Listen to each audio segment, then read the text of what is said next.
Yo bros, tell me, how many times have you closed your eyes and prayed for the gacha gods to finally isekai? For our protagonist, that dream has already turned into a terrible reality, and he is already wondering if he accidentally messed up his entire character build. Imagine stuck in a boring life and suddenly, boom, you get transported to a world of swords and magic called Tesla.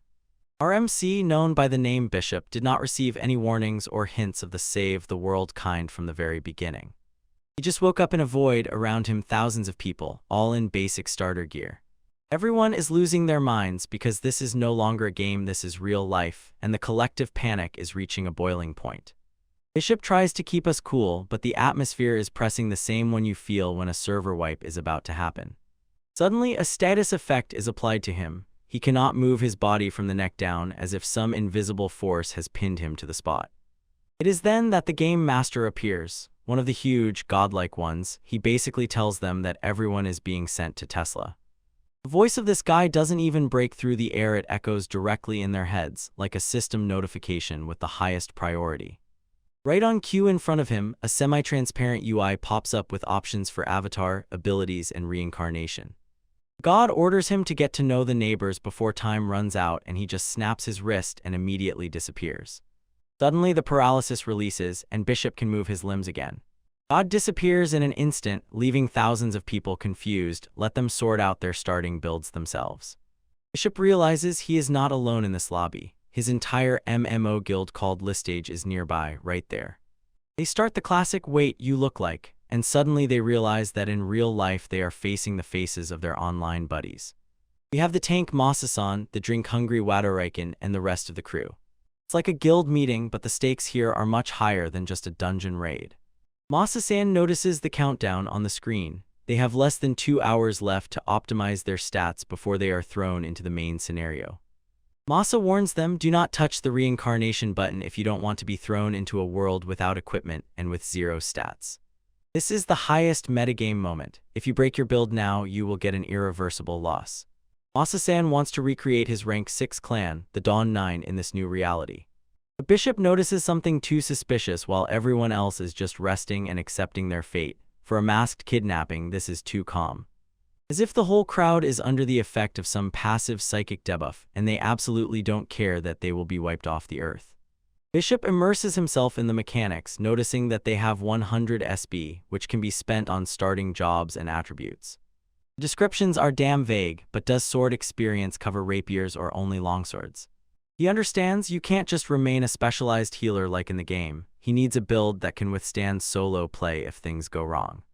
Masa-san drops a bomb. Everyone present is from different countries, even France and China, yet they all understand each other perfectly. They don't even speak Japanese anymore. They babble some unknown language from Isekai, and their brains just turn on auto-translation. This is something like high-level reality distortion, and Bishop's head just twitches from it because it turns out their own identities are being rewritten by God himself. Masa-san insists that everyone sticks to their role, tanks under DPS and healers aim for maximum efficiency. Bishop didn't swallow that. He insists if a wandering goblin aggressively targets the backline, they're already dead if they only have healers. He decides to assemble a universal build, even if in games that's usually a total mess because in a world with permanent death. He ignores all those save the world tropes and spends 50 points to become a representative of the Quarter Angel race. He figures that fits his biography. His family runs a temple, and since childhood he has honed kenjutsu. Then people start glowing and disappear as soon as they press the reincarnation button. Masa-san tells everyone to choose Trancasta Castle as the respawn point, but the gamer instincts of Bishop scream to him that something is wrong here. How does Masa-san know exactly where to go if he has never been to Tesla? It seems Masa-san is reading from a step-by-step guide that he is not supposed to know. Bishop realizes that the whole squad is being led like sheep to the slaughter. In a panic at the last second, Bishop finds a hidden ability in his window Will of God, a passive skill he didn't even buy. He understands that this is actually a psychic manipulation skill forced upon him, so he quickly replaces it with Luck level 3 and changes the spawn location. He tells his guild that he cannot go with them, choosing the solo player path instead of being a puppet. Masa-san reaches out to get to him, but Bishop is already pressing the same button. The system begins to restore his body, grants racial bonuses and items, and confirms that he has successfully broken the mental domination. He wakes up alone in the forest in magical gear he chose during the creation phase. He thought he chose a village, but got stuck in the middle of nowhere. Maybe it's a system bug, or maybe his luck has already run out. He climbs onto the rock and sees it, the spacious, beautiful, and deadly dangerous world of Tesla. This is it, bro, the start of a solo run in a world that is definitely not as friendly as it looks. Our guy finally reaches the village rampart, and you already know, the adventurous vibe hits hard. He tries to stay unnoticed, wandering as if he is just another NPC to avoid attracting unnecessary aggression. Honestly, he just breathed a sigh of relief there were no high-level guards or watchtowers blocking his entrance here. Looking around here is the whole mood. Everything looks exactly like those medieval towns from RPGs where we spent thousands of hours. The locals look like ordinary people of a standard kind, and that's a relief, because in the starting zone he won't stand out like a red rag. But as soon as he notices a beastman with normal dog ears, he has to remind himself, power must remain hidden and behave not like a complete tourist. He tries to bring up the UI to check stats, but clicking in the air does nothing. It seems this world has no floating menu at all. He realizes, probably, he should have picked up these skills from Dragon Eye if he wanted a premium HUD. It's time to deal with conversations with NPCs, so he approaches a guy carrying sacks and asks if there is a place to buy skill books.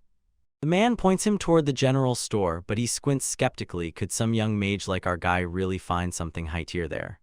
But this confirms magic books in this world are real physical objects, not some kind of digital unlock. He starts calculating exchange rates for currency and realizes his starting gold might have decent purchasing power. Entering the shop, you find yourself in a complete treasure trove full of potions, weapons, and all sorts of random junk. The assortment here is exactly as it should be in a Tier 1 general store. He asks the shopkeeper about magic books, hoping to finally get a spell for his hotbar. The old man bangs a stack of books on the counter, and it looks as if the inventory screen has come to life. There is everyday magic for those who play without complications, and ball magic for combat builds. He starts flipping through Fireball and Waterball, trying to understand the purpose. When he touches the Lightball book, he is struck by a real static electric shock. According to the shopkeeper, this is a sign of high elemental affinity. Combat spells cost 2 gold and all useful magic only 2 silver. Now he is all sweaty with his limited starting capital. The shopkeeper essentially thinks he is some hardcore role player, just playing the role pretending to be a novice. He offers a deal with the Lantern spellbook and even promises a free lecture lesson if he buys it. Our guy manages to trade for a knife and a towel in this deal and successfully completes his first trading task. He learns anyone can study basic magic if you grind enough, even without natural talent. After getting basic information about the currency and establishing contact, he felt much more confident in his key scenario advancement. The next stop is the Adventurers Guild, and this building is simply gigantic compared to the whole village. He feels like a complete outsider, as if peeking from outside and realizing that everything here is organized more like an elite bank than a noisy tavern. The receptionist greets him with that welcome to work smile, asking if he came to register. She slides an app across the table, and in front of her is a literal wooden plank sheet. In this region, it turns out, this is a luxury item on the level of a whale. He signs his name as Ruck and decides to take a fresh nickname because the old ID might have deadly flags attached. This is a tactical move to prevent Nine of Dawn from tracking the progress of his reincarnation. The receptionist explains the ranking system from F rank, cleared up to the Legends SSS, and warns that peeking other guild will be a one-way ticket for him. The game will count it as a defeat. He receives his official guild card of F rank, just a piece of wood, but damn, it's still better than nothing. He asked for a starter quest, and she recommended a low-level dungeon to the south. This is a shallow 5-level dungeon with weak mobs, the perfect place for level 1 to test his set. Before this work begins, he needs to find a save point, so he heads to the local lodge. The reception there is another worn, hairy girl beast, and her twitching ears almost break all his concentration. For a 3-day stay, he pays 6 silver coins. The price seems quite reasonable for a room and food. The smell of roasting meat hits his nose, and as the girl waves her tail sinuously, quickly the whole Isekai suddenly feels as if it is happening for real. He goes up to the second floor to find his room. He notices the level of technology here is too low, no glass windows. This means that this world is still in the early stage of game development. The room is tiny, basically just a bed and a door. He flopped onto a mattress stuffed with hay, biting himself with thoughts about ticks, but honestly he was too exhausted to worry. It was the longest day of his life, living a whole life of stress in 24 hours. He lies down and recounts everything in order: the challenge, the white space, and the social engineering he had to pull off to survive this day. He wonders if other people from his world go through their own adventures just as fast somewhere else. He again reviews his list of skills, regretting that he didn't try to gather a team before everyone got scattered. Since he is a healer who can even cure, his main priority is to finally learn real magic. He pulls out the lantern book that he bought earlier. The shopkeeper said he just needs to read it and that's it. Sounds almost simple. But when he opens it, there is a complete jumble of symbols. He is literally illiterate in the language of this world. Suddenly, the book starts to glow and blaze right in his hands and he panics, thinking some trap trigger has activated. There is neither heat nor ash. The book is simply being absorbed by the system. Spell flash cuts through his mind, and he realizes that this is exactly how skill scrolls work here. He throws the lantern and instantly a ball of light appears, proof that he has been officially recognized as a mage. He gets carried away. He shouts about the birth of the great sorcerer Rook until the neighbors yell at him to be quieter because of the thin walls. The next morning he wakes up late, feeling the same post-party grogginess. It turns out he spent the previous night drinking and partying in the tavern, fully immersed in his new role, Rook the Sorcerer. He leveled up the tavern's social buff to gather a bunch of information about the dungeon, while sipping mugs with the locals. He has fruit supplies for the road to the brim. He sets off through the southern gate. The dungeon entrance looks like a classic cave from a 2D RPG, exactly as the NPCs described. But up close, it has a creepy atmosphere. You just can't feel that on a monitor. He's gnawed by curiosity about what's inside, even if it's just trash monsters like goblins and slimes. He understands, for the local easy mode, this might be eth mode for a guy used to modern comforts. As soon as he steps over the threshold, 3 different branching paths appear before him. This wasn't in the manual, and the sudden sea of options makes him freeze in place. He starts getting more and more anxious, fearing he'll be overtaken or get lost in the darkness without a map. After 5 seconds of overly deep thoughts, he decides he's not ready for this dungeon dive yet and immediately turns back. He reminds himself he's not some chosen hero appointed to save the world. No need to rush into the main quest. He can go slowly, enjoying the scenery. The merchant appreciates our guy's cautious manner, because in the world of Permadeskita, the real winners are those who don't rush into high-level zones underarmed. In fact, he reveals a tutorial here on how to survive at the start and reminds, retreat as soon as you feel something is wrong. This is the main move of a true pro gamer. Returning to the dungeon, our MC finally remembers that he has a light spell in his set, and honestly, this is a huge upgrade in terms of comfort for this dark routine. He looks like a complete noob. He forgot that he has a lantern in his hot bar on the first try.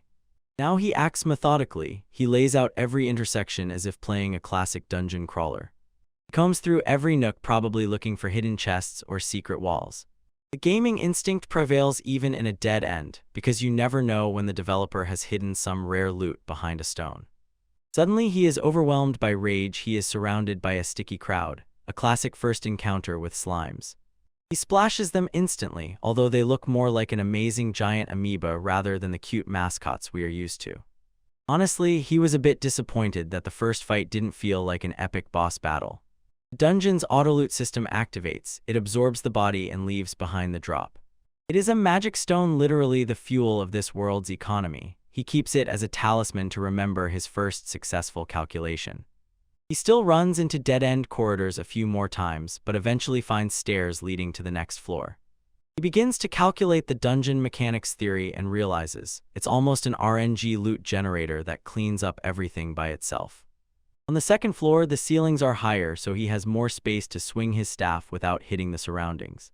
Just as he was about to look at the map, he hears a sound, the same classic grumble of a low-level gang. It's a goblin, the bread and butter of every fantasy RPG, where grinding is painfully polished. He tries to grab it, but the guy is already 3 steps ahead thanks to the shopkeeper's advice. He perfectly dodges and lets the goblins use their own momentum to knock down the stand. Strong hit with the counter on the back of the head, and it's over for the little green one. The goblin falls to the ground, and the MC stands over him to check that it wasn't just a feigned fall. He is struck by how smoothly everything went in the fight, but the truth is that killing is harder than just clicking the mouse. He realizes, compared to video games, these starting mobs are actually fragile. The guild dims a little as the dungeon absorbs the body and drops another magic stone for his trouble. Suddenly he is covered by a flash of light, and this is definitely not his spell. This sweet feeling of leveling up power literally pours out of his stats. This confirms it, there is definitely an RPG system under the hood in this world, so grinding is much easier. He kills even more mobs and charts a route through more and more dead ends, until he feels his confidence bar filling up. He begins to understand, as long as the level system exists, he will eventually be able to catch up to and surpass any threat. He approaches huge doors, a universal sign that this is a boss room. Inside, not an ogre or a dragon, but just a slightly modernized goblin with a knife. He decides to act smart, waits for a telegraph before connecting the attack.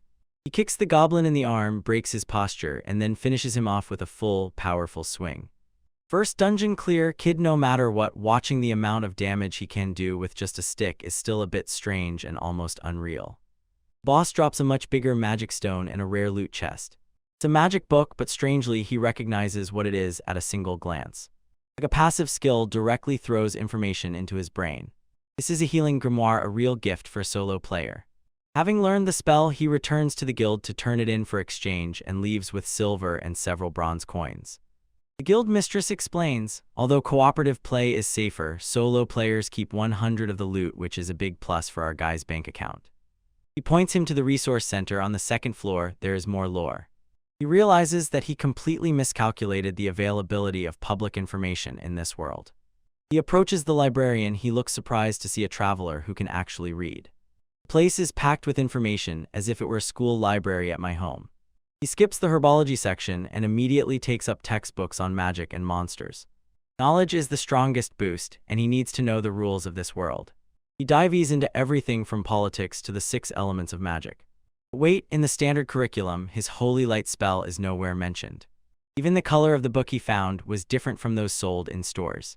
It turns out his magic is of a godlike level used by heroes and legendary saints, a power that can move mountains. Then it clicks, his quarter angel breed probably gives him a hidden kinship with these lost hackers. So right at that moment, he decides to keep these op spells secret to avoid attracting extra aggression.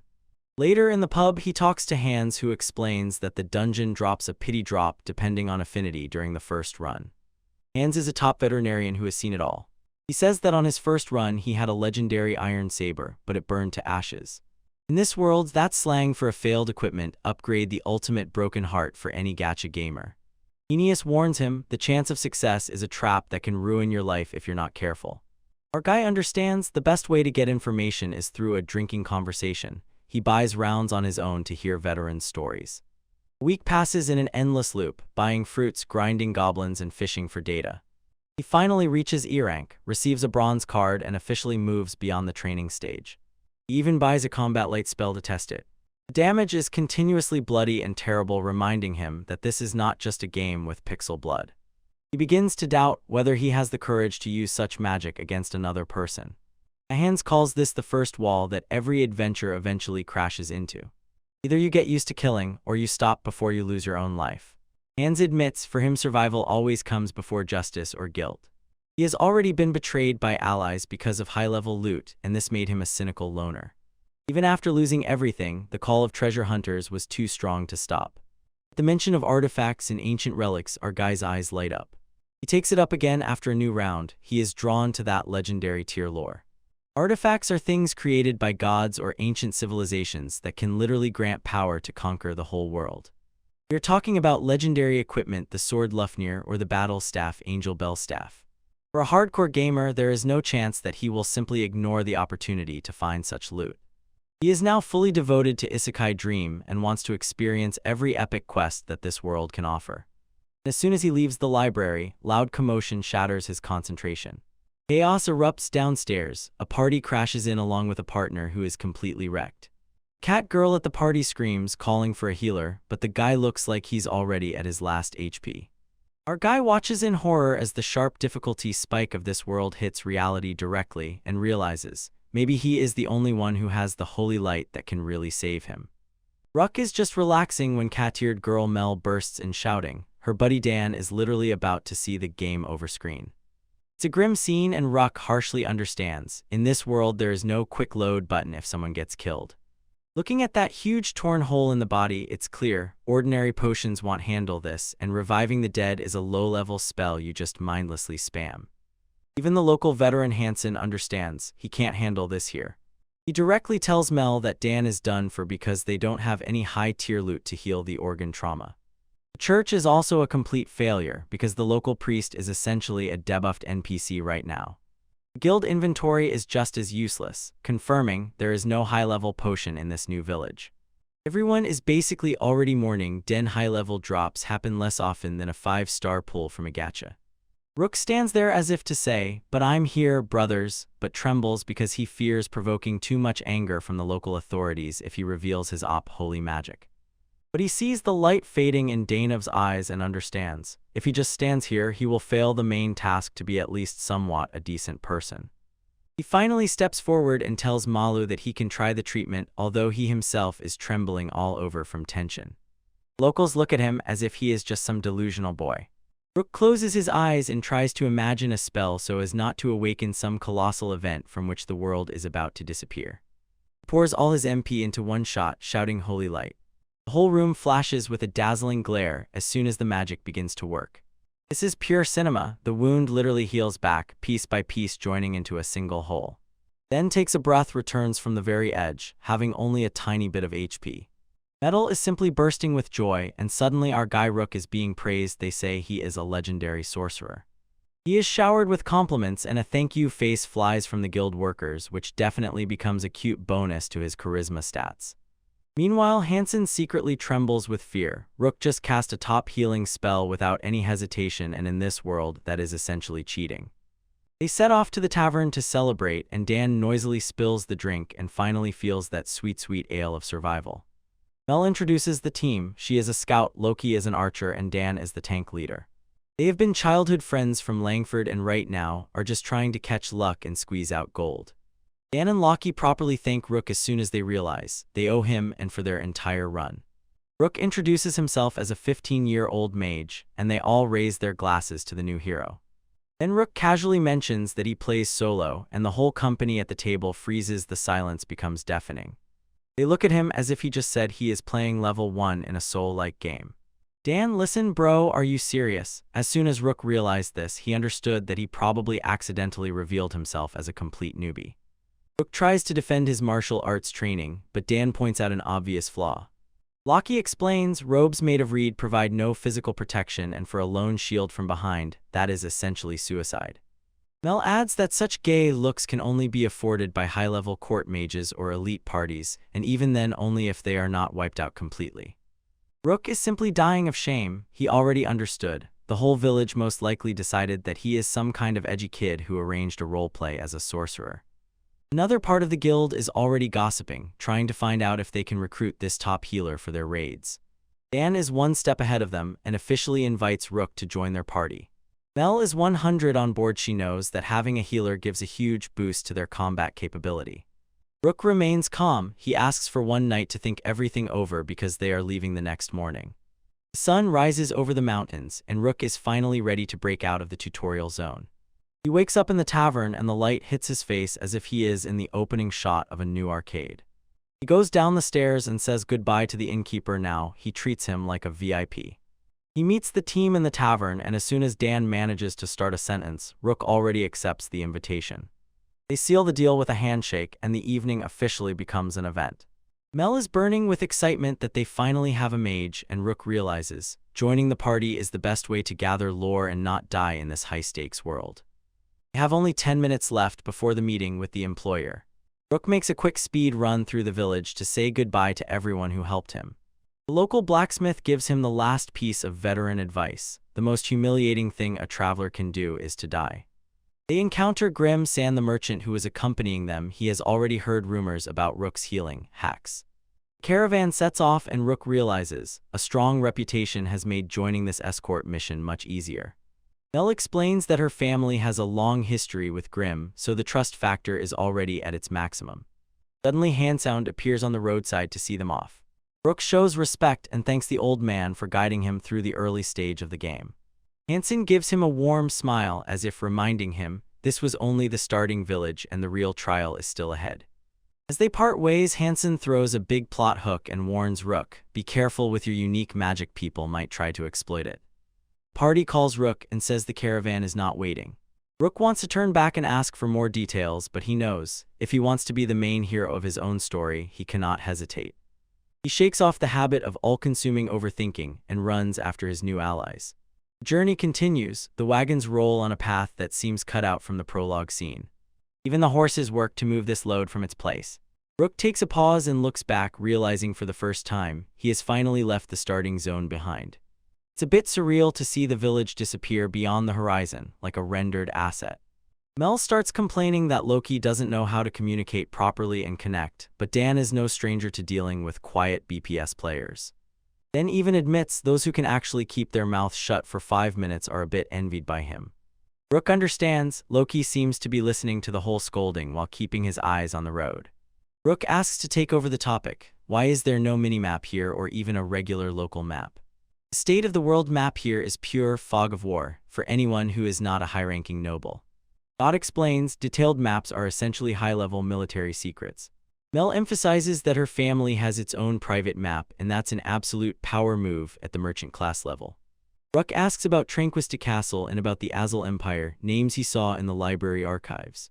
No one has the slightest idea what he is talking about, and this makes him realize that these locations might be late regions on another continent.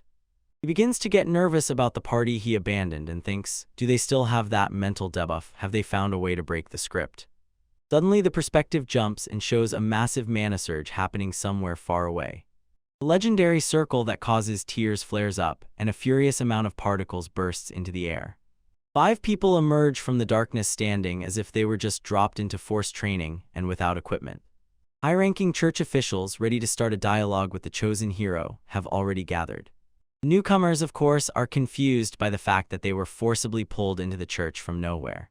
They quickly realized they are no longer in Kansas, and these NPCs look incredibly serious. Suddenly the air thickens, the main mission host enters.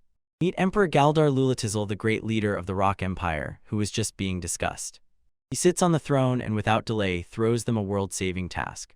The heroes understand the Emperor has just confirmed that they are exactly at that point. Rock had inquired earlier in the village. Goldar explains that evil is creeping in darkness, and this is the most general plot hook in the entire book. He begs these summoned heroes to lend their strength to save the kingdom. One of the girls notices that her character model has just received an upgrade elf ear, while they are being led to new rooms.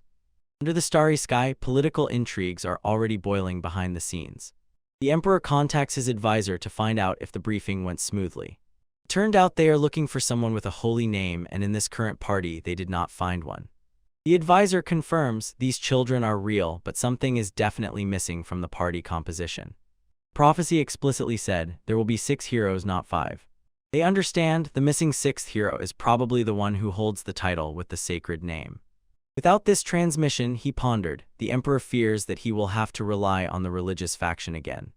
He clearly does not intend to deal with church politics. That is definitely not on his to-do list. Wait, there is one more detail the advisor needs to be informed about. Next to the campfire at the camp, the atmosphere is completely different. Rook's squad is taking a break and everything becomes much calmer. Robok was completely exhausted after the long journey, and this is a harsh test of the real state of his physical characteristics. Mel sends his cat-like senses on reconnaissance, while Loki continues to hold positions at the rear like a true professional. Dane feels relief. The absence of monster aggression means a perfect escort mission. They decide, time to pack up and move again by wagons. Rook is still trying to shake off the logic of a video game and accept that in this world not every turn throws monsters at you. Dan waves it off and laughs, saying monsters usually stay deep in the forest unless something goes wrong. After that, he officially welcomes Rook to their Team Win squad. Of course, as soon as they start talking about safety, it immediately triggers huge anxiety and initiates a random encounter. Dan orders everyone to take cover while he prepares to neutralize the approaching threat. The L-shaped sheep flies into attack, and this is not some fluffy farm animal, but a device the size of a motorcycle. Dan plants his feet and raises the shield like a real frontline tank. Scale is impressive. You can see how fierce their physical power is. Dan literally digs his heels into the ground to avoid being pushed back. Loki and Mel do not hesitate. They rush forward to take advantage of the opening. They hit at that moment with a precise claw strike while it was focused on the shield. Dan finishes it off with a clean final blow and shortens the beast forever. The monster slams into the ground, and the team adjusts as if it were a perfectly coordinated raid. Rock is amazed by the synergy, but in a moment a second L-sheep appears from the opposite side. If these two are already in the game, the team cannot retreat and remove the threat in time to protect the wagons. Rook understands this is exactly the unexpected circumstance for which he was called. He begins to focus mana, imagining the spell just as during his solo practice. He releases the light ball with a force many times greater than he probably intended. The spell rushes across the field in stripes and manages to hit the monster right in the middle of its charge attack. The L-sheep strike simply throws it into space. The rest of the party looks as if their game crashed from pure shock, not believing their own eyes. Rook just stood there wondering if he accidentally broke the power limits in front of his new guys. Miso completely loses control because of that last spell, calls it crazy, while Rook stays calm as if he just didn't break the power calculation system. Even Dan, our regular tank, is impressed, since light magic usually has the worst attack level. Rook tries to pass off a crazy amount of productivity as a trick, so as not to reveal himself as a complete anomaly. While our guy is sarcastically spinning theories about angel blood passives, the rest of the team is fully occupied with bloody work dissecting monsters. Mel is clearly not the type to carry that executioner's block. She finds a bunch of refusals and excuses just to avoid getting her hands dirty. Don't let her manners confuse you. She has a classic Sundry vibe, and she quietly feared that during the fight Dan would actually break her. The escort mission is finally completed. They roll up to Langford at a cat's pace just as the sun begins to set. For a guy who came from a starter village, this place looks like a high-level hub city. Rook is even breaking his head over the cobblestones, realizing that the level of technology in this region is truly pushed to madness. Finally reach the quest point, they indicate where to drop off the luggage and take their deserved loot. Don handles the conversation with the NPC like a true pro, extracting payment for the order and even for additional trophies from monsters. When the merchant was satisfied, the squad separates to engage in real adventure business. Although Dan is young, his leadership stats have clearly risen to the skies, and Rook is already beginning to respect his persistence. Guild building is colossal, and Rook notices it is almost exactly the same as the one that was in the village.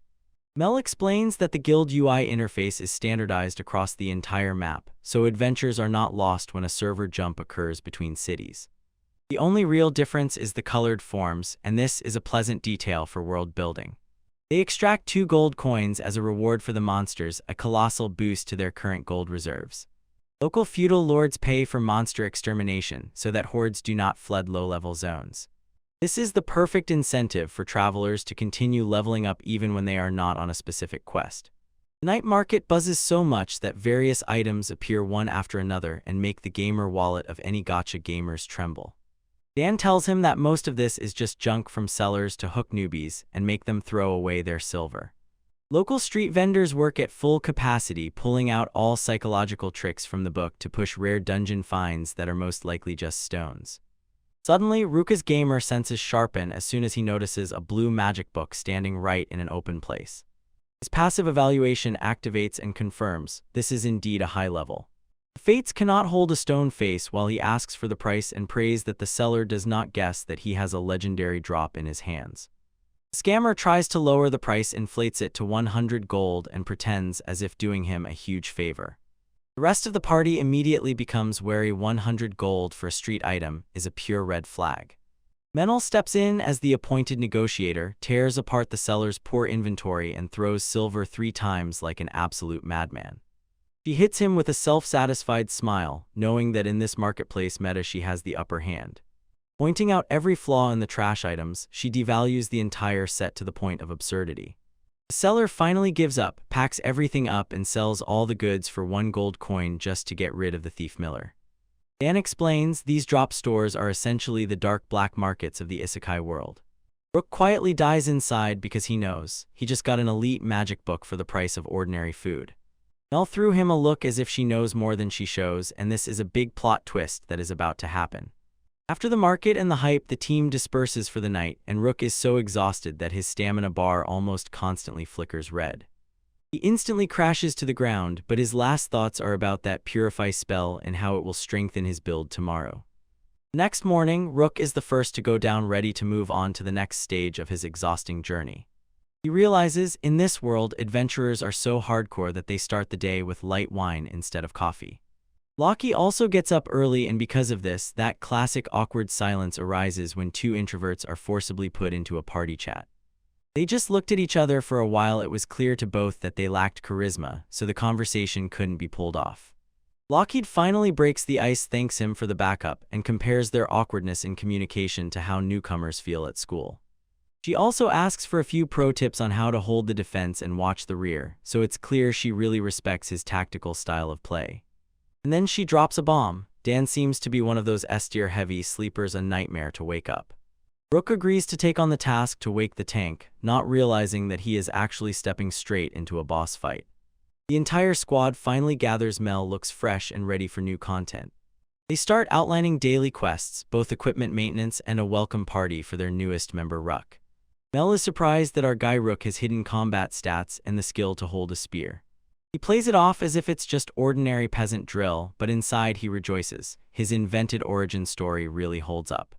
Mel almost trembles with energy, ready to drag him into sparring before he can even blink. Another part of the squad arrives, and it's time to seriously discuss those unusual monster appearances and get better gear. In an RPG world without a wiki and without a fast travel map, you have to do everything the old-fashioned way: run to the guild every morning. Rook asks where they usually do repairs, and they lead him to a place that looks like a completely built-from-scratch beginner's shack. Don't be fooled by the outdated appearance. These NPCs actually have truly serious high-level crafting skills. Still, Rook feels a strange mood, as if he's about to enter a scripted story scene he's not ready for. They reach Gildan's smithery, and it turns out the blacksmith is actually old Daniv. Rook finally understands why this guy looks so familiar. He's the same muscle dad design he's seen 1,000 times in other titles. Dan is clearly burning, with maximum discomfort, standing again at his spawn point. Gildan immediately starts yelling at Dan for returning equipment that was actually just one hit away from permanent breakage. Dan tries to look fierce, but you can't hide the truth from a veteran blacksmith. He definitely knows how much HP was left in that shield. The girls are simply delighted with the show, and honestly, the party quarrels are at their peak right now. To thank Rook for pulling his son's team, Gildan gives him a free choice of goods in the shop. Dan gives the go-ahead, and Mel is already on combat duty to help our guy find the meta pick. Prices for equipment in this city are no joke, so a free bonus here almost guarantees a huge early power boost during the start. Mel starts obsessing over the weapon's weight and warns Rook about spears that could break his agility stats if they are too heavy on top. She talks about floater lore, those things that accidentally surface in the market, and they have crazy hidden passives. Rook finally realizes that Dan's entire tanky build mostly relies on these rare drops. They start arguing whether these are real legitimate artifacts or just finds from the high-level night market that reduce consequences. They settle on a solid spear, and Gildan takes on the final sharpening. Rook takes out the knife you found and checks if it is worth anything.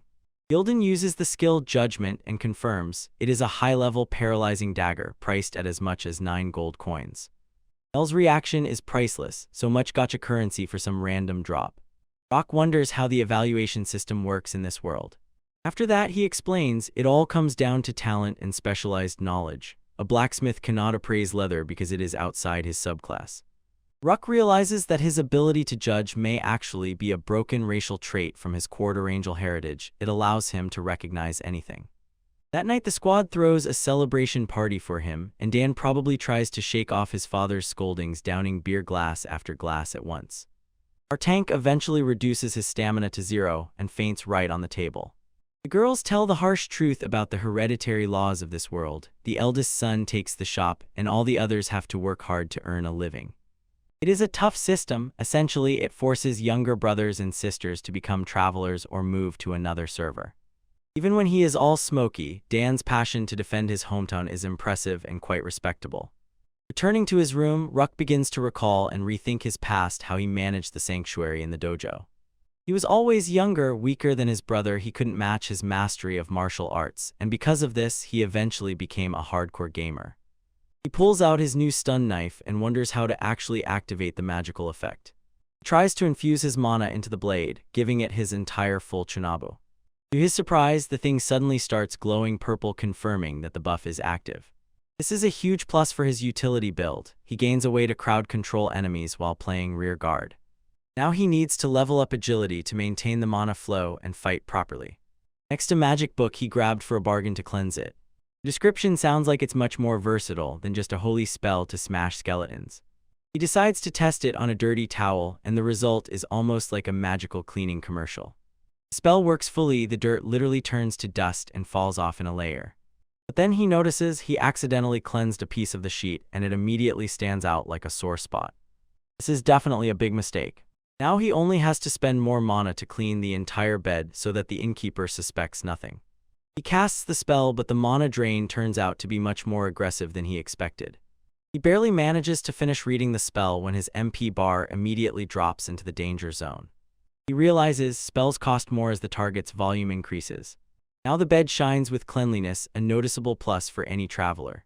He has a sudden idea to use this instead of a shower to save time and effort. After a quick check of the contents of his bag to make sure it won't remove his loot, he tossed it to himself. Magic immediately engulfs everything. The result is legendary. His clothes look like new and his hair is silky and smooth, even without any premium shampoo. He feels like $1 million and is ready to dive into sleep in full luxury. He dives into the bed, finally ready to rest properly. The only problem is that he forgot. All that dirt doesn't go away, and now his room is covered with a huge cloud of dust particles. Chase began. The wild Elret breaks away, slipping right through the front line. Our rook doesn't even blink. He moves confidently, like a pro-tier sub-DPS holding a spear. He strikes with a clean one-shot, proving that his mechanical skill is not just for show. The squad is almost silently stunned. If the front line falls, Rook is effectively the best insurance. However, they chase not only mobs, they practice full tactical simulations for every possible ambush scenario. Mel pulls out Dan's terrible play, says, "Oh no," broke free, and insists that for immersion he needs much more despair. Dan tries to boast about his childhood theatrical experience, but Rook instantly sees the truth. It's just competent risk management in the RPG world. Everything starts to spin strangely when Lockheed proposes a role-playing contest with goblins, which actually ends with Mel in tears. After field trials, time for dirty work. Monster Dissection 101. Menel realizes Rook is stuck with the Spartan mentor Lucky, who doesn't shy away from dirty work. He decides to show off a little water drop magic to help him clean up. Rook's mind explodes from the fact that she can even cast spells at all. But in this world, those without the gift have to learn the basics twice as hard. Understanding the logic of that code, Rock at night does not lag behind. He keeps purifying nonstop until his MP gauge drops to 0. Mel suddenly starts to scrutinize him intently out of nowhere, and it looks like serious main heroine signals. Mitten Noruk is sweating and twisting in his head the thought that he messed up the choice of reply somewhere or something like that. And then she fires a bomb. She thinks he is a real neat freak to the crumb. While everyone smells like swamp after the raid, Ruck stands here and smells of fresh wind. Dan and Loki try to brush it off, but Mel is determined not to joke and demands perfect hygiene for the party. That she literally tells them straight out that they stink unbearably, and you can literally see their HP dropping from the emotional blow. Rook only smiles, understands that these funny quarrels are exactly what make the clan feel like home. Meanwhile, another team in the dungeon is facing continuous problems. Their frontlines simply cannot properly hold aggro. Obi break through to the rear, and mages panic like complete rookies. This guy Elfman has to save them using his cracked archery skills. It turns out his accuracy is not due to some broken passive of the elf, but thanks to real training in his native world. The rest of the squad essentially just spams hope. They think everything will be fine if only they level up. And it's clear they are simply heading straight into the game over on the screen. They try to keep up morale, but from their mood it's obvious there is a curse here. They decide to retreat, and Suzuki tries to keep everything professional despite the disaster. They make their way back to the city fortress, a giant hub grown around the dungeon. An urgent message covers the ball. They are immediately called back to the castle. There's no time to properly auction off their loot. The girl is forced in panic to sell her rare drops to a dark merchant for 1 silver coin. This merchant is definitely a high-level scammer, laughing all the way to the bank. They jumped into a carriage heading to Arl, effectively a hero's cemetery. The mission is legendary. They want the hero to pull the sword from the grave, but this is the moment. Wait, we are now making a trope with Excalibur. The lore says whoever draws the sword will inherit the power of the last hero. They roll up to the castle. The tension is ringing. Is this the start of the main plotline?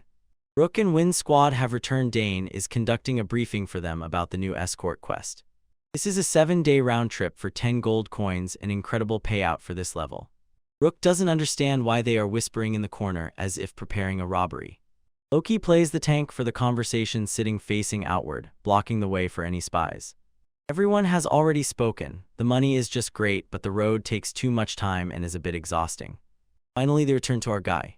Rook suddenly realizes he is no longer just an NPC or cargo. Now he is officially one of the key fighters in the squad.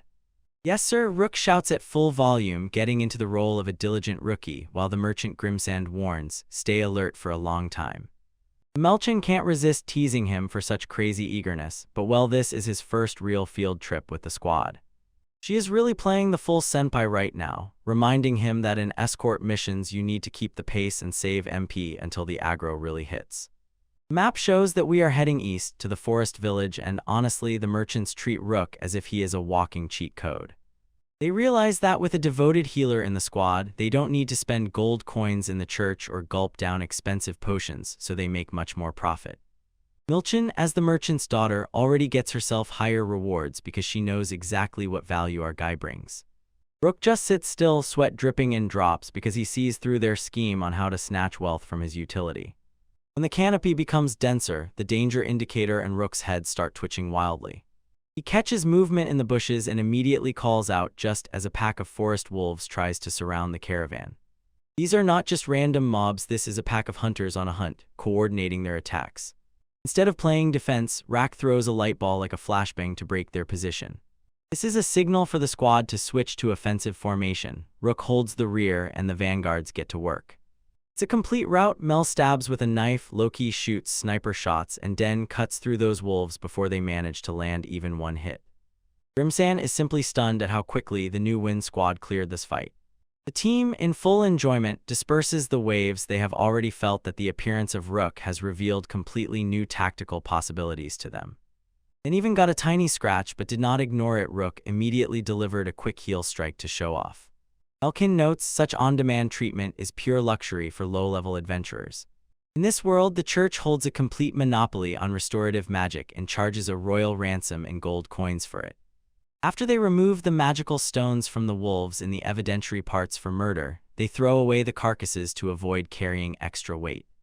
Throwing the loot back into the forest like trash is a pure pro-gamer move. Melchan uses a water technique to clean everything thoroughly, and Rook immediately starts examining this skill to adapt it to his own build. Enchanted water, as it turned out, is 100 pure, and therefore it is a resource of the highest quality for medicine, or even for agriculture. After another minor skirmish which they clean up without any problems, the group finally sets up camp in ancient ruins. These stone structures provide much better protection than an open field. Grimsand decides that this place is the best for an overnight stay. Rook's inner nerd bursts with excitement. The architecture here suggests that a civilization with higher technologies existed centuries before the current era. While the cauldron rumbles and boils, the conversation shifts to serious main script flags. Monsters begin to appear much more often than usual. Even low-level monster-swilled boars and sheep appear in strange places. Crimson is worried if this is not just a random RNG spike, real horror will soon begin for the region. Night falls on the ruins. Dan finally shakes Ruka and lifts him onto guard duty. Melchan is pure gentleness. She wraps him in a blanket and pours tea to remove the chill debuff. Rake notices most travelers sleep just like this in the bare ground to be ready for an ambush. When Rook looks at the horses, he notices the moonlight is incredibly bright.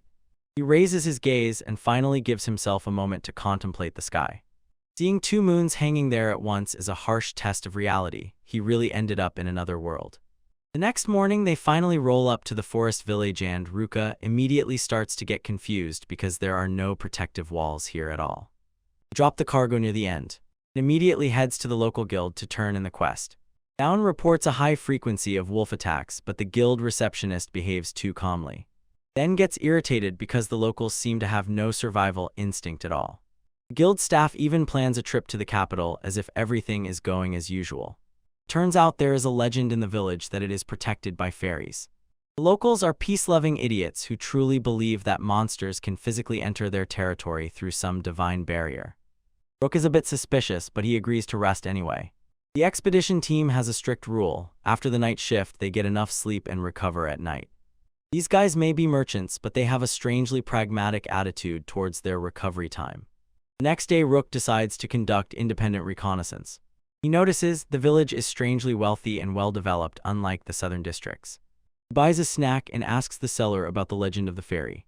The man explains that this is essentially a children's counting rhyme. Be polite and the fairies will take you to their kingdom. He orders Rook to look at the Garden of Fairies in the north, claiming that this place is worth seeing 100 times over. There are only 2 server rules: do not step on the flowers and do not dirty the stone pillar. Rook walks along the path to the north, thinking that it is a good place for sightseeing, just a good way to spend his free time. When he overcomes the hill, he is overwhelmed by complete stupor. It is a huge field where flowers bloom. It definitely lives up to its name.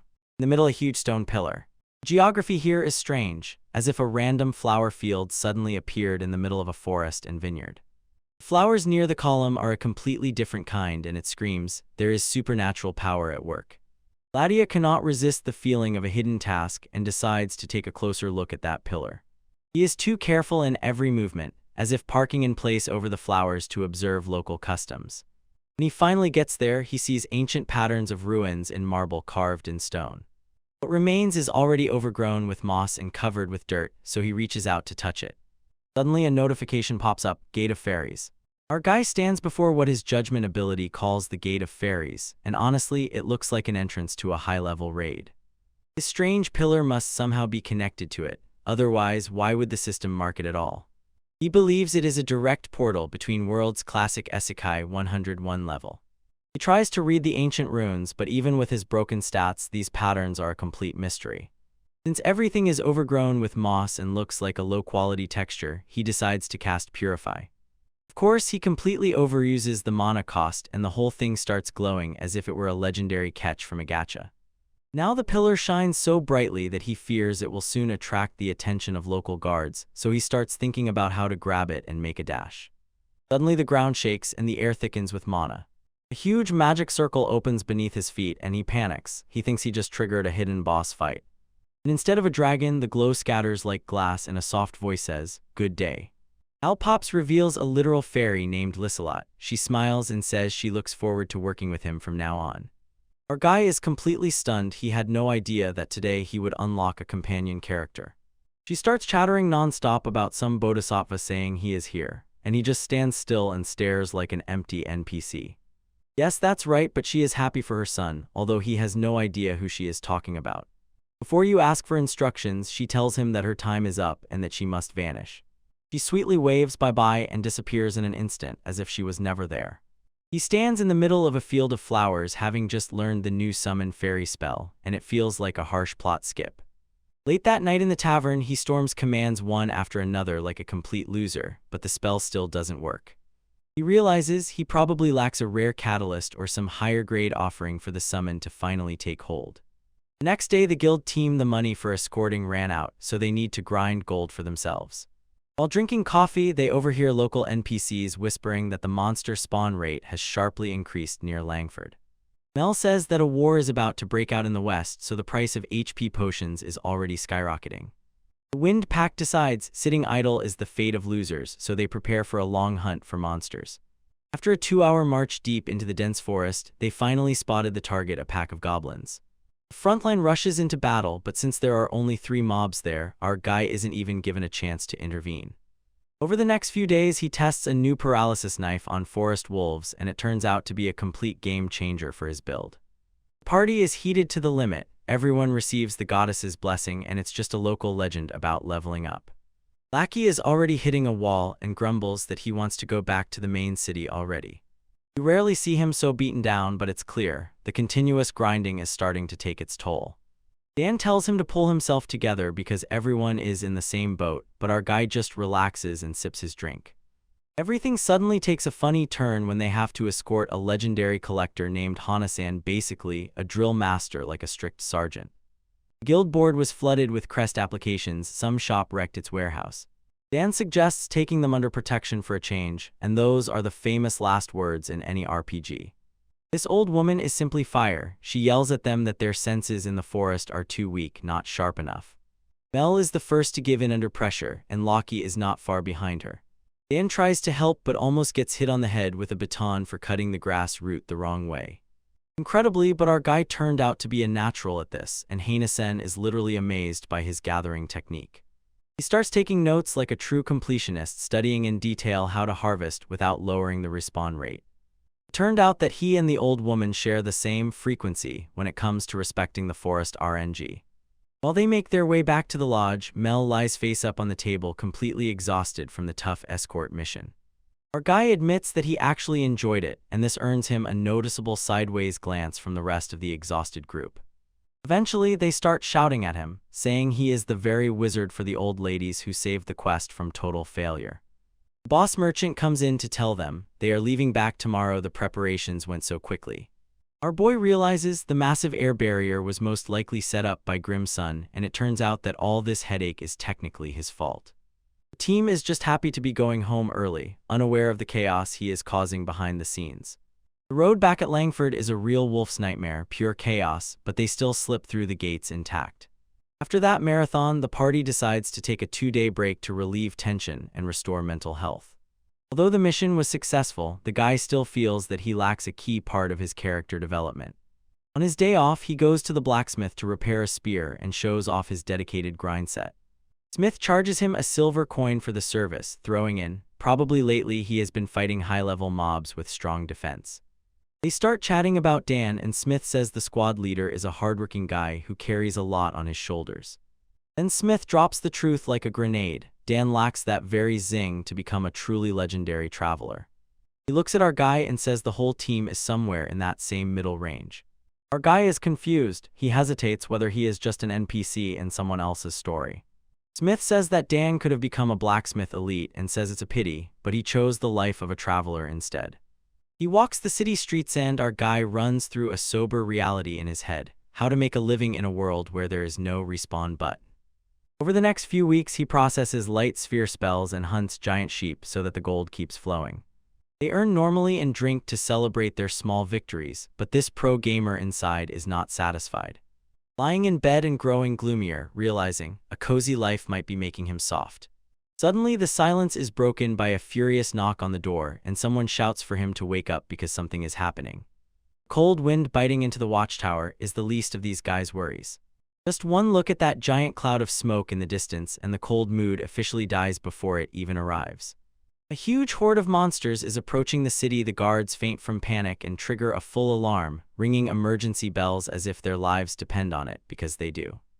The sound of those bells rolling through the streets like an echo is essentially a system-wide message that the World Boss event is starting. Every adventurer in the city is dragged to the guild hall for an urgent briefing. Our guy understands the situation is critical as soon as he hears 2 different kinds of bells ringing. One signals a breach near the gates, and the other that the whole city is under threat of survival. Guildmaster Darren Waller steps out onto the balcony to give everyone the quest details. It turned out that a huge monstrous escape stampede is heading towards Langford. We are talking about thousands of mobs in a frenzied attack, and the first wave will hit in 30 minutes. The Guildmaster sells this as a once-in-a-lifetime chance to hit the jackpot, and RMCC immediately knocks down all the shine and excitement. He understands guildmasters use high-level tactics with manipulations to prevent adventurers from jumping to the other side and leaving the city.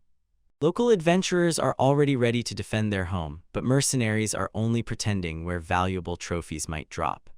Since Mel is tied to the ground by her father, the party must move to West Gate without their usual support. The strategy is simple: monsters will come in waves depending on their speed stats. The plan is simple: hit only the mobs aiming at the gate and let the rest pass. This is classic tower defense logic. Melee fighters line up in a barricade below, while summoners and archers take the heights on the stone rampart. Our guy wishes his comrades good luck as they disperse to their assigned positions. Although the atmosphere is heavy, the fact that his veteran friends are so calm helps him relieve tension.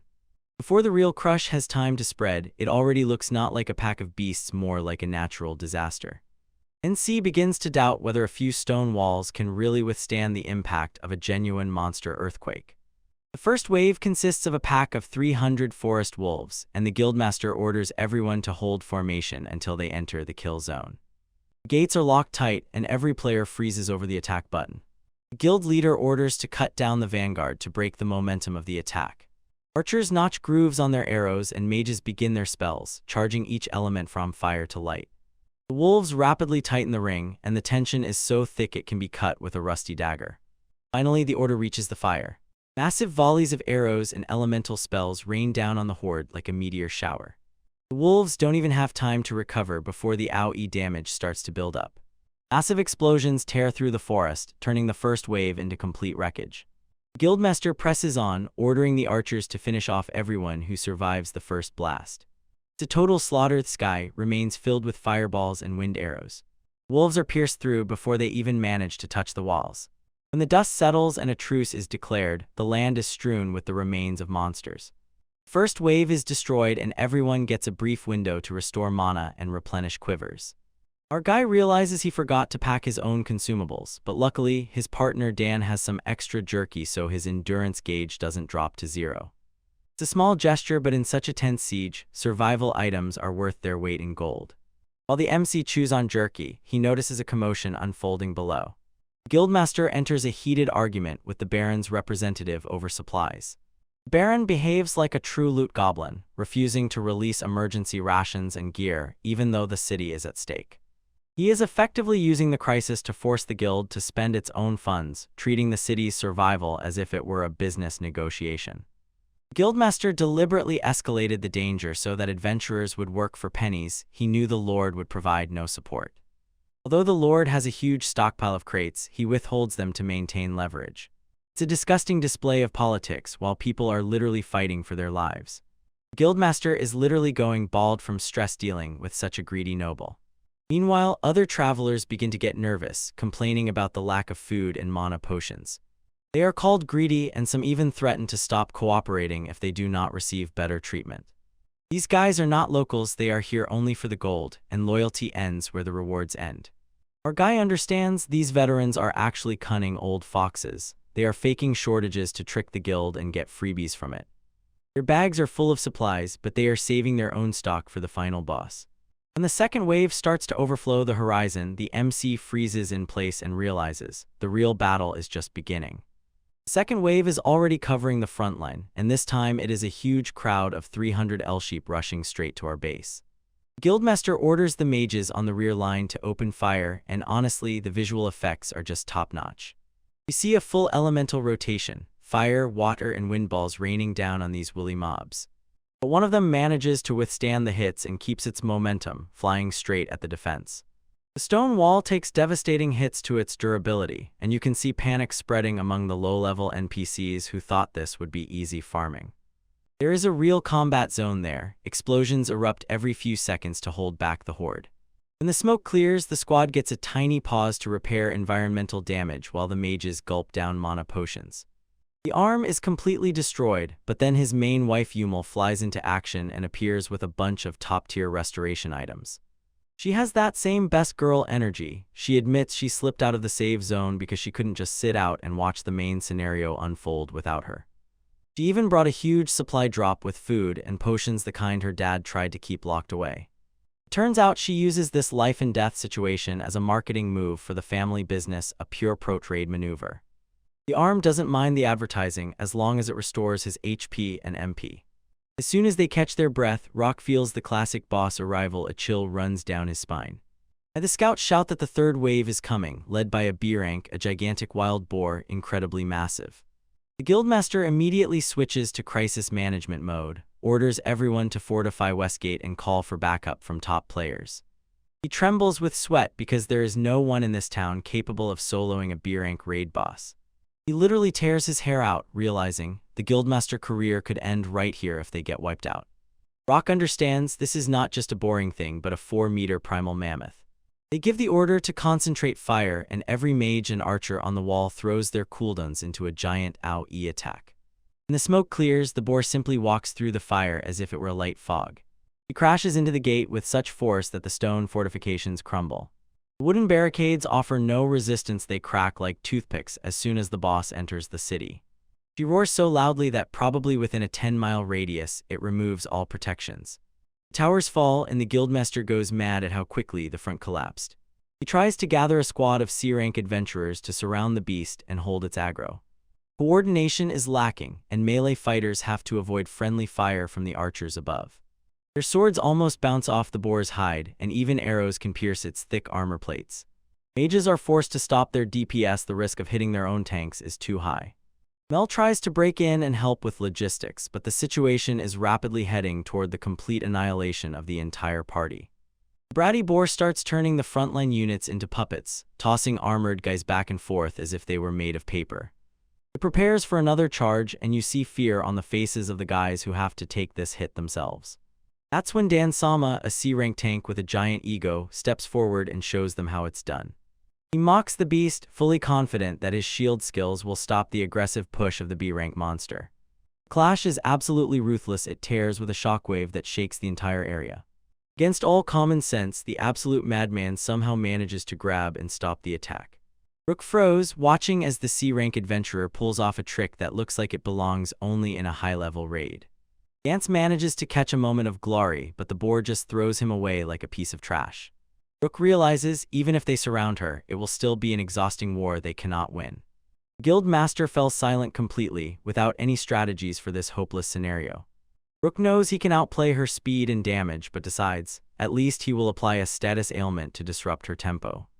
He sees his friend Dan flying back from the hit and understands, there is no time left for theory and calculations. It's time for his last resort. The stakes are too high. If he misses the moment, they could erase him.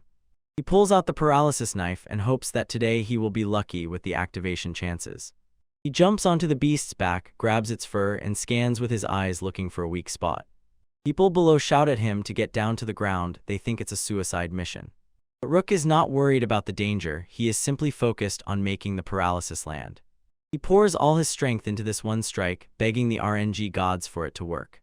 He stabs the blade with all his might, and as soon as the effect finally triggers, a colossal burst of energy explodes. It's time to break the limits of his current build. He lets out one last roar as he tries to finish the job. After that massive attack, Luca is now just like a rag doll. Watching him fall as if he was just disconnected from the server, pure comedy gold. But well, the job is done. Mel is already on the spot with heals, but the real MVP is that this giant mob is finally down. Turns out our guy didn't even need a killing blow. He just applied a giant paralysis debuff on it, and that's it, period. The local dwarfsmith approaches and takes up the axe to finish the job, probably for that very sweet loot drop. Westgate looks like a celebration after a raid, and honestly, coming out without any casualties is basically an S-rank clear. All the other party members are already dreaming of their wind dance becoming the next top guild. Luke is already receiving a heroic reception, but it starts to dawn on him, he has been just recharging with that comfortable buff for too long. When the girls fight over who will pay for the drinks, it means you have already leveled up to the bottom in the starting village. After several days of farming corpse mobs and clearing the map, the event is officially completed. Gold finally lands in the inventory, 30 gold coins per person, a huge payout for a mid-level quest. The feudal lord is cursing in rage. He has to pay for repairs, especially after the northern gates were smashed by humanoid mobs while everyone was focused on the boar. The guild lord looks like he went through a 24-hour service repair just to get the kill and secure this money from the reward. It seems the tension from all the disputes with the local nobility is literally pushing the man's hairline back. But who cares about politics when the menu features a festive banquet dinner? In RPGs it's known, food tastes 10 times better when you're not the one paying for it. As the night stretches on, the mood shifts from celebration to what happens next. Everyone is only talking about how to modernize their setups, from high-quality looks to custom-fitted armor sets. And on Luke's face is the same expression. It always means that a big plot twist is about to happen. He drops a bomb. What adventurous activities do you plan to do in the future? Essentially, he is asking whether their goals align with his, or if they are just content being big fish in a small pond. Dan's goal is simple: stay put, protect the city, and reach C-rank classic NPC energy, but decent. Luke tries to steer the conversation toward moving to a town near the dungeon, where the EXP is really worth it. And the rest of the squad is too attached to their social ties and the town's safety, so they don't even consider moving. Here Luke realizes for the first time his path is different. He needs legends, ruins, and high-level dungeon crawls. I want to explore this world more, and here it is, the official statement about the solo leveling arc. Craziest thing, the party already knew this. They had been watching how he grew and outgrew them from day one. Dan admits there are two types of players: those who play for the lifestyle and those who aim to get on the leaderboard. This is a poignant moment to realize. The Wind Dance Party is essentially a screen of decay. Mel tries to keep a light mood and tells Luca, don't psych yourself up and don't get too emotional about them. They raise their glasses for the last toast to victory in that same hustle and to Luca's new journey. Luke knows he will never forget these guys. They were his first real squad members in this world. Dan watches him walk away and realizes he was actually afraid of the boar, and Luke just charged in there like a madman. For Dan, Luca is not just an adventurer, he is one of those who will leave his name in history textbooks. He admits that he was just using this life to escape responsibility at home, like an apprentice blacksmith. But the song about Luca's reason makes him pull himself together and finally have a proper talk with his father again. The carriage is already ready to depart, and the farewells are short and to the point, just as we like. Mel leaves him a parting gift and warns him to watch out for bad women, and in this genre, that's a direct death flag. In a world without DMs and Discord, farewells are essentially an irreversible account logout. Bit sad, but the work doesn't stop, and Luke stubbornly keeps his course forward. An old lady in the carriage asks him for coordinates, and he is already looking at the full change of scenery. He was exploring the map during his rest, searching for the perfect place to start the next chapter. And then he finds it, that one place where a gamer's heart skips a beat. The Labyrinth City Elm. Now it sounds like this is where true luck trap begins. Having fixed a new goal, our guy sets off beyond the horizon, ready to take on the next big expansion. Yo, the local food here really looks top-notch, clearly better than the canteen in the starting town. The waitress immediately catches that I am a newbie in this high-level atmosphere because I look at the architecture as if it's a 4K remaster. I tell her I am from Langford, and she looks at me as if I just said I walked here from another continent. Seriously, travel time in this world is no joke if a 20-day carriage trip is considered too long a journey. Here maps are essentially SSR drops, so if you're not a top merchant outside your local map, you fly almost blindly. I decided to brag a little and ordered the recommended wine for 5 bronze, and that's a total whale move for a newbie. Come on, the soup is elite, so it's a worthwhile investment in a stamina buff. I start eavesdropping on the locals to gather information about meta, and it seems the lower floors of the dungeon are filled with that stuff. Even girls-only parties play cautiously, and that means the difficulty spike is real. I start tossing out made-up proverbs to blend in with the crowd while listening to rumors about some suspicious business in the West. It's time to bail before I attract too much anger from the local NPCs. I hold on to the navigation hints the waitress gave me and try not to get lost in this huge hub city. She arranged a budget hotel for me that doesn't look like a total death trap. I finally plopped into bed and my whole body is buzzing. The fatigue meter is hitting 100. Being a solo player is stressful when you have to keep a close eye on yourself against pickpockets 247. Just as I'm about to log out for the night, my fairy companion Lee appears to brag about her favorite sleeping spot on the gates. She talks about some shiny place with flowers, but her descriptions are pure flavor text without any context. I tell her that tomorrow I'm going into the dungeon, so I won't have mana to call her for a while. She just waves her hand and replies that it's raining, then disappears. I say, wait, how do you know the weather forecast? Like on command, the sky opens up just in time. Apparently, the fact that she is a spirit being gives her an innate HUD for environmental effects. Morning sneaks up and I throw the key on the counter at the entrance to head to the guild.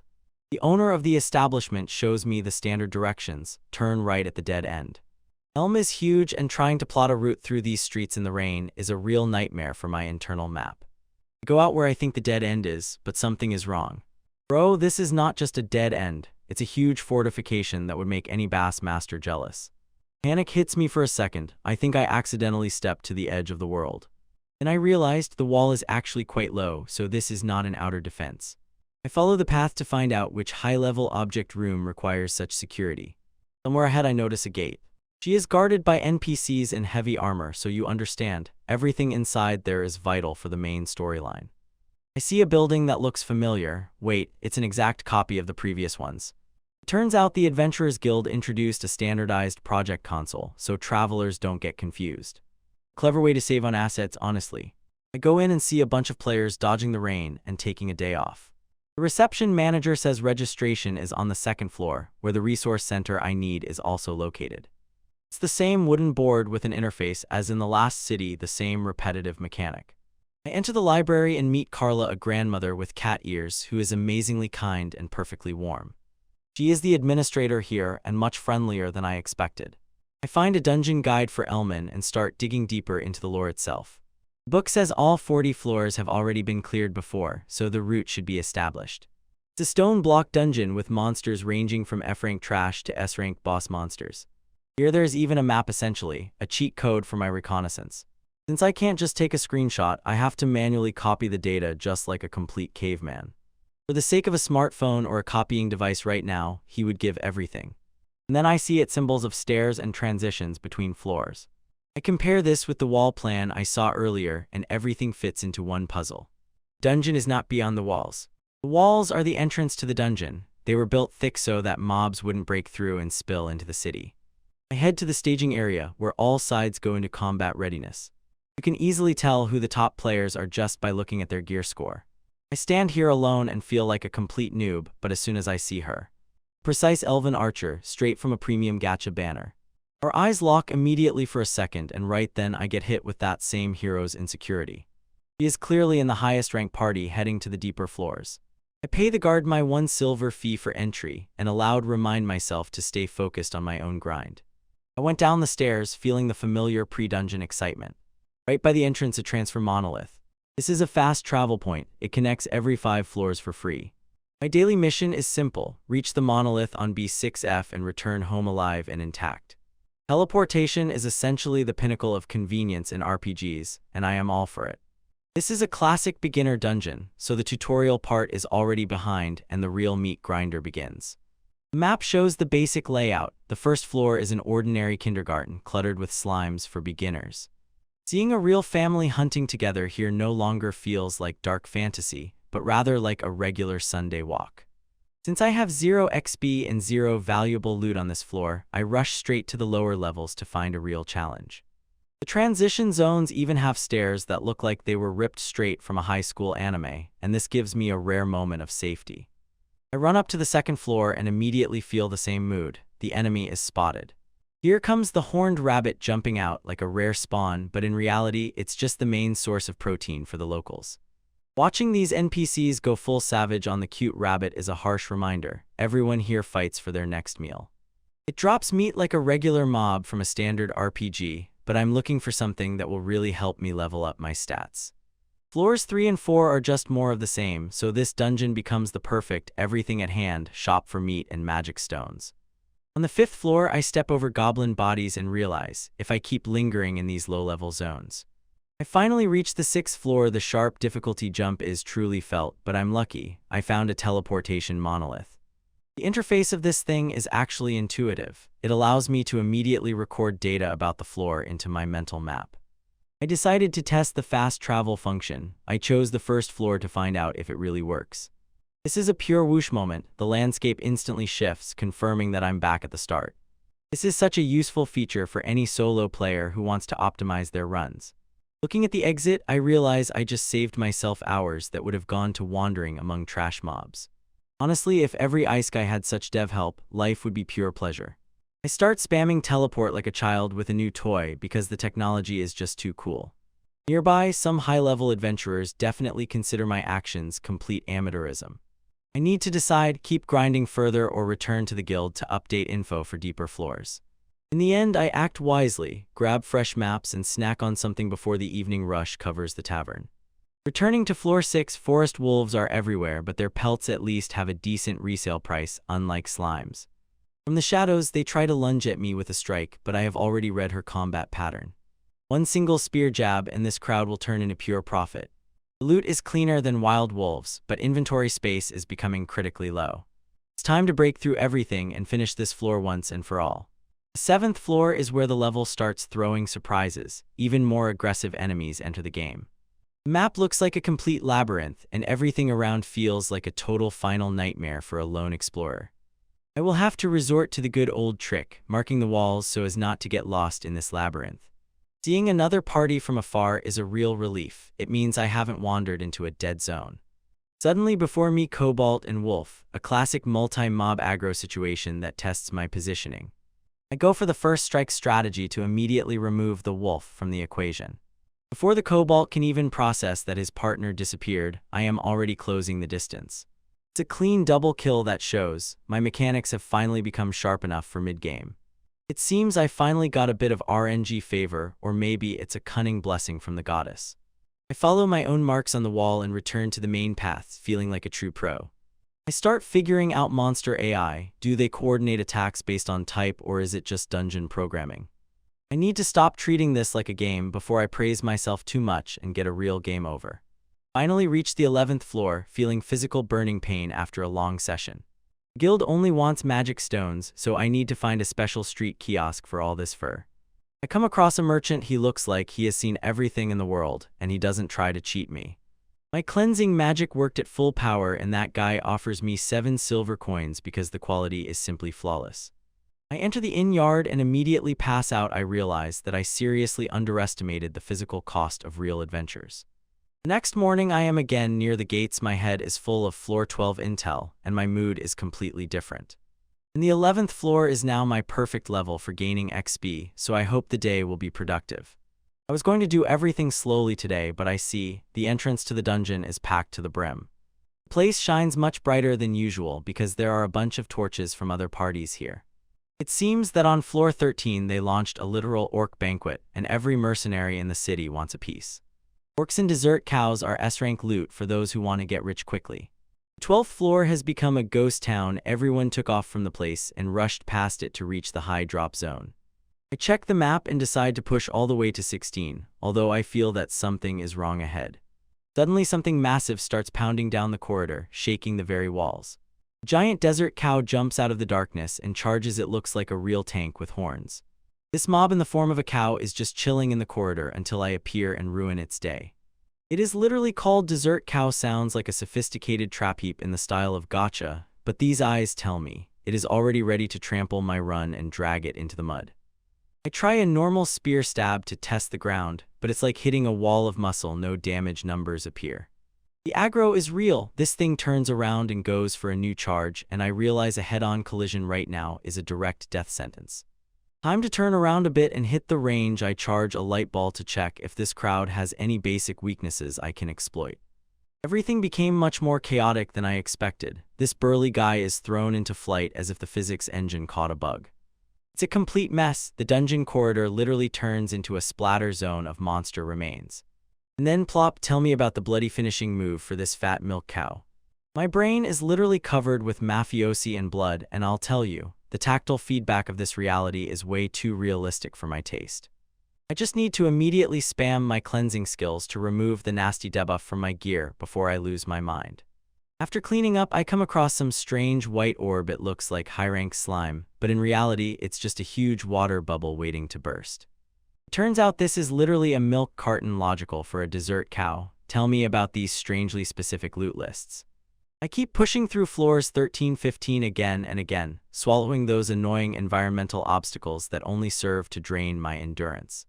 Finally, a real challenge appears on the horizon. A classic fantasy tank, an orc.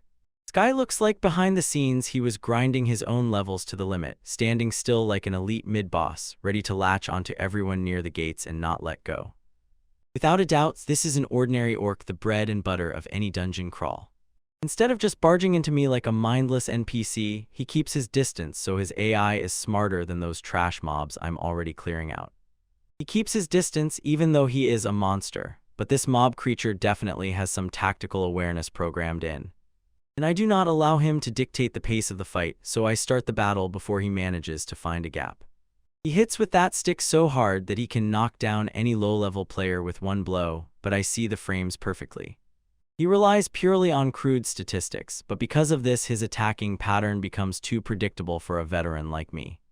I feel my basic stats increasing in real time and my body moving faster than ever in the real world.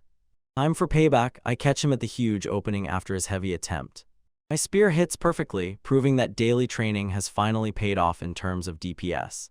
I literally decapitate him, and honestly the power increase feels incredible when you finally start leveling up by matching mobs. After the fight, I check the drops and see, most people chase this just for the meat, while I treat each floor as if it were a high-stakes raid. Wait, what is this? A spatula? Why is the orc dragging kitchen utensils as if it were a rare drop?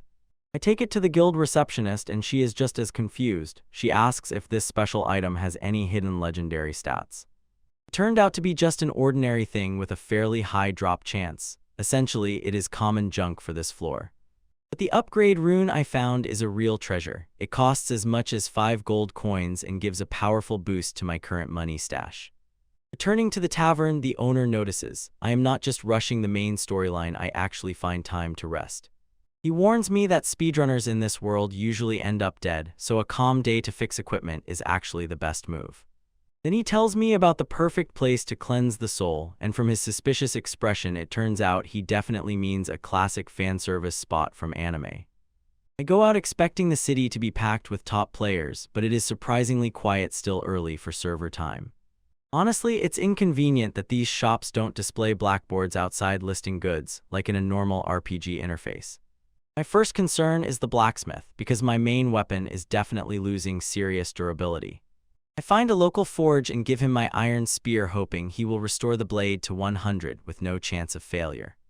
He charges me 3 silver coins for quick sharpening and polishing, and that's a perfectly fair price for simple equipment maintenance. While he works, I look at the stock in the shop and notice everything here is maximally practical, no cosmetic frills. Then I see a blade with a distinct blue tint and realize I have come across genuine mithril equipment.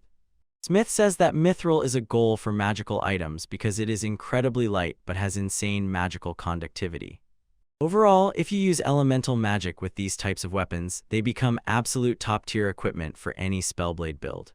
I ask if he can enchant my spear with magical properties, and he just laughs as if I am asking for a legendary drop in a tutorial quest. To forge magical weapons, you need a high-level magical alchemical craft and materials that are almost impossible to obtain in this region. He even somewhat humiliates himself, admitting that he hasn't met any craftsmen skilled enough to pull off such a combination of charms. He hands me the spear back and says that for now I have to rely only on my own brute strength and magical elements. At first he says it's good to set all this up, first give God your own and only then think about the final equipment. When I walk away, I think maybe it's better to keep a low profile around conversations about magical weapons so as not to attract unnecessary aggro from enemy factions. Because I am currently penniless and cannot buy mithril, I decide the best alternative is to get some high-level magical tome and level up my skill tree. I enter the shop hoping to find a hidden valuable treasure that will give me a crazy boost in this whole world lore story. There is such a variety here that it takes my breath away, books from Dragon Nest to how to make a shovel your soul. I even see a title about a guy who turned into a slime. Damn, the references in this world are top-notch fan service. I wonder if I should next level up creation abilities in case I suddenly encounter an emergency survival situation. Then I see it all about spirit magic, a legendary tome usually only elves can master. I reach for the book, but my hand touches someone's fingers as if we are in a frame-by-frame rom-com scene where everything is scripted. I look up and oh chills, a top-level elf girl, and it looks like we just activated a fated encounter flag right in the middle of the bookstore. The MC in the bookstore tries to squeeze out some loot, but some high-level elf NPC snatches it first. He tries to be a good guy and lets her take it, hoping that quest flags are hidden somewhere. She actually takes the book, and for a moment it seems like we are entering a secret romantic branch. And then she gives him that insanely harsh "are you a creep" look which knocks down any gamer. Our guy stands red as a lobster like a complete loser just as she simply walks out of the store. Now he definitely regrets that he once lowered his charisma stats. He shakes it off once more and dismisses it because the work doesn't stop and finally notices a chance for a legendary drop on the shelf. He pulls out the Sacred Wind Grimoire and starts celebrating as if he just pulled 5 stars on a single ticket. He dives into local legends, trying to figure out the requirements for the skill tree. He is literally doing theory crafting, if he can use holy magic as a portable air conditioner to stay cool during boss fights. Suddenly, a terrible scream comes from the local church that's usually where the darkest stories happen in these RPGs. He stumbles upon a bunch of adventurers gathered together, as if waiting for the raid boss to spawn. One guy is literally kneeling and praying to the RNG gods because he's about to risk his last confirmed weapon slot. This guy is the embodiment of every gacha player right before pressing enhance on their favorite gear.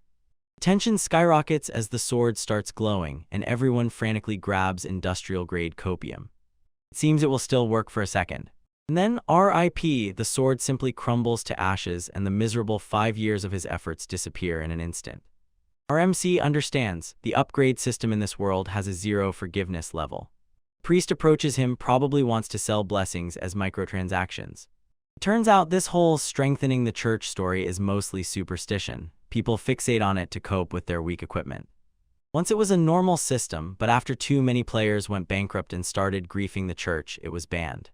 You still see those upper shelters gathering outside, hoping to beat the odds and repair their mediocre weapons. MC begins to think whether the god who brought him here is just a developer laughing at these poor NPCs. He raises his eyes to the sky, recalling the white spatial being that Akadem was at first. The sky looks calm, but the hidden mechanisms of this world are quite cruel.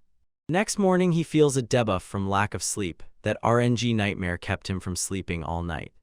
He gnaws on NPC bread while studying how to cure poisoning and paralysis, preparing inventory for a high-level raid. Even local street vendors warn him, upgrading armor is a direct path to the game over screen.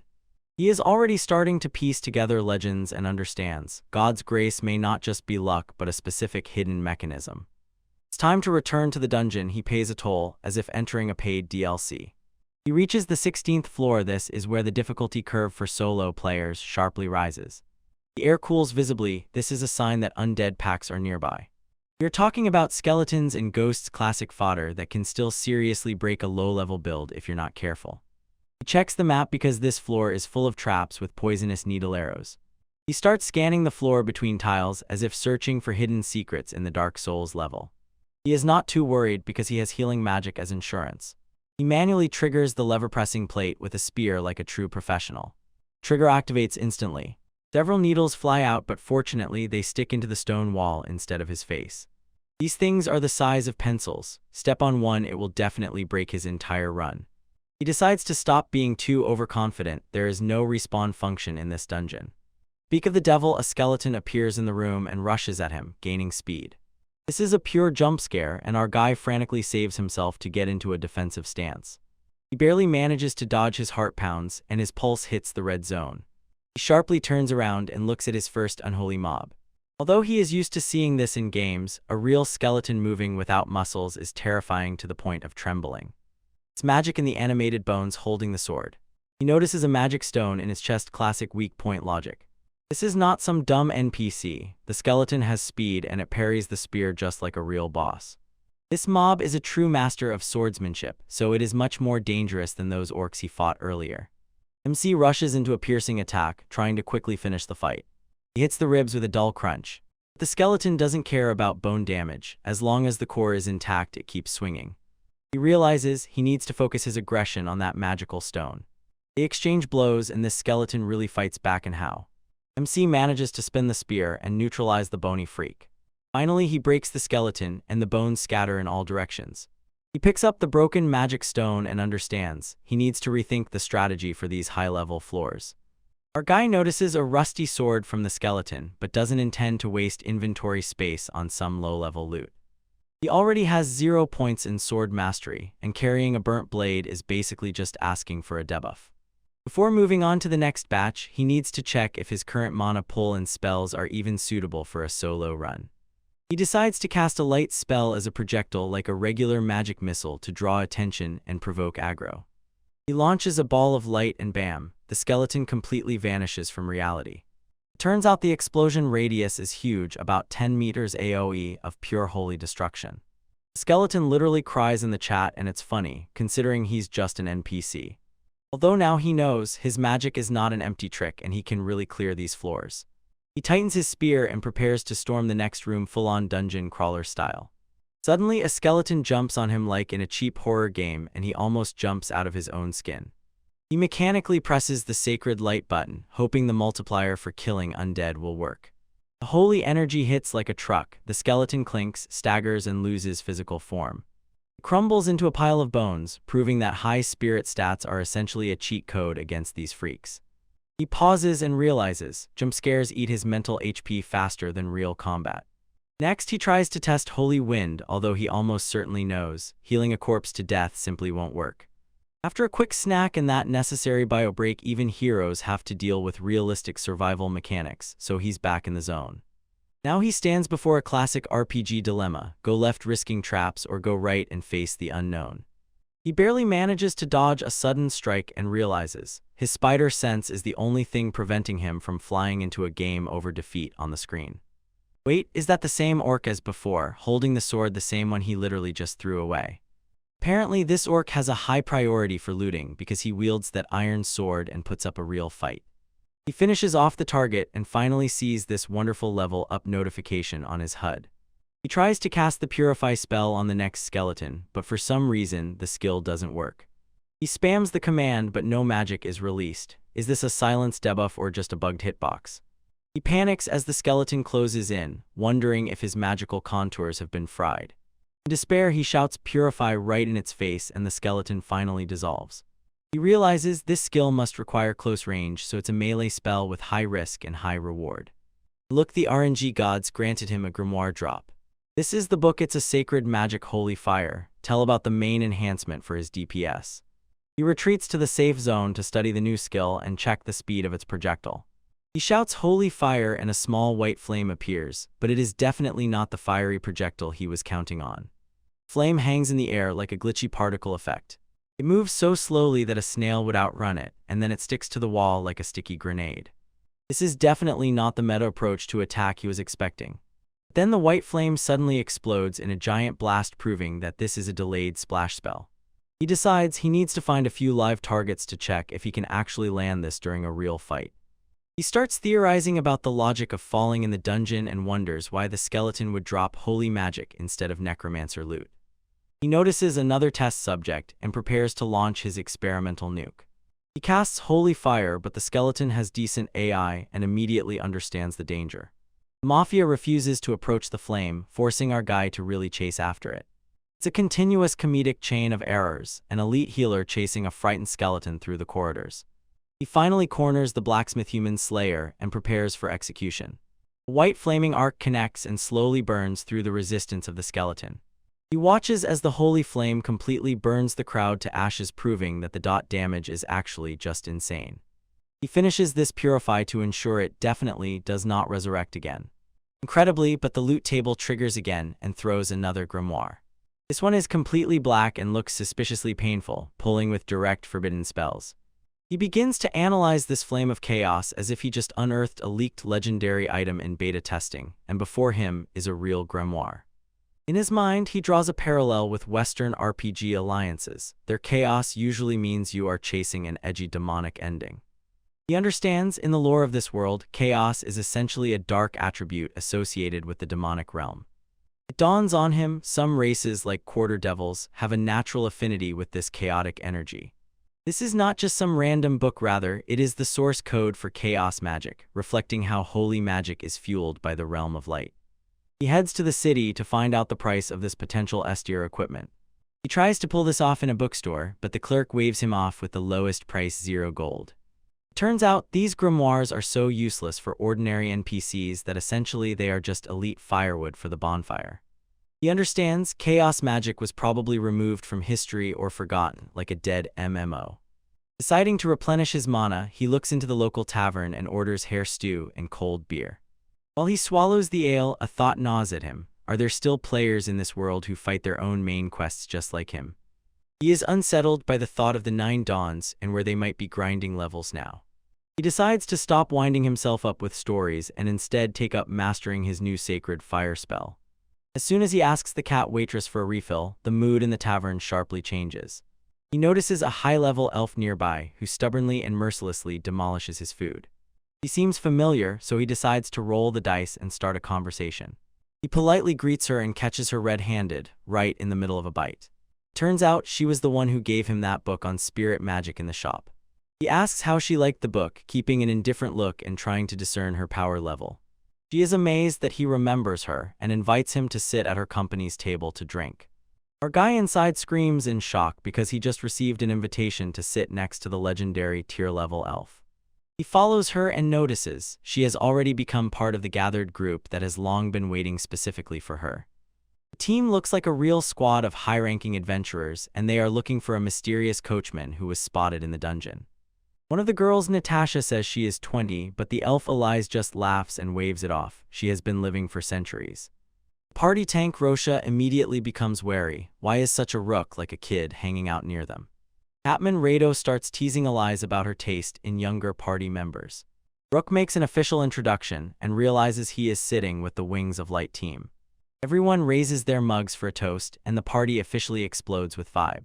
The youngest dismiss the truth as if the spirit magic book was complete junk because the author was actually not an elf. She explains that about 40 of the expert information in these books is essentially fake news. When Rook asks why she even bought it, she admits she was just checking if she missed some hidden lore. The food is already on the table, but Rook feels a bit out of place, like some third-wheeled NPC, while they eat intently. Lieutenant Girl is obsessed with the idea of her herbal diet, insists that she eats the same thing every day, every minute. She is not a fan of meat, the complete opposite of the rest of the meat-loving crowd. Rook tries the elven food and freezes. It tastes like genuine high-quality gnocchi. Rydas tries to force Rook to eat fried oysters, insisting that he needs protein to grow into a real tank. Rook begins to feel that he belongs to this place and realizes this is exactly the adventure or life he dreamed of. He hopes that his old comrades are enjoying themselves as much as he is, delighting in the doomed meeting with this new team. Meanwhile, in the royal castle of the capital, we see Masa dealing with a completely different kind of stress. He is dragged along by a saint, supposedly a symbol of purity, but behaves as if he has completely lost his mind from obsessive fan mania. Saint Luciana aggressively flirts with him, and this makes the hero wish he were back in the dungeon. Masa tries to come up with an excuse to go to sword training, but she won't let him escape. Waifu Agro holds him in a death grip. Another party member, Kanan, decides to leave the group and go to the city to look for funny, handsome guys, leaving Masa to suffer alone. Luciana insists strengthening friendship is just as important as leveling up. Masa apparently is drowning in her own cheap tricks, and the other girls at the party can only watch with sympathy. Suddenly, a guy named Henrik intervenes, trying to appease the saint by throwing in some historical reference. He starts babbling non-stop about the legendary elven hero Gallardo Rockstein from his divine bowstring. Henrik is such a fan that he begins preaching about the hero's legacy as if it were the holy scripture. Nasa realizes that Henrik is too socially out of the loop. He will talk non-stop for hours. He notices a chance and tries to pull Kanan back into the conversation to share the burden. While Henrik is busy setting a trap for the saint and unloading all this in a lengthy lore explanation, Masa and the guys take advantage of the opening moment and teleport away at almost full speed as soon as they can. Rook returns to the city after a successful run, already thinking about which top-tier loot he will spend his hard-earned gold on. He runs into the Wings of Light party at the tavern, and their appearance is unexpectedly relaxed for a group of high-level adventurers. Our guy can't resist and brags a little, casually mentions that he just snatched a blessing from the goddess as if it's nothing special. Girls almost melt at the thought that his innocent heroic role is the cutest thing they've ever seen. And they in turn just laugh to tears because they know exactly how green he still is. Then Elise delivers the absolute nuck truth, reveals everything, and declares that she once changed Natasha's diapers. Natasha goes crazy with rage, trying to maintain her cold role as the elder so she doesn't fall apart in front of Rook. It turns out Wings of Light is not just some random guild band. They have existed forever, and members rotate in a circle like in a guild for legendary raids. Natasha is actually the granddaughter of one of the founders, so Roy and Elise raised her from level 0 as a baby.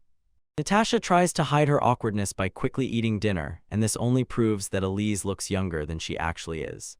Rook just sits and experiences a mild existential crisis because elf aging is essentially a broken game mechanic.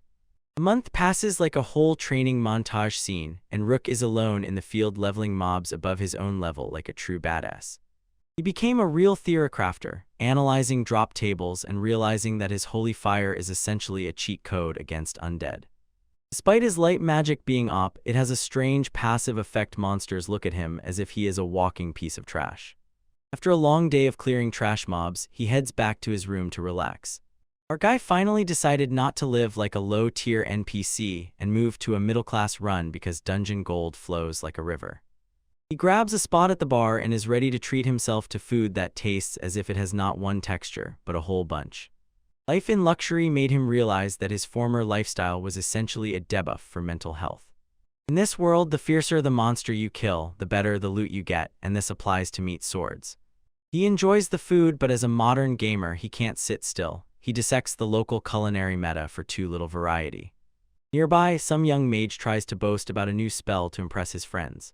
The man tries to cast water creation, but his mana efficiency is 0, and he barely squeezes out a pathetic stream.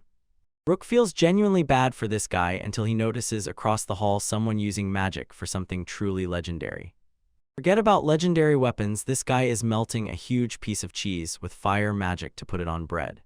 Rook goes crazy, he has finally found something truly worth spending his gold on. He rushes from the deli, ready to buy the entire cheese stock as if it were a limited-time gacha banner. But reality hits mercilessly. One wheel of cheese costs 2 gold coins, basically the price of a high-level grimoire.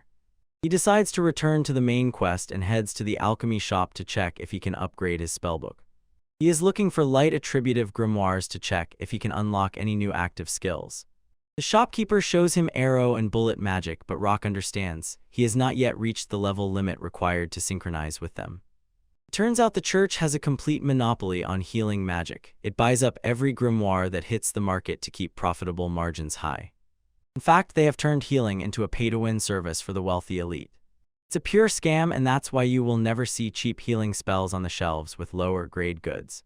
Rock wonders how Eliza even managed to master spirit magic if it's not something you can just buy from a vendor.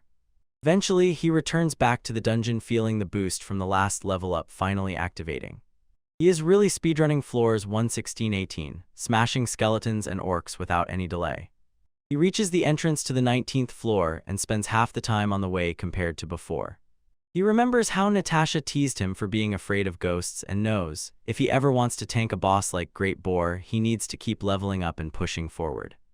The 19th floor is a place where difficulty sharply increases. Physical attacks are powerless against ghostly crowds here. Suddenly he hears footsteps and voices coming from the darkness ahead. He notices a party of adventurers descending, but they do not look like the friendly NPCs he is used to. While he is scrutinizing them, he suddenly notices he is being flanked by a suspicious figure sneaking up from behind. Our guy is on guard, watching how that hand twitches, reaching for the scabbards.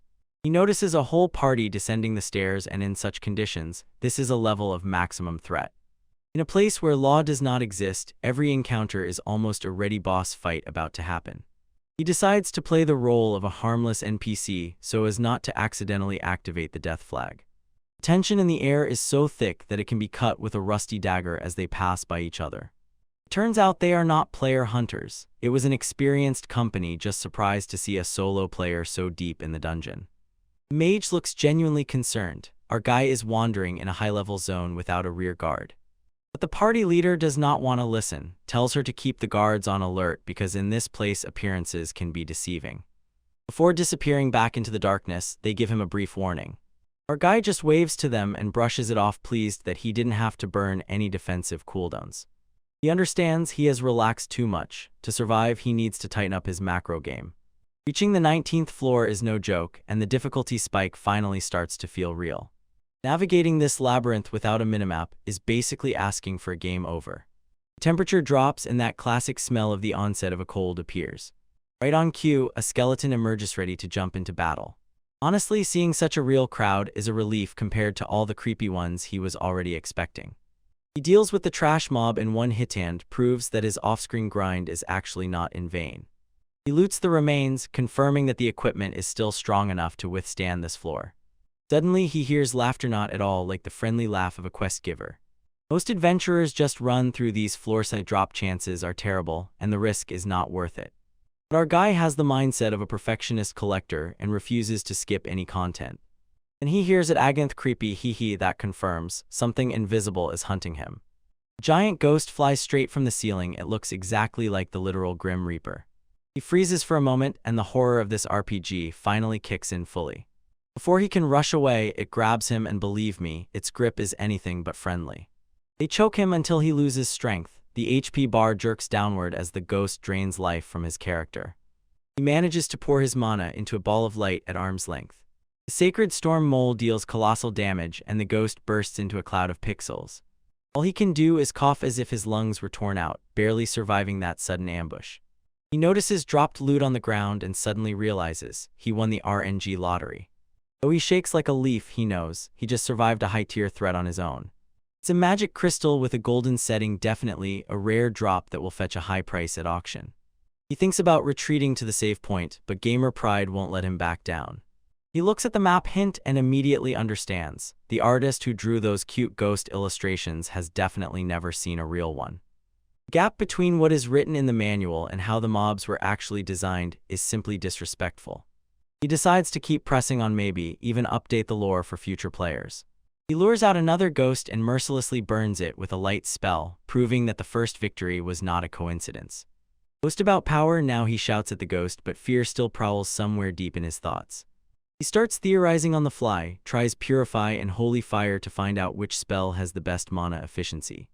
It turns out Holy Wind is a complete waste of mana, and this honestly fits the basic logic of this world. He finally reaches the transfer device, a safe zone where mobs cannot pull aggro. Returning to the guild, he decides to sell that rare drop and eventually earns as much as 6 gold coins. The receptionist is impressed and calls the boss to check the elite loot. It turned out that single rare drop was enough to meet the XP requirements for an immediate promotion to D rank. He waits for a lavish ceremony, but the reception simply pulls out a real hammer and chisel. She starts smashing his adventure card right in front of him, and his face eloquently says it all. After a bit of manual work with the metal, she returns it officially updated. He can't believe that the ranking system is so budget, it literally just needs to scratch an X over his old rank. She says that each guild has its own crooked way of counting rank depending on local regional trophies. In the end, he returns again in thought how terribly ghosts affect people while counting his hard-earned gold. He decides to call his fairy companion at least to talk about the next stage of the main scenario. But Lisa behaves too strangely, hunched over as if she has some serious server lag or status debuff. Lisa has a seriously neglected aura of a party participant burning, and honestly, she doesn't even look me in the eyes. The cheerful mood completely disappeared. Instead, a heavy silence fell, worse than entering the boss's room. She is really trembling and asks if I hate her so much that I refuse to summon her. I realized I was so absorbed in this daily work that a whole 30 days have passed since I last brought her to the party. I immediately switched to damage control mode, waving my hands and showering with excuses that I have a work schedule all the time. The poor girl started crying, thinking that I would leave her on the bench forever because I no longer need her support skills. I need to make her a pinky swear, literally swear that I'm ready to lose a finger if I don't call her more often. In a few days, I'm back in the trenches on the 22nd level of the dungeon, testing my holy magic against the local undead mobs. Knowing that someone is waiting for me somewhere gives me a huge mental boost, and this solo raid becomes much more stable. I'm even starting to think about which rare souvenirs I can steal for her while I'm down here.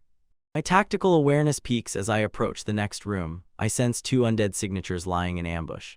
This is classic RPG preparation. On the right, a skeleton tank, on the left, ghost casters. I don't give them a chance to get angry. I immediately start chanting "Oh Sacred Fire" to initiate the cleansing process. I hit them with a combo of Holy Fire and ordered the foul creatures to simply explode.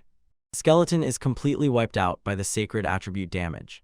My holy magic training finally gives me a noticeable casting speed in the real world. Then the ghost throws a blue grimoire, literally hit the RNG jackpot on a random mob. This is a location spell for summons, essentially a radar utility for dungeon explorers. I decided to check right now, released magic into the small room. A giant burst of energy breaks out from me, illuminating the entire area like a flashbang. When my eyes get used to the darkness, I realize this is exactly the spell I was hoping for. This is a real reconnaissance system with a research radar. I feel a clairvoyant effect. I see through doors and thin walls as if I have wall hacks enabled. The detection range is about 10 meters, and this radically changes the game. It helps to avoid traps and not run into surprises unexpectedly. I even see skeletons through the masonry, and this gives me a huge tactical advantage for preemptive strikes. While I walk, intuition suddenly starts to tremble. Something is a bit off in this floor. Most of the information in this world is still new to my database, so I have to analyze everything carefully. I can start feeling the walls and notice a passage that seems to be hiding just outside the perimeter. I walk along the wall to what was supposed to be a dead end, but the radar says something completely different. This particular section of the wall looks too thick compared to the rest of the markings. I check with my official map and realize this room is not even on the list. It is a hidden chamber, a secret compartment not yet revealed. I start checking each tile on the switch, hoping that my search skill is high enough to find the exact trigger. I even think of simply resorting to brute force and stabbing the wall with a spear to check if it crumbles. I am already on the edge, groaning that I did not take a subclass in bandit or stonemason to look for these things. Just as I think about returning to the guild and asking for help, I notice a tiny detail. There is one solid block that does not quite fit the pattern of the rest of the floor. I stab it with a spear, hoping it is not a high-level floor trap. Turns out this is a switch, and the wall begins to harshly creak and swing open. In the hidden chamber there is an altar, and on it lies a single bag. For a moment I hesitate, thinking is this a follower or some kind of trap for catching prey that triggers from the very trigger itself. I quickly count 1, 2, 3 and dashed off at maximum speed, grabbing the package. Nothing explodes, and I am left with an ordinary-looking waste bag in my hands. It is made of simple leather and fabric, at first glance nothing showy. But as soon as I open it, inside is darkness, black as the void in space. I try to push the entire spear into it, and everything disappears into the bag, as if nothing was there. Here it is, the holy grail of loot in RPG, a magical bag with infinite storage. My inventory management problems are officially solved, so solo dungeon crawling has become 10 times easier. However, I will have to keep this a secret, because such a rare item makes me a perfect target for player killers. I use my new wall hacks to find a ghost hiding in the walls and greet it with a loud hi before tearing it to pieces. I shot Purify from 0 distance through the wall. The ghost drops a white magic stone, another rare drop to add to my trophy. As soon as I leave, the guards notice I just came across legendary trophies. I smile and say, good job. I feel like the king of the world, but I have no idea that my huge trophy haul is about to cause a terrible commotion in the city. Our guy goes out to take care of business, but the local shop is packed to the brim, feeling uneasy. This is a complete traffic jam, and honestly he is not trying to leak his secret technology to a bunch of random NPCs. He decides to go full stealth, hides that magical satchel under his cloak to avoid attracting extra aggression. While he waits for the crowd to get disappointed, he starts calculating equipment upgrades because his current set definitely doesn't reach those endgame stats. He counts hits on drops, and while dark magical crystals firmly cost 6 gold, the white magical stone is a complete wild card. This is that rare drop you keep in your inventory forever because you're afraid to accidentally sell a quest item. For now, he decides to stash it, transferring it to a secure storage until he figures out its real price. Of course, as soon as he pulls it out, local high officials immediately size us up, and Eliz appears to check his loot. The leasing agreement makes it clear this is not just a standard light crystal, but they bow even before they can offer him a trade. Finally, he reaches the counter to unload his usual mob drops. The clerk definitely glances at that light crystal, but stands firm and does not sell his rare trophy. And then she drops the price relation. Class D costs 30 gold, and Class C can go as high as 100. Our guy realizes that he is essentially sitting on a legendary drop and decides to pack up and leave before someone tries to PK him for it. Seriously, 30 gold is 5 times more expensive than dark crystals. This is a crazy ROI for low-level grinding. Returning to the tavern, he refuels and tries to decipher the code in the loot table from the dungeon. It is strange that ghosts discard sacred attributes when they are usually weak to this element.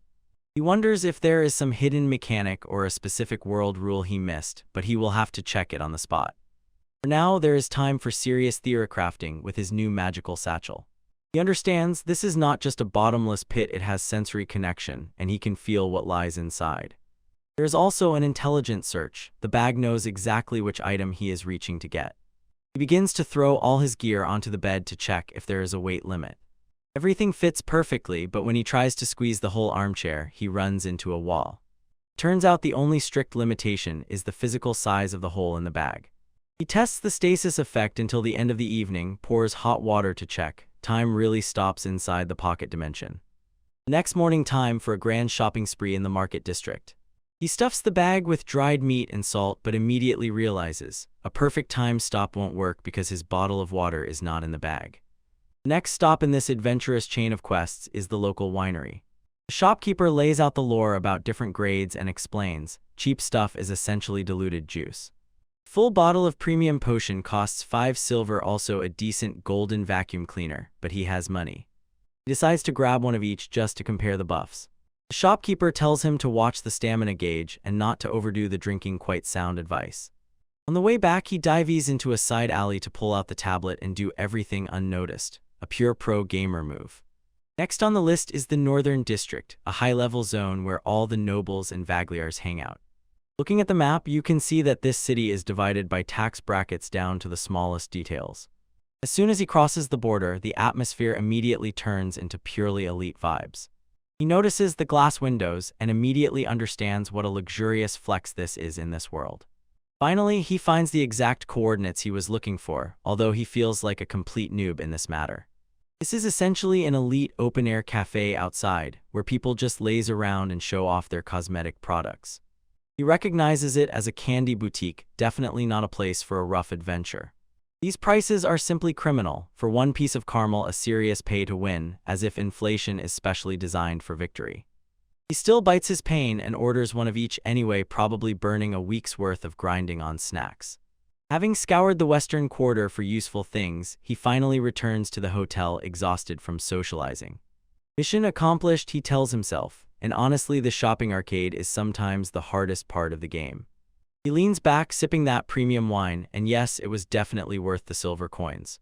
Reviewing his haul, he realized he got a glass lantern for a bargain, and that's a huge plus for his dungeon exploration kit. He decides to try a new combination, throws Sacred Flame directly onto the lantern's candle.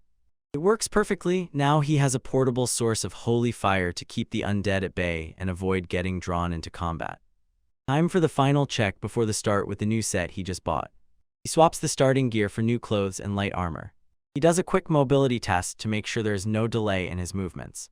The best part is the new robe perfectly hides his magic net, so the inventory remains secret from any potential thieves. It doesn't even swell, so he looks like an ordinary average adventurer. He casts a cleansing spell to wash his old gear before hiding it. He inspects the old tunic and notices a scratch he hadn't seen before. It's a souvenir from that encounter with the forest wolf back at the very beginning of the game.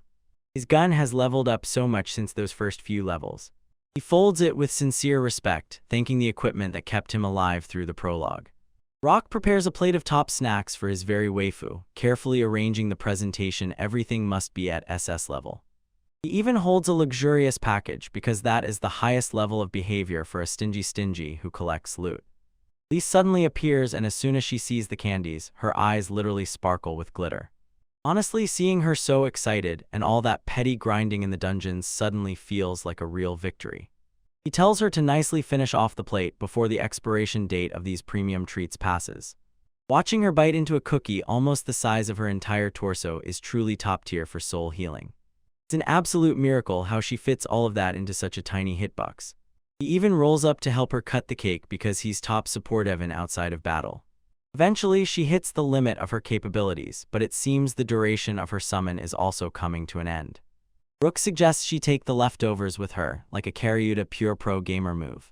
He wraps them into a tiny bundle so she can safely deliver her loot back to the fairy realm. She hugs that package as if it were a legendary collectible body pillow and flies away, leaving a cryptic warning about tomorrow. Rook remains standing in place, having no idea what major event he just accidentally triggered without knowing it. Meanwhile, the main heroic party is trying a completely different game here, fending off a huge stone golem. Their warrior rushes to the magical stone core, aiming to finish the fight with a single burst of DPS. They manage to clear the crowd, but it's clear they're just grinding through a standard, low-efficiency route. Of course, Sister Holy needs to press against the hero so that she clings even more like a heroine. Luciana's fake acting is so transparent that others at the party are already losing their minds because of it. They get into technical talks about how breaking the magic stone crashes the resale price of the drop. It turns out their tank was once a pro adventurer, so he has all the inherited lore from those times.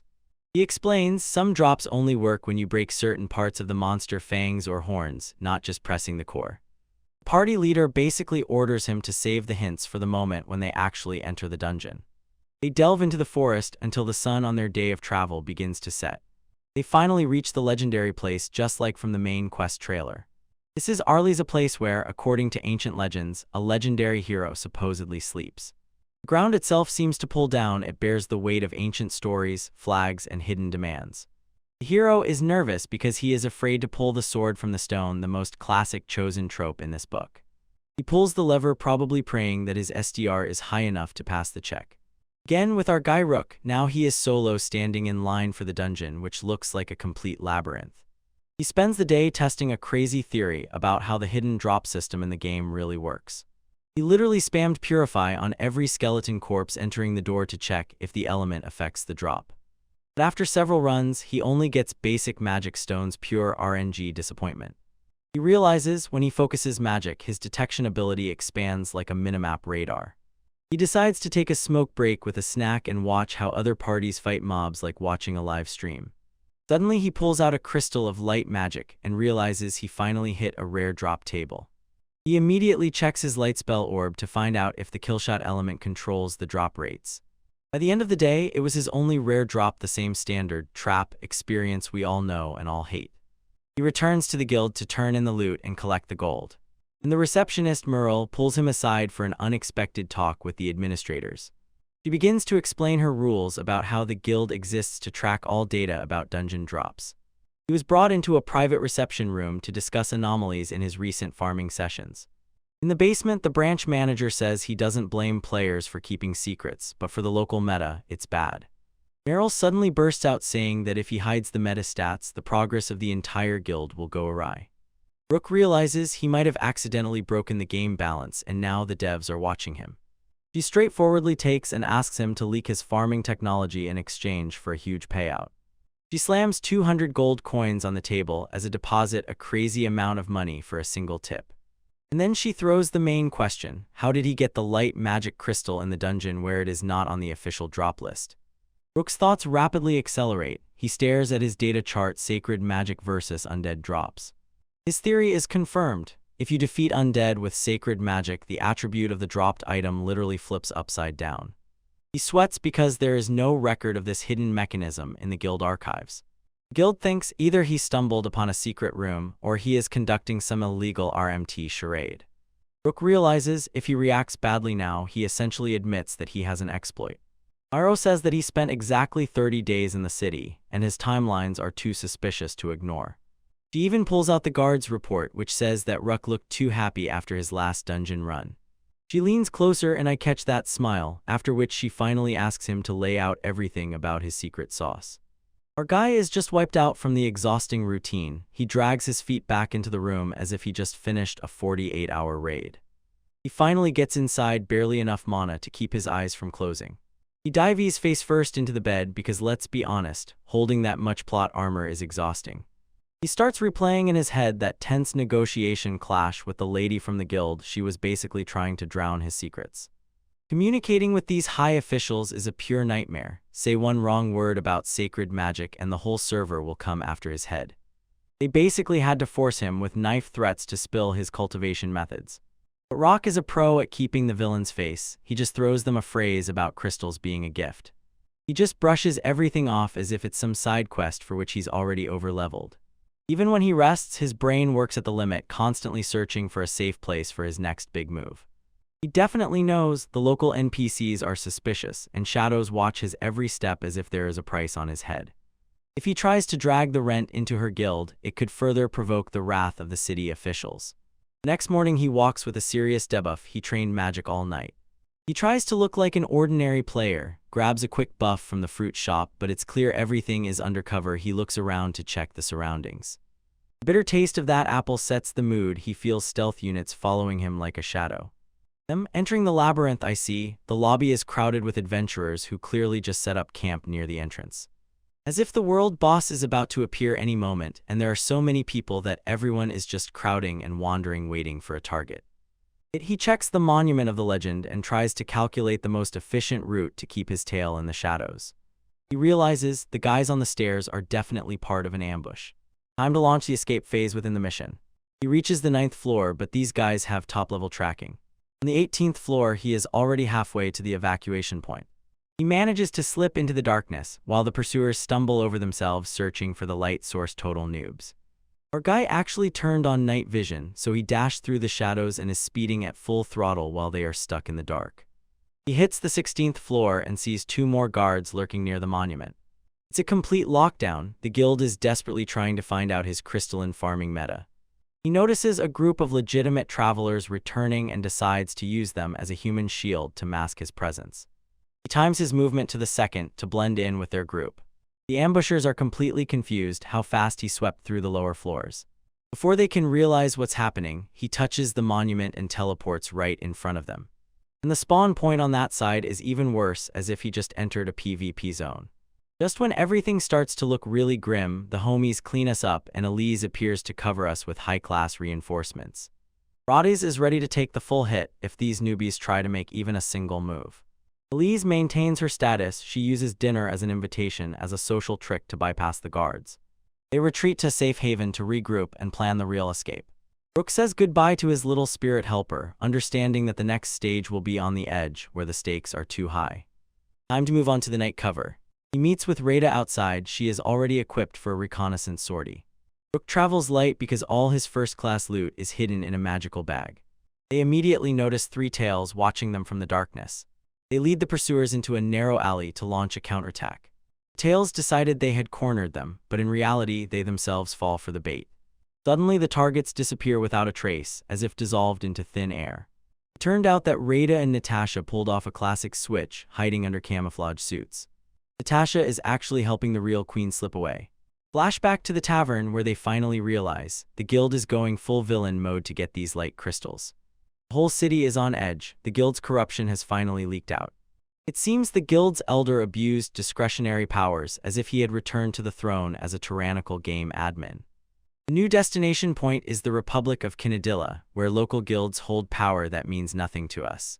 They reach the first major checkpoint, but the main street is swarming with scouts. Natasha tells him to stay behind while she handles the distraction mechanics herself. She notices an observation post and a sleeping Dogen plans to use the situation to her advantage. The bow allows the arrow to fly with pinpoint accuracy. The arrow hits the dog's leash and this chaos becomes the perfect distraction to disrupt the guard patrol's route. While the guards are distracted by the noise, they make their move. Meanwhile, Raidas and the fake Rooker lead the crowd on a wild goose chase. Raidas laughs because these guys are so easy to kite. They are actually impressed. Rook, who is demoted, managed to generate so much aggro. Eventually, they hit a dead end in the chase. The mob demands that they give up the bread. Raidas pulls out his huge sword and is ready to show these mobs the difference between their strength and his. Real Rook returned and finally everything calmed down. Natasha warns him everyone will crave his light magic secrets. But it was Lies who really helped him clear his head while she was nibbling on a cookie. This lout is not just a mascot. She is essentially a walking guide on strategy and vision of the future. Every puzzle she dropped, from a wild boar attack to a random rain, actually turned out to be the main quest kettle.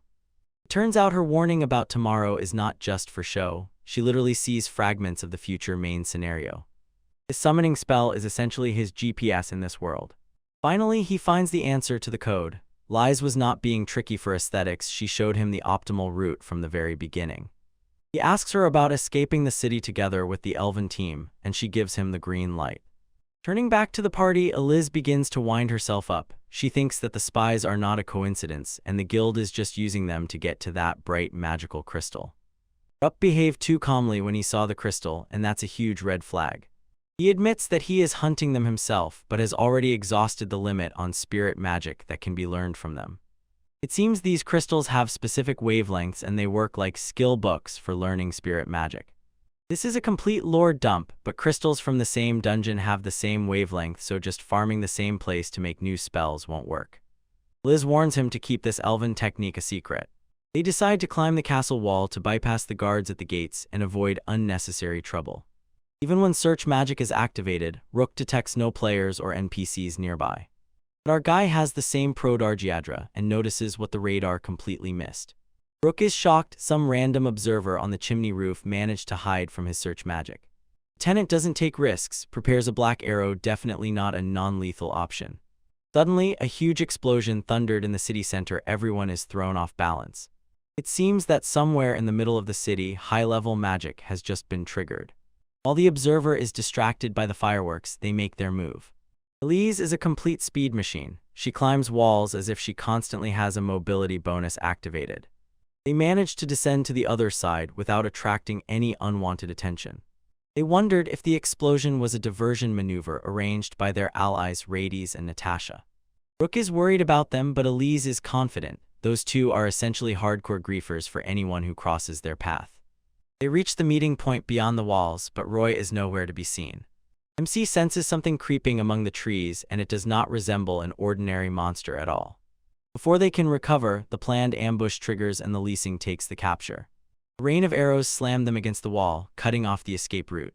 Alice realizes this is not a random encounter. This is a coordinated strike by professionals. She receives an arrow in the shoulder, and one look at the pattern is enough to understand. it is a poison that kills. HP drains quickly, but the enemy is still luring them out of the forest with kiting. MC launches a fireball to illuminate the tree line and discovers a half-human wolf playing hide and seek. The enemy retreats just as Roa arrives in a carriage like a true hero. They load the rental into the wagon and Roja realizes someone who knows their movements has been tracking them deliberately. They need to clear the area before the next wave of announcements arrives to finish the job. Lise is in the red zone, breathing is shallow, and this poison is draining her life bar too fast. Rogue has an even worse problem. More enemies have appeared on the road, blocking the way, so she decides it's time to stop holding back. He slices through space with a huge horizontal cut. It looks like a direct cheat code. With one strike, he wipes out the entire squad, showing why he is the main tank in the party. Returning to the carriage, Elise is too weak, she can't even swallow the antidote. The main hero concludes that these guys are his true nakama, and he can't just watch her die when he has the tools to save her. He decides to reveal his hidden class and uses Holy Wind to expel the poison. Magic is so powerful that it literally turns the entire wagon into a beacon of light. Eliz wakes up completely rested, leaving Racha to wonder whether he has just witnessed a miracle or a disgusting bug that breaks the game. They reach a safe distance where the paths finally diverge. At least they give him a bag with high-quality supplies for his solo journey. Racha suspects that the market attack was just a diversionary maneuver to mask a bigger conspiracy within the guild. They say that Alicia is one of the few honest workers still left in the system. Liz warns him, being a traveler means dealing with a lot of toxic envy from players who hate watching someone climb the ladder. She actually reproaches him for being an op anomaly, capable of curing deadly poisons and finding hidden crystals. She is genuine and promises to postpone the interrogation until their next meeting. He gives all the fighters a final thank you for everything they have done. As a bitter farewell, he watches them set off. He looks back at all the NPCs and friends he met during those months in Elm. Nostalgia hits painfully, but solo grinding never really stops. He breaks through rough terrain and steep cliffs until he finally reaches the coast. Seeing the ocean for the first time in this world is a feeling of a huge map update. MC finally takes a break from all the risky throws and aggro pulling and savors premium server-exclusive cuisine. He sits by the campfire and just rests, but in reality he waits until his hunger indicator drops again to get proper quality loot. Look at that baked fish. Developers clearly loaded a bunch of polygons into the local Gia and also added quality beer. Our guy receives from a local NPC who looks like she was molded straight from the tutorial screen of the starter town, a sneaky trick to start enjoying the food. You take a huge piece of fish and swallow it whole without chewing, she says, and that sounds like a complete debuff for table manners. Then you wash it down with a huge gulp of ale so that the effect of the tastiest combo works to the tips. It explodes with flavor so much that MC looks like he summoned a 5-star unit with one call. The taste of the fish explodes in my mouth as soon as I swallow. Yes, this is the perfect combination any hero from a food-focused ice guy would envy. It seems the secret ingredient is mountain water from Ruta. It is what makes the ale so tasty that it is practically a legendary class consumable. The tavern is bustling. Beastfolk and dwarves argue whether ale is only for guys or if girls can handle this job too. Locals are way too relaxed. The tavern owner sprinkles jokes that it is the ale itself that is the reason why the local women are so beautiful. But the main character is not here just to win the culinary competition. In fact, he is heading south to the port city of Ruta after parting ways with Alice and her team. Even if he wants to stay and relax with one more round, he knows the main quest must be kept moving. He quickly runs through his journey, avoiding the guild raising a search and simply settling in the forest with holy fire which keeps monsters at bay. He finally hits Ruta, essentially the salt capital and a huge warehouse hub of the kingdom. The city with slopes and stairs is like a map you want to climb if the terrain were not so vertical. Trade is bustling here, but MC strictly stays in replenishment mode to prepare for the next zone.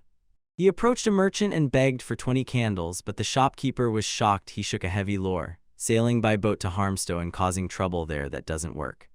This leaves him with an illegal mountain pass, essentially a high-level climbing puzzle. The merchant warns horses cannot pass here, so through the peaks a lonely footpath.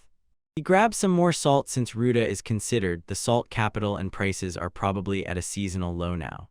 Before leaving, he pauses for a moment to appreciate the view and also takes some fish to go. Honestly, the visuals in this world are simply stunning.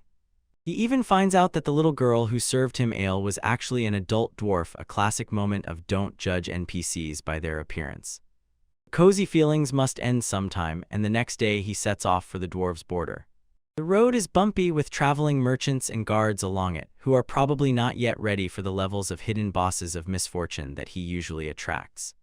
He quickly understands why horseback riding is impossible here. The path is a giant endurance test for his boots. After an exhausting climb that would drain anyone's energy, he finally reaches a place where Ruta looks like a tiny pixel on the horizon. Greenery disappears, replaced by a rocky wasteland, as if no monster has appeared here for a century.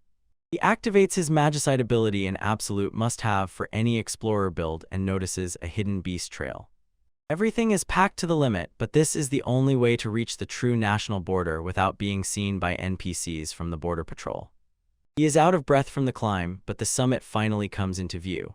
He finds a flat spot to catch his breath and have a snack, not even suspecting that he is standing right on a plot device. Suddenly the ground shakes and he almost falls into a hidden chasm, a complete death sign clear as day. He looks down and realizes he is standing on something called Iralden's door. Sounds like a huge addition to the lore. It is covered all the time with some strange black stone or moss, which to the touch feels like charred wood or tar. Honestly, it's even disgusting to touch it, and the host is still deciding whether he even wants to make contact with his grimy object. But then he remembers the fairy gate and thinks, maybe if I clean this, I will unlock a new fast travel point or some loot. He raises his Purify spell, humming a spell to the unclean, and whispers, "May your soul rest in peace," a classic move of any healer. The black smudge disappears, and a smooth white pillar covered with ancient runes is revealed. Immediately he gets the same sticky feeling as if he just triggered an event that will change the whole world, and he was not ready for it. He was definitely hidden not just like that, most likely so that normies would not accidentally open a portal to some raid of the last act. The design is too similar to the fairy gate. As soon as he touches it, the whole structure flashes with the same energy as the quest star. The doors slide aside, opening a path that stretches deep into the mountain. It is a dark, dirty ladder that looks exactly like the entrance to a high-level dungeon. He hesitates before entering. He knows that without a fight with the boss, there will be no way to the treasure room here. But even before he manages to look at it, he calls Lace and she appears like a flash of energy, faster than a streamer on caffeine. She screams about the girl inside and calls for help, and that means the MC has just received a mandatory side quest to save the girl. So the Pixie Fairy begins to tell a creepy story about some purely black zone where people are basically stuck, a dungeon that blocks visibility. Our guy is already sweating. This black mold sounds like it could eat his HP bar just by standing still.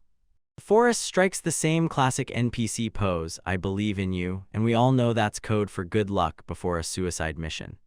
A rock can't even say no. When a magical fairy throws you that look, you're legally obliged to accept the quest. She hands over a token of gratitude from the elders, and essentially, it's a pretty strong support item for this run. It's a potion, but before he can look at the item description, she just appears like a bugged memory spawn. He enters the area and immediately sees the map is completely distorted. It looks not like a standard mob farm, but like an ancient ruin. The further he goes, the more dark mold layer builds up, and the air feels like you're in a hellish horror game at max difficulty. He realizes it's just a giant zigzag of stairs and decides to save MP, not to clear every tile one by one. Suddenly, he notices a puddle on the floor. It definitely wasn't among the environmental objects. The thing starts to shake, and you already know RNG is about to throw him a combat encounter. It's slime, but not that cute mascot. It's fast, aggressive, and trying to interrupt his hardcore run right now. He tries to parry with the staff, but the slime literally hisses on contact. This is a clear red mark indicating acid-type damage. If that were not enough, part of that moldy filth gets into his mouth, and that is probably a crazy debuff on concentration. Since physical hits are essentially like hitting water, he switches to a magic build and throws a light sphere right in the face. The slimy mass is removed, and he immediately has to spam his Purify skill to avoid catching some deadly status effect from the vapors. He rummages through the loot, pulls out a D-rank magic crystal, and realizes that even trash mobs in this zone have a very serious power level.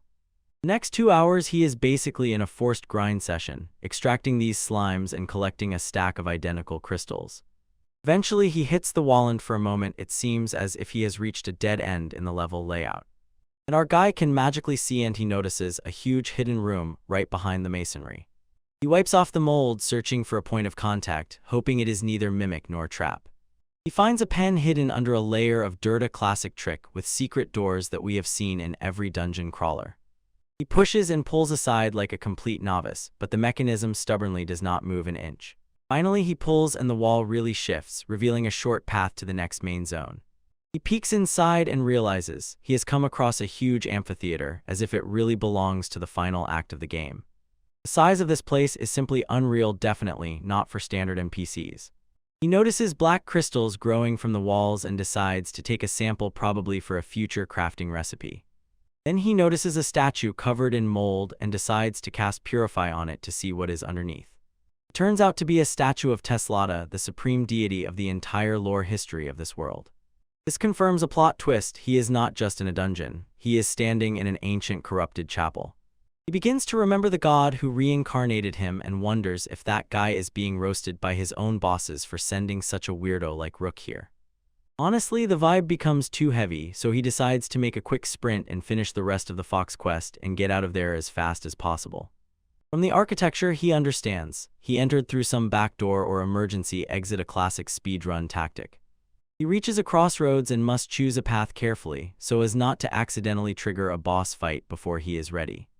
But he can't resist. His gamer brain forces him to check every room in search of hidden treasures. Using Purify on each object is a complete destruction of its magic scale, so he has to take a break. He looks at the map scheme and realizes the church is huge. If he goes forward step by step before finding the target, he will run out of mana. He comes up with a 200 IQ idea. If you narrow the range of magical sight, you can increase accuracy and see through objects, spending less MP. He focuses his magic in a dense radius of 1 meter and effectively turns himself into a living metal detector. It works perfectly. He scans the furniture as if activating cheat codes with X-ray vision. Thanks to this new technology, he finds hidden books under beds and secret caches inside walls. These points are a whole mountain of magical guides for different elements, plus small change that is still in circulation. The fact that the coins are modern means this place has only recently turned into ruins, and this is a huge hint to the lore. He decides to use magical sight once more to inspect the path ahead before moving. He sees through walls a huge heat trail and realizes real giants are wandering the corridors. They cannot fit into smaller rooms, but he is still too exhausted to rest properly. After that, he notices a 10-meter Papa Slime that looks like a real raid boss. There is no chance that he will withstand a hit from this very one without anything else, especially at his current level. He was already about to return but did not want to see Lai's disappointed face, so he decided instead to find a quiet bypass. The temple is huge, about 30 meters high, so it has some vertical space to work with. He notices a path behind a pile of debris. Maybe this will allow him to bypass the aggro range of the slimes. He marks the position of the slugs on his imaginary map and prepares for the perfect silent run. He tiptoes past the columns, holding his breath and praying that the slime is not lucky enough to have high perception stats. He moves like a ninja, trying to stay as quiet as possible while the monster literally stands nearby. Suddenly, he notices a huge shadow moving out of the corner of his eye. That slimy one is not just sitting still, it launches a projectile, and the entrance he just passed through completely collapses. Realizing that hiding has failed, he throws a lantern to illuminate the area, at least then he can see what is killing him. He releases a light ball as a counterattack, but it is still like throwing a pebble at a tank. The attack deals 0 damage, and he realizes that this encounter is completely unfair for a solo player. The enormous slug fills the entire corridor with its sticky, sour mass. When the escape route is blocked and the world boss is already approaching, our guy is officially cornered. This nightmarish orifice hole ahead clearly telegraphs a gigantic AoE strike. It fires a concentrated beam of dark energy such that if I took it in the face, it would instantly erase my HP bar. I crawl through the debris and realize this black slime is actually the source of all corruption in this zone. I throw a flash orb to create a counter start, but those 5 seconds of cooldown are total hell when you're soloing a boss in a tight tunnel. I understand if these trash mobs here drop dark magic crystals, then this giant is obviously the ultimate dark attribute sponge. Since this is essentially a non-undead type slime, it's time to use elemental advantage. I stab the spear right into the thick and activate Purify at arm's length. By applying Magicite to my spell, I can literally see the internal mana contours and maximize the splash damage from cleansing. The monster tries to pull a pro gamer trick, swallowing my hand and spear to silence my spell, but I just press harder on the exit. I won't lose to some literal pile of mud in a place like this. The acquired elemental reaction triggers a gigantic holy explosion that completely clears the entire corridor. I survived, but the recoil was no joke. I literally see a bone in my hand and have to burn the rest of my mana on holy light to be healed. I am now fully OEM, forced to sit in the dark and wait for my MP region to kick in and the pain to subside. When I am back in the positive, it's time to check if the reward was worth the near-death experience. First comes a huge, bright, magical crystal. How to purify a dark crystal of this size? It grants the highest level upgrade. Then I find a real SSR drop a giant egg that somehow survived inside that slime. My appraisal activates and confirms. This is a sacred creature, a Liophanal egg, essentially, a legendary rank companion item. The fact that it was not digested by the black slime means its sacred aura is at maximum level.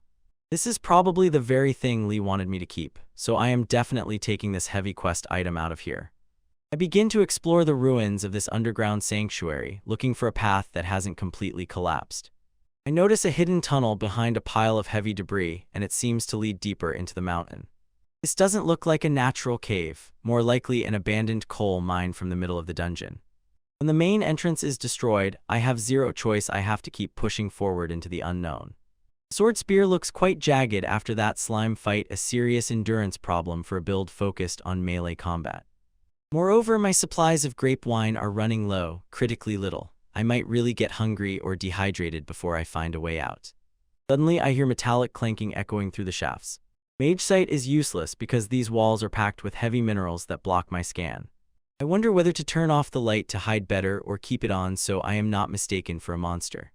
At the end of the tunnel, a faint light flashes and it's definitely heading straight toward me. A figure in heavy armor emerges from the shadows looking exactly like a classic RPG gnome. He throws me a light yo-ho wave, a pretty relaxed greeting for a guy in a plague doctor mask. He carries a lantern and seems not at all bothered by the oppressive atmosphere.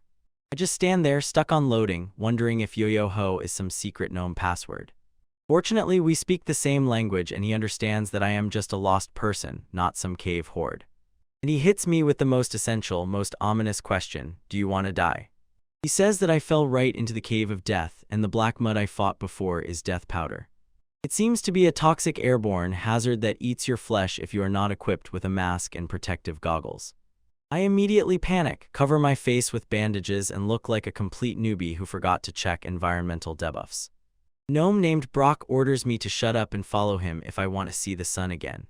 This guy is a real pro. He navigates these pitch-dark tunnels as if he has a built-in GPS.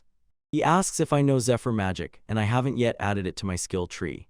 Because I am a dirty traveler, he himself summons Zephyr to blow all the poisonous deadly dust off my clothes. He explains that this is an old abandoned mining site that most people are smart enough to avoid. I ask why he helps me instead of finishing his grind, and he says that here in the rocks it's mostly ferrous anyway. Honestly, he just finds me interesting because I was stupid enough to enter the death zone without any protection. We finally reach a huge system of armored doors at the end of the tunnel. Brock turns around and officially welcomes me to the hidden gnome village. Old Brock finally reveals this huge underground fortress is his own man cave. It seems this kind of architecture is typical for gnome villages, although now it looks more like an abandoned server than a lively hub. These empty streets blow my mind with a serious dungeon crawler vibe. It feels like I'm in dungeons. Brock essentially gives us a quick tour because we still have a long way to go before we reach the exit. Lore says these gnome architects were made differently. They built an underground city that looks much more advanced than any city on the surface. I asked the obvious question, where is everyone? And Brock simply confirmed that only he remains on this map. Suddenly he starts summoning wind to drive away what he calls stagnation.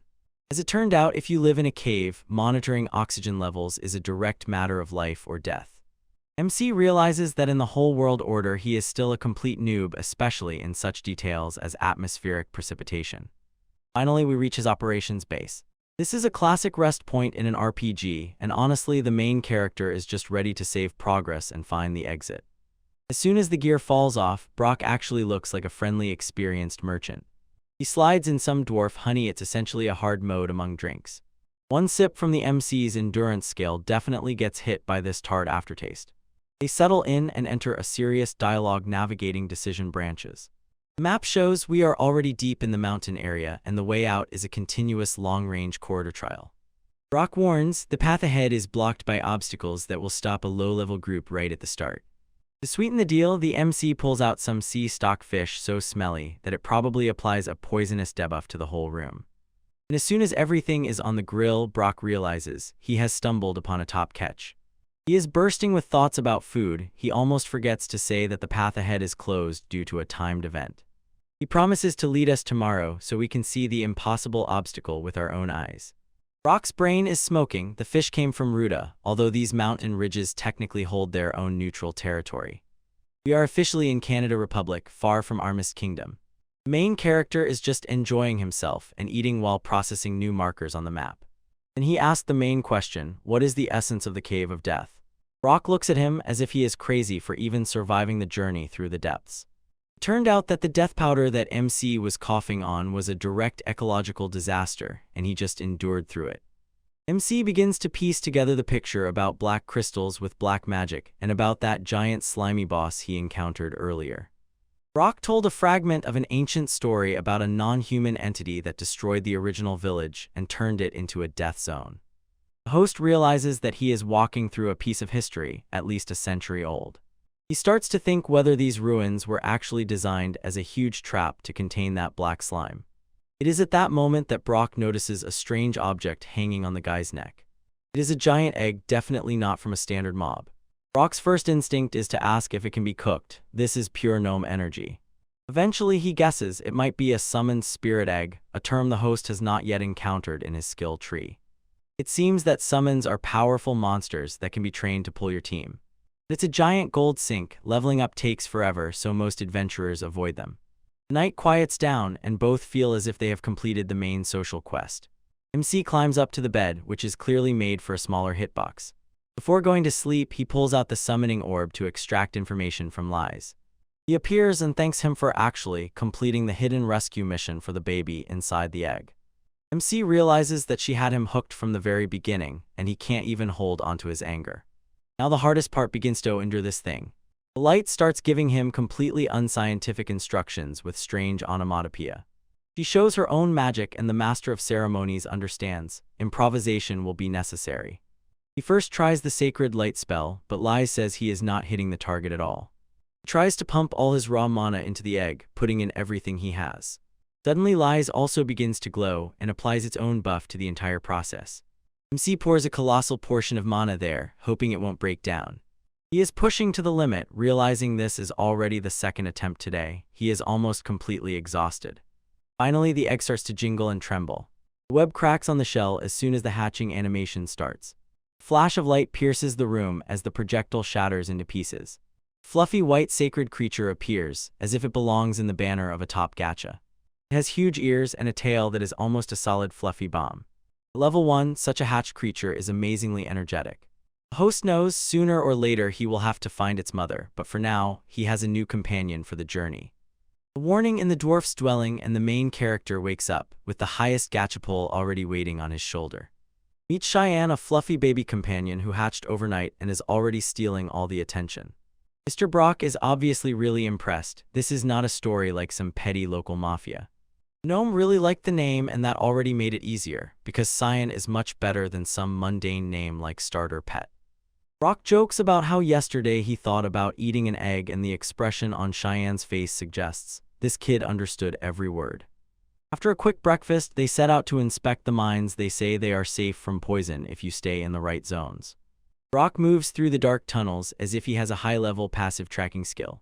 Suddenly, the main character's danger sensor twitches. Something is lurking ahead in the darkness. Brock just points at it with the casual energy of a guy who has seen all this before. It's a mushroom monster, and seeing a live version of a game mob is much grosser than he expected. The mushroom rolls forward to attack, but Brock orders it to retreat and let the professional handle it. One more hammer strike and this crowd is powerless, completely toast. To the main character's horror, this horror turns out to be regular food in the village. Dinner is literally a fried monster. Our guy decides he needs combat XP, so he goes into the next fight to take it all on himself. He is a bit nervous because of Spear's hitbox, especially since this is his first fight against a moving crowd. He orders Cheyenne to stay in place while he himself enters the aggro region. The mushroom starts spinning like a high-speed projectile, making it almost impossible to land a clean hit with piercing weapons. This is twice as fast as before, and the main character begins to wonder if he accidentally pulled an elite mob. Finally, he manages to deliver a lethal blow, but the fight turned out to be much dirtier than he wanted. Brock points out the obvious flaw: the MC's technique is inherently incompatible with this type of enemy. Gnome recognizes the skill high category and discipline at maximum. But he immediately understood the weapon was made specifically for PvP to fight other people, not monsters. In his head, the host realizes he is right. Fighting monsters is a completely different system of stances and timing than fighting people. Brock warns him sticking to a human-oriented style is a huge, deadly signal for a monster hunter. They relentlessly move forward until the roar of water fills the cave. They crashed into a giant environmental obstacle, a deadly waterfall. One mistake and the water pressure would send him straight to the game over screen. The exit is completely blocked by the flow. Brock estimates that the water level will drop enough to allow safe passage in about 20 days. He uses a magical tool to track time, essentially a fantasy-style countdown timer. 20 days is a long wait, but at least he has Shine, who keeps his psyche stable. Returning to the house, the smell of cooked mushrooms is unexpectedly tasty. It even lifts the mood in this underground base. The next challenge is to figure out Shine's diet, because in the Death Cave you won't find animal feed. The kid has already grown sharp teeth, which means he has officially arrived, and the transition to the real thing is due. They decide to let him try mushroom steak, hoping he has the stomach for it. Cheyenne literally devours it without a trace, proving he is a true survivor. MC tries it too. The dish is bland, but it works perfectly for his hunger meter. Thanking them for their hospitality, our guy asks if there is any task he could help with in return. Brock recalls a rare black crystal at the bottom of the cave, and the MC simply pulls one out of the inventory as if it's nothing special. This dark crystal is exactly what the gnome needs for his research. These mutant crystals grow from death powder, which is why they become incredibly rare drops. Their special property is that magical power passes through them without any resistance.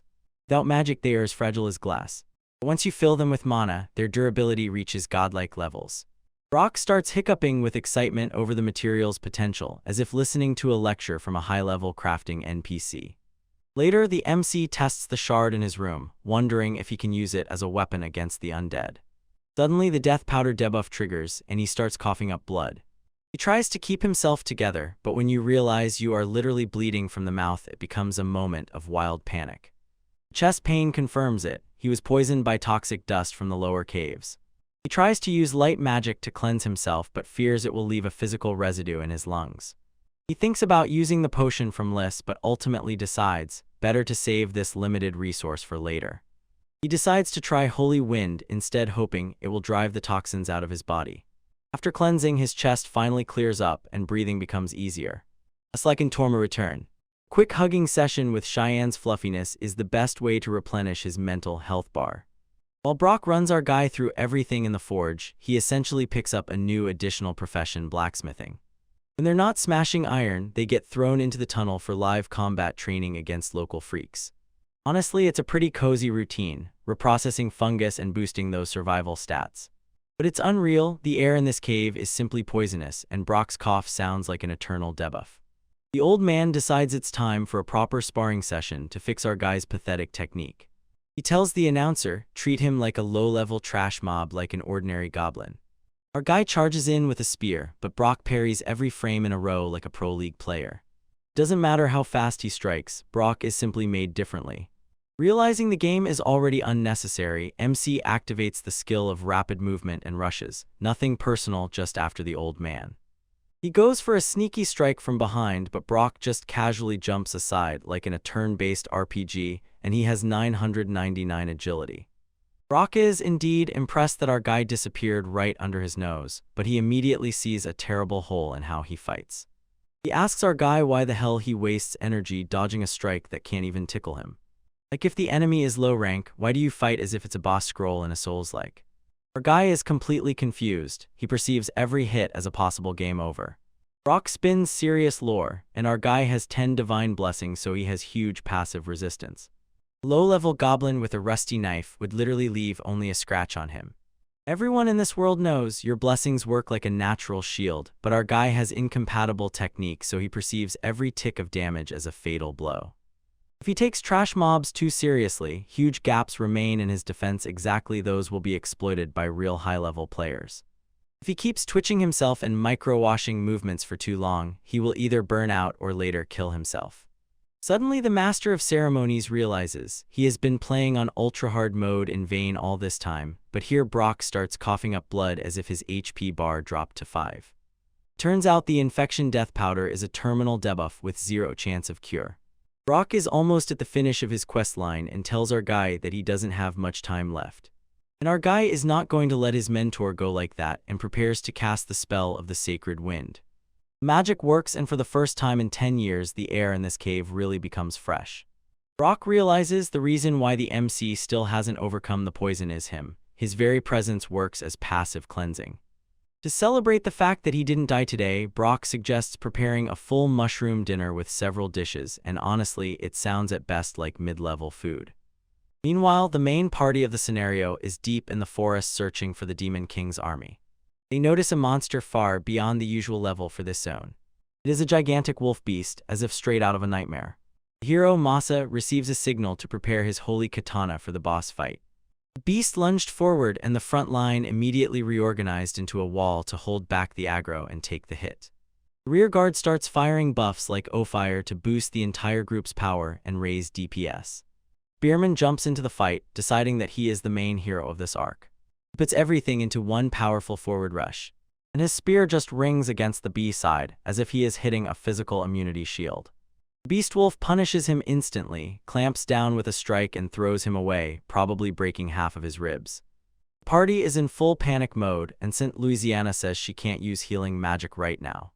Fortunately, the bishop steps forward and delivers a stronger heal strike so the spearman doesn't disappear from sight. Louisiana realizes, until she plays her trump card, they'll just get crushed, so they need to play their trump card. She begins a long blessing spell to boost the hero's stats. Masa tastes it and flies forward, shouting that he definitely can do it. He jumps into the air to finish the scene in a cinematic way. The holy sword cuts right into the heart. You must obtain specific legendary items to bypass this monster's defense. Louisiana casts a cleansing spell to see the matter through to the end. The monster crumbles into white light, and the encounter is officially considered complete. The mana cost was insane, and the saint falls into the bishop's embrace. It turned out that her cleansing spell has a huge cooldown and temporarily disables her from other types of magic. While the party recovers near the monster's remains, Louisiana begins to realize how much hard work she carries for the entire team. Even the heroine admits her special abilities are the only reason they survive in these high-level spawns. Returning to the cave, the tutorial is officially completed, and Brock directs the boy to the exit. He helped the host so much, but before they part ways, he has one last request. He hands over a letter addressed to the son Kevin, who lives in the city of Elnorn. Our guy accepts the side quest, solemnly promising to deliver it safely. Stepping outside, he comes across a waterfall that is simply incredibly huge and immediately realizes how vast this world is. He casts one last glance at the cave entrance, the shelter that kept him safe for so long. With a final yo-ho for Brock, our guy officially set off on the road to find the next big city. Our guy starts off by shooting a flash of light right at the caterpillar monster. Seriously, these warm mobs have crazy spawn rates, and they keep coming wave after wave. Dodging these spin attacks is already a high-risk rhythm game. If there is a nest nearby, the whole bee family will cover it. Now a full-scale mass aggro battle. And of course, if you kill one of these giant larvae, you are guaranteed to be splattered with the monster's nasty liquid. After he finally got out of that damp dungeon, he has to spam Purify to feel alive again. Finally, the hit on the surface gives the much-needed buff from sunlight and gives Cyan a fresh start. The journey continues, and he quickly notices a giant caterpillar about 50 centimeters long calmly lurking on a branch. He doesn't try to be a murder hobo, so he weighs whether the EXP is even worth this commotion. The mob decides for him by launching an attack, and he is forced to switch to self-defense mode. It's time to test the new spear. His old equipment is practically at 0 durability. He realized too late. Without noticing, he snatched an entire colony of insects from them. Time to set up AoE spam, consecutive light bursts to clear the field.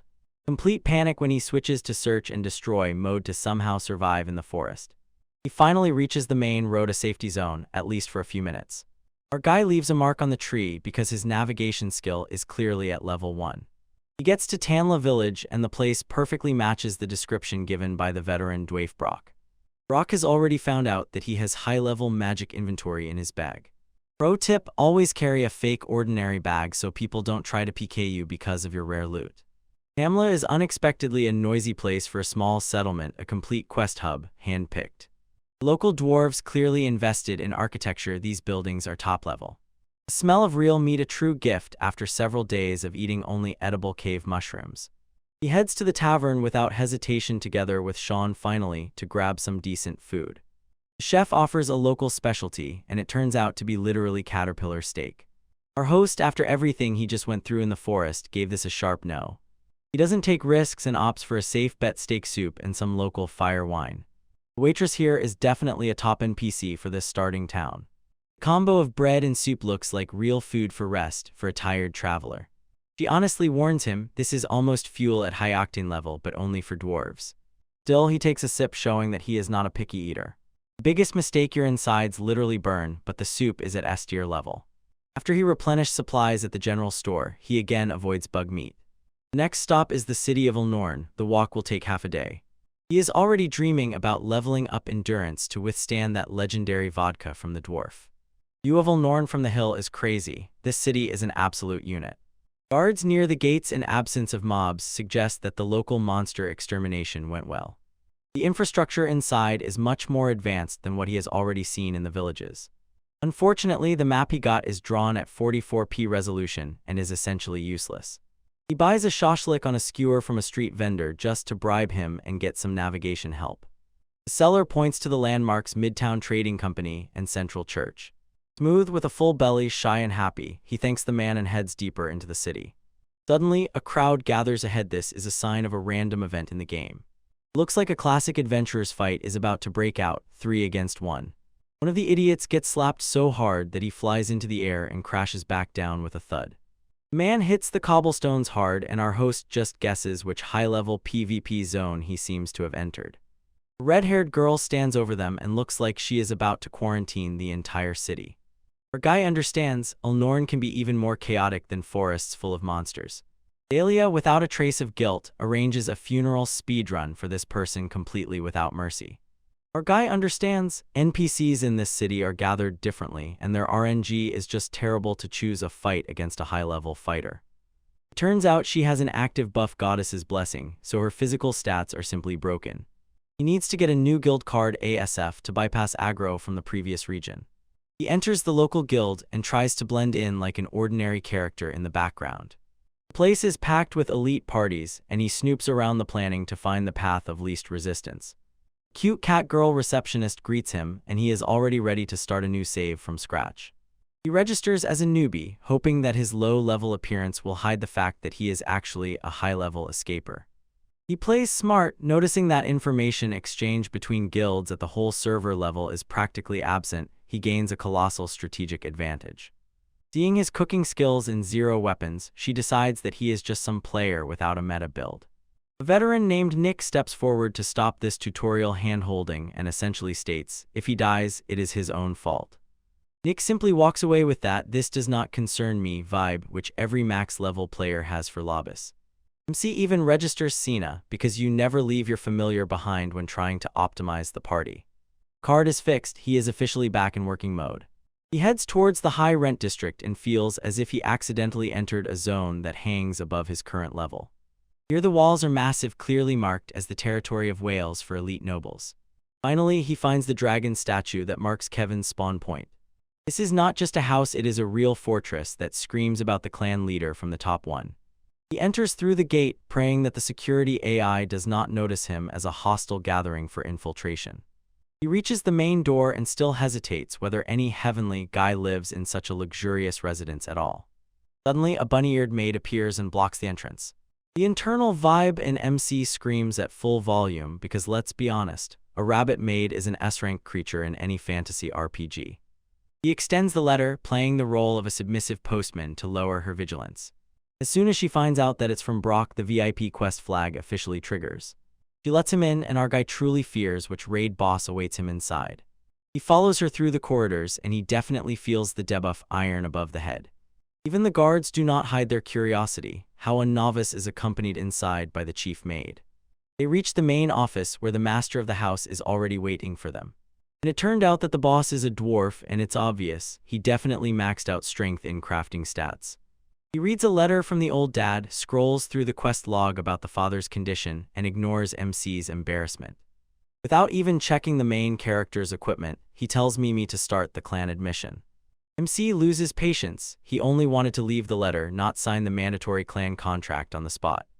The master puts him in his place and gives a huge lecture about how clans actually work in this world. It's basically a cooperative system. Different parties unite to take on world bosses that can't be defeated alone. You gain benefits from shared information and top-level equipment, but in return lose the solo freedom that players love so much. MC activates thought mode, weighing all the pros and cons of joining this high-level guild. His main mission is to travel the world, so getting stuck in one city is a death knell for his exploration plans. But he understands his information gathering is complete crap because he has no connections with merchants at all. Moreover, his F-rank card is basically a regional block until he earns enough XP to level up. Gnome tries to lure him with an attractive girls perk, a classic developer tactic to entice newcomers into the game. Mimi doesn't buy it and doesn't listen, and the master immediately sharply shifts the conversation to gold and real rewards. Their clan Golden Dragon's clause is not just local, they extend across the entire royal level, and their rules are flexible. They offer high-level equipment, master blacksmiths, and access to information that only developers have. It's about secret treasure locations and valuable items that are not in any public wiki. That's it for MC. One click is enough to accept the clan invitation. Then the master asks for exactly that thing as if it were a legendary artifact. It's just a dried mushroom. Brock's father literally sent him a snack through the master of ceremonies, and the boss is just going crazy over it. The master immediately breaks free first to pounce on his snacks, leaving the other onboarding tasks to Mimi. Mimi looks at her boss with disappointment in her eyes, who has no professional aura at all, and promises to put him in his place later. She tells MC that in a few days there will be another skill check test to check his stats. Cheyenne finally wakes up from sleep, probably sensing a change in the party status on the screen. Mimi confirms a pet is allowed if MC takes full responsibility for any aggression it may provoke. MC asks if he can go fishing, the most gamer question of all, while Mimi shows off a legendary clan pin. She pins the golden dragon emblem on him and warns, do not abuse the clan's authority. She solemnly welcomes him to the golden dragon's claws, and MC suddenly realizes Brock has a much higher status than he expected. With a new guild and a cute mascot on his shoulder, our guy is ready to move on to the next chapter of his escape. Time to reach the S-rank bar and leave the F-rank life behind forever in the rearview mirror. Rook finally secures his own private room, and honestly, the vibe there is just perfect. It's much better than the starting town inn, probably because there used to be a noble estate here. Our guy is still digesting the fact that he actually joined a high-level clan. In the game, he would have gone crazy from final stage raids, but in this reality, he needs to figure out how to be a team player while keeping his holy magic under wraps. The HQ tour is a continuous display of the Golden Dragon's Claw assets' power, from the huge porridge canteen to the equipment warehouse. It seems this place has been remodeled so many times that now it is an S-rank fortress. A top-tier guild means access to exclusive dungeons and artifacts, which is essentially the dream of any F2P player. After a hearty breakfast, Rook decides to look over the local map, although the daytime heat gives him a debuff feeling. The HQ layout is a complete labyrinth, and he almost gets lost in the back corridors. He runs into two clan members, Dahlia and Tristan, and they look too high-level for this place. Tristan looks like a comm tank, and Dahlia actually warmly welcomes the newcomer. They immediately offer to give him a full schedule of the city so he doesn't wander around like a lost NPC.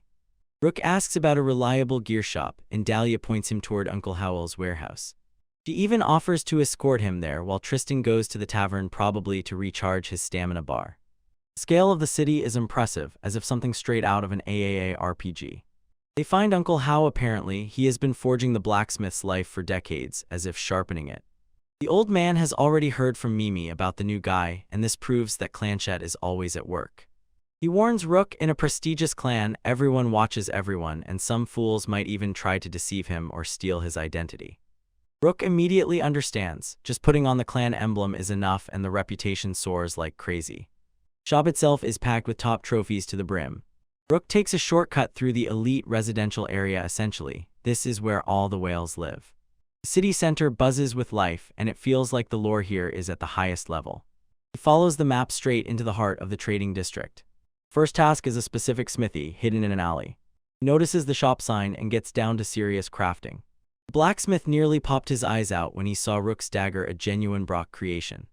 Our guy didn't even guess that he was carrying a legendary item of a level that even the master smith would honor. Smith thinks that Rook is some kind of underground nobleman because normal ordinary people don't wear dark crystal gear. Rook asks about how to add attributes to weapons, a classic power boost in the middle of the game. And then the price tag hits the eyes, paid 10 gold coins just to insert a D rank crystal. Rook realizes that his wallet is not ready for such a gacha life and decides to just make one engraving for 1 gold. As he leaves, he hears some NPCs chatting that his gear is worthless, only it's funny because he doesn't have that at all in his inventory. Next, Grandma Alka's magic shop, and it seems she is the same eccentric type who gives quests. Her shop is a true hoard of magical tools and weapons, before which any mage would have to submit. Rook captivates her right in the middle of her work with high-level enchantment. She is surprised that you see the magical flow, which is essentially a rare passive skill. Most alchemists would kill for such visual sensitivity. Rook gives his recommendation and Elk realizes he is not just some random newbie. She leads him to a hidden shelf behind the skull switch, classic dungeon vibes. The selection of magical books is insane. There are spells he has never even heard of. He starts searching the shelves, checking compatibility as if looking for the right skill tree. Finally, he finds a magical book on healing. The old witch starts at 7 gold, then immediately raises it to 8 because she knows he needs it. She explains the church holds a monopoly on healing spells, so they are extremely rare on the open market. She continuously raises the price to 10 gold, and Rock has to panic and act before she raises it higher. He is just glad he didn't spend his budget earlier at the forge. He stops by a few more shops and realizes, now he is officially broke. Returning to his room, he is finally ready to master this skill. He grabs the spellbook, opens heal, and gets perfect cover. Now he can pretend to be an ordinary healer, keeping his holy light magic as a hidden trump card. Turning back to the clan HQ, the bunny girl and the whole team are amazed. He managed to survive after meeting the old witch. Rook celebrates a successful shopping trip with his acquaintance, Cheyenne, knowing that soon he will have a skills test and it will probably turn his whole path upside down. The atmosphere in the guild hall is actually quite calm. Adventurers are just relaxing, eating, and resting after a long day of leveling up. Rook notices the atmosphere here is much more relaxed than he expected, almost like a small town hub from a high fantasy MMO. Even the economy seems balanced. A full meal set cost him only a few copper coins.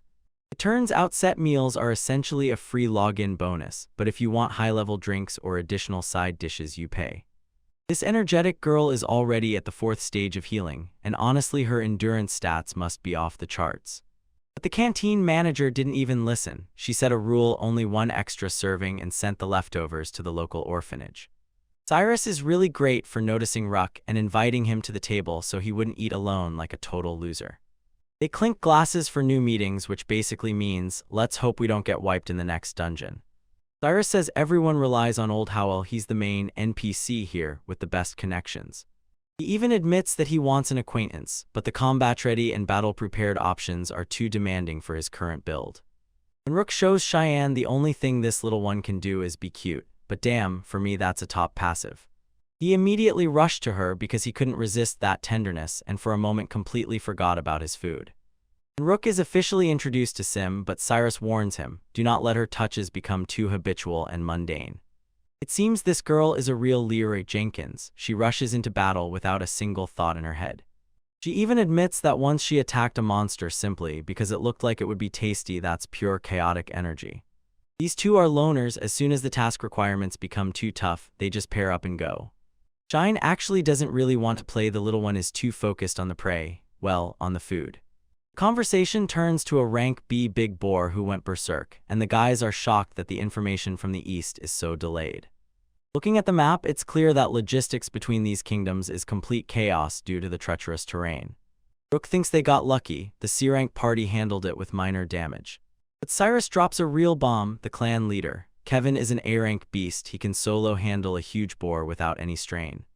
Rook collapsed. He can't reconcile the A-rank legendary status with the mess of duties he saw earlier. Suddenly, some bearded tank named Sabas appears and starts attacking Rook because he is F-rank. He preaches that Golden Eagle's Claw is meant only for elite warriors, and that Rook must learn his place. If this were the old Rook, he would have been twisted, but Sakai's life gave him a real mental armor. Turned out that Sabas is the son of Kevin and grandson of Brock, so essentially he is the heir of the team with a colossal ego. Seymour and Cyrus both hate this guy and tell Rook not to let toxicity get to him. Cyrus reminds him rank is only a measure of contribution to the guild, and what really matters are hidden stats and performance. Rook understands now he is right in the arc of the trial of abilities, so he has no right to relax. Later that night, Rook gets a bit pissed off because there is no personal privacy in this clan base. Next morning, Cheyenne wakes him up with aggressive paw touches a fluffy alarm clock at full force. Rook realizes he missed the breakfast window, and instead of spending gold on food, he takes on a side quest to explore the base and investigate everything. He finds the library, the very one with the classic atmosphere of an elite forbidden zone. He notices someone deep in the hall and wonders if it is that NPC librarian he needs to talk to. He goes to check the wooden plaques that serve as documents, and they look very valuable. One of them tells about Elgatepler, a rank F monster, which apparently is considered a delicacy. He even finds Ignite Your Heart, self-help books proving that cringe exists in every world.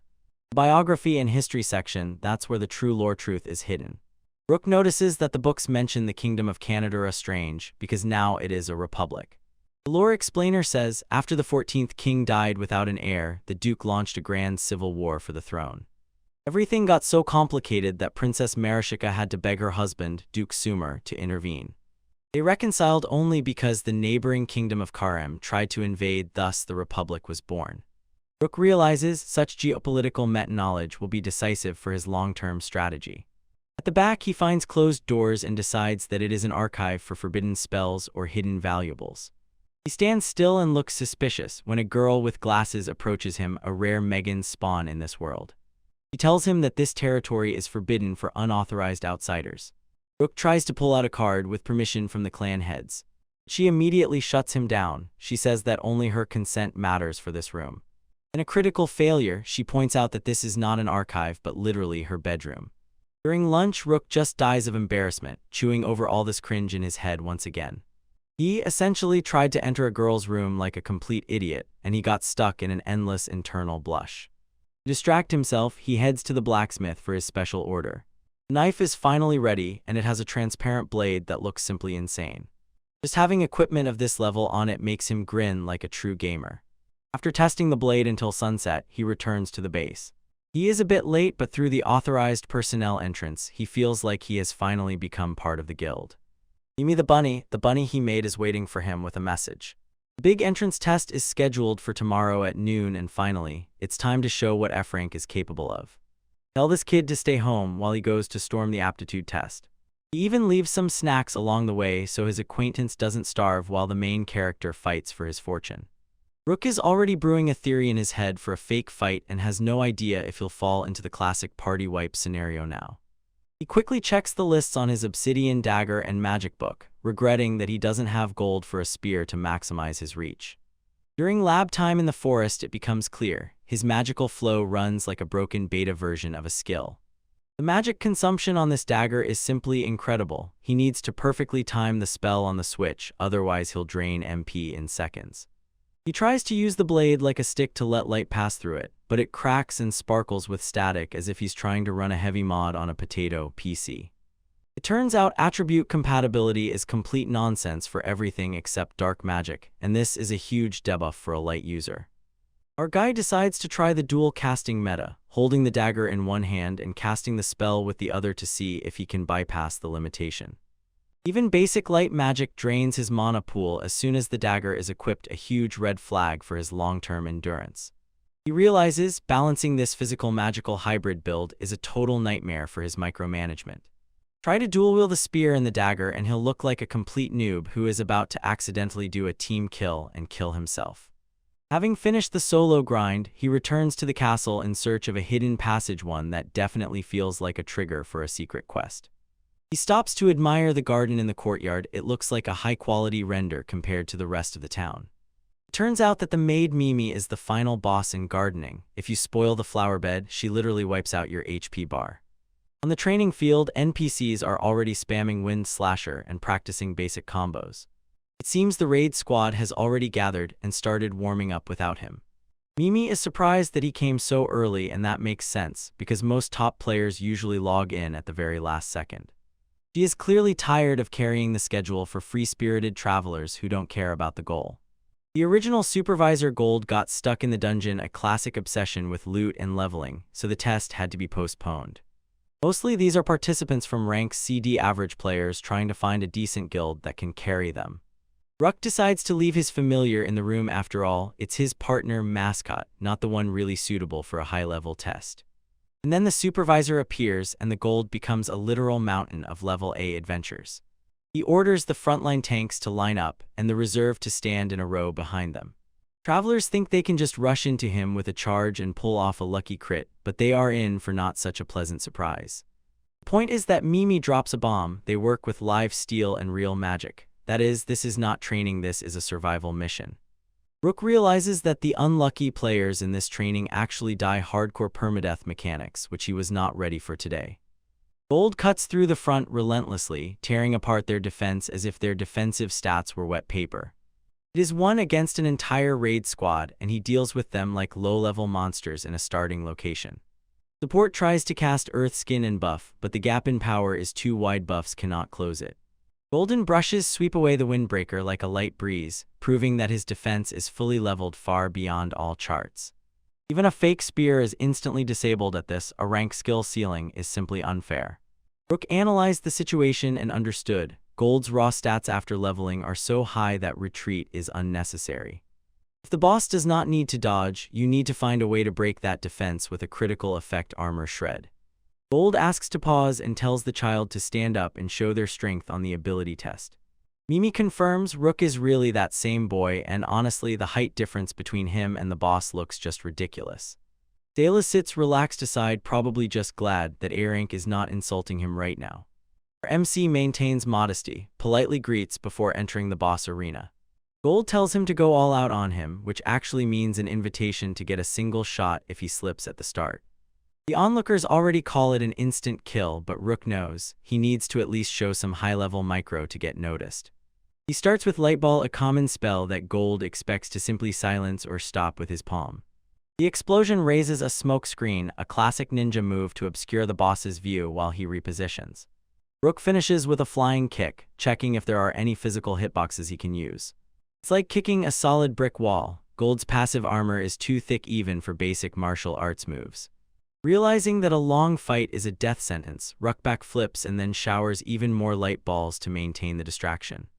Gold frowns. The guy is just repeating a losing strategy because he has no other options left. He mocks him and says the same trick won't work twice, not realizing he's being lured into a trap.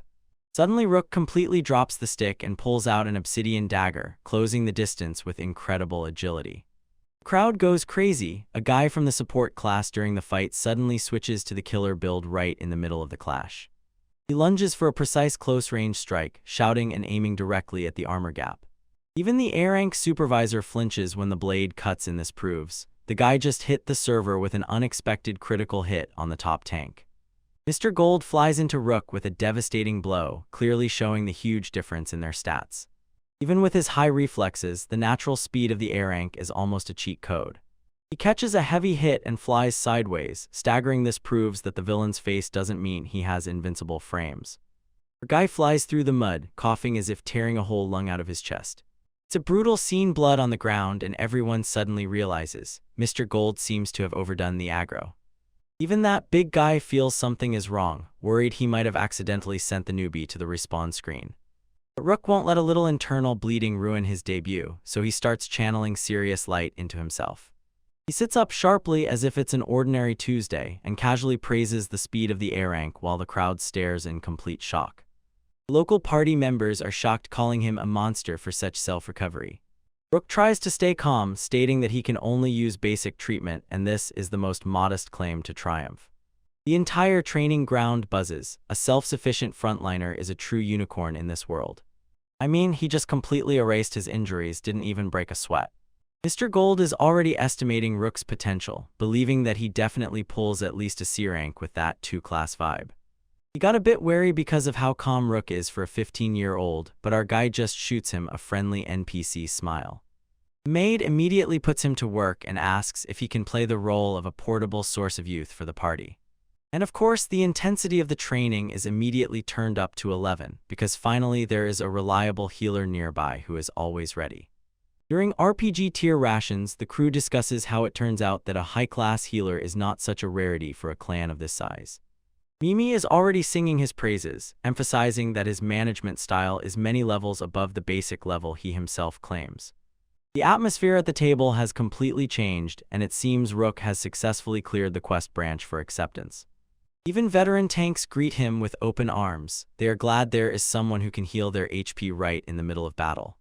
They are going crazy over how he managed to hit Mr. Gold, even if the old man was taking the hits. Rook tries to keep his backstory simple. He attributes to his priest parents that he became a battle cleric. This leads to deep lore about the Nanka style, a legendary fencing tradition. For generations, this style has been an integral part of the Royal Knight Orders. Most adventurers are self-taught, just mashing buttons, so the appearance of genuine smooth technique becomes a major plot twist. The Nanka style is usually available only to nobility, so Rook's self-taught story looks a bit suspicious. He begins to think about how to find a decent dojo and wonders if Mr. Gold is the key that will unlock even more fencing skills for him. Rook wonders why martial arts have hardly evolved. He thinks people rely too much on the goddess's blessing and it carries them forward instead of practice. Suddenly, a wild, angry NPC appears and shouts that he does not recognize the newcomer. Other knights tell Rook to ignore the salt. They say this guy is just nervous because of reckless actions. Rook decides to go to the market looking for the right wind conditions to bridge himself to the high-level bosses. He hunts for rare items that could become his get-out-of-jail-free card. He finds a decent-looking blade, but without appraisal skill, he just guesses the stats. The merchant begins to boast about secret treasures from the noble's house, but Rock knows what an advertising tale is when he hears it. He notices a scroll of fire-type spell, essentially, a tactical nuclear bomb for one-time use for non-magic heirs. The merchant insists that these are rare drops from dungeons, you won't even find them in elite shops. And the price drops 10 gold coins for a single spell. Yes, our guy didn't fall for that obvious scam and left the merchant with his hands in the air. He decides to save his money for something that gives a normal return on investment. Wandering the city, he finds a bard spinning a classic story about a noble lord and love. It's a familiar story about a stubborn father and forbidden love, a complete boring fiction. Drama escalates to the maximum. The maid is forcibly taken away due to a misunderstanding. Then the bard delivers a bad ending, the girl jumps off a cliff, and the hand is completely thrown off track. The audience wipes their tears and shows how hungry for entertainment the city is. Even Cheyenne looks a bit depressed, but as soon as the boy hears a strange sound, his ears perk up. The crowd begins to panic and point fingers at the sky when the legendary shadow appears. It's not a bird, it's a mad golden dragon flying right above the city gates. This is a literal world boss-level threat appearing in a low-level zone. The enormous scale of the dragon throws the entire city into complete chaos and destruction. Returning to the safe zone near the walls was definitely the plan, especially considering the entire district is now in a state of emergency. It seems the main hub is buzzing with activity more than usual, and you are still holding out in the open world while the world boss is in battle. Mimi finds us almost immediately. She worries that our HP bar has dropped, but we are fine. She explains that the Night Order switches everything into full lockdown mode, and we are essentially on duty in the dormitory until the developers, that is, the higher-ups, decide the next step. The golden dragon that appears is an incredible rarity as a world event, because usually such creatures firmly stay in their nest. The problem is not only the dragon itself. A high-level mob moving like that can shift the entire power dynamic. Mimi sets off to coordinate with the guild, and we are left to decide how to spend our downtime. I decided to dive into the archives to dig into the lore, recalling that the previous Great Boar event also triggered massive panic in the Frankfurt region. The library lacks details about dragons. It's frustrating when you're trying to prepare for a possible raid attack. Fortunately, Lucille appears and shows that Mimi has already managed to accumulate most of the necessary research materials. She hands me a history textbook and I finally find an entry for the year 118. Back then, the golden dragon pulled the same trick and flew north. There is even a mention of the legendary traveler named Brock. He actually knocked out a claw from that loot, and that's crazy because I thought that guy was just some worthless NPC poet. I become even more puzzled. Instead of causing a wipe, the presence of the dragon actually increased the number of monsters near the road cliff. Lucille keeps feeding me even more info, and honestly she's much more useful than she looks. My first impression was that she was some high-level, unattainable sorceress, but in reality she's just a clumsy bookworm, yet it's incredibly easy to talk to her. She told a bit of backstory, how her mother once worked here as a maid and read aloud to her in this very room. I accidentally step on a dialogue mine by asking about her father, and the mood darkens moment by moment. Fortunately, Cyan squeaks just in time to break the awkward silence, and we head to the dining hall before I ruin the reputation points as well. The dining hall is a complete chaos, and I am surprised there's no feeling of the world is about to end as it should be.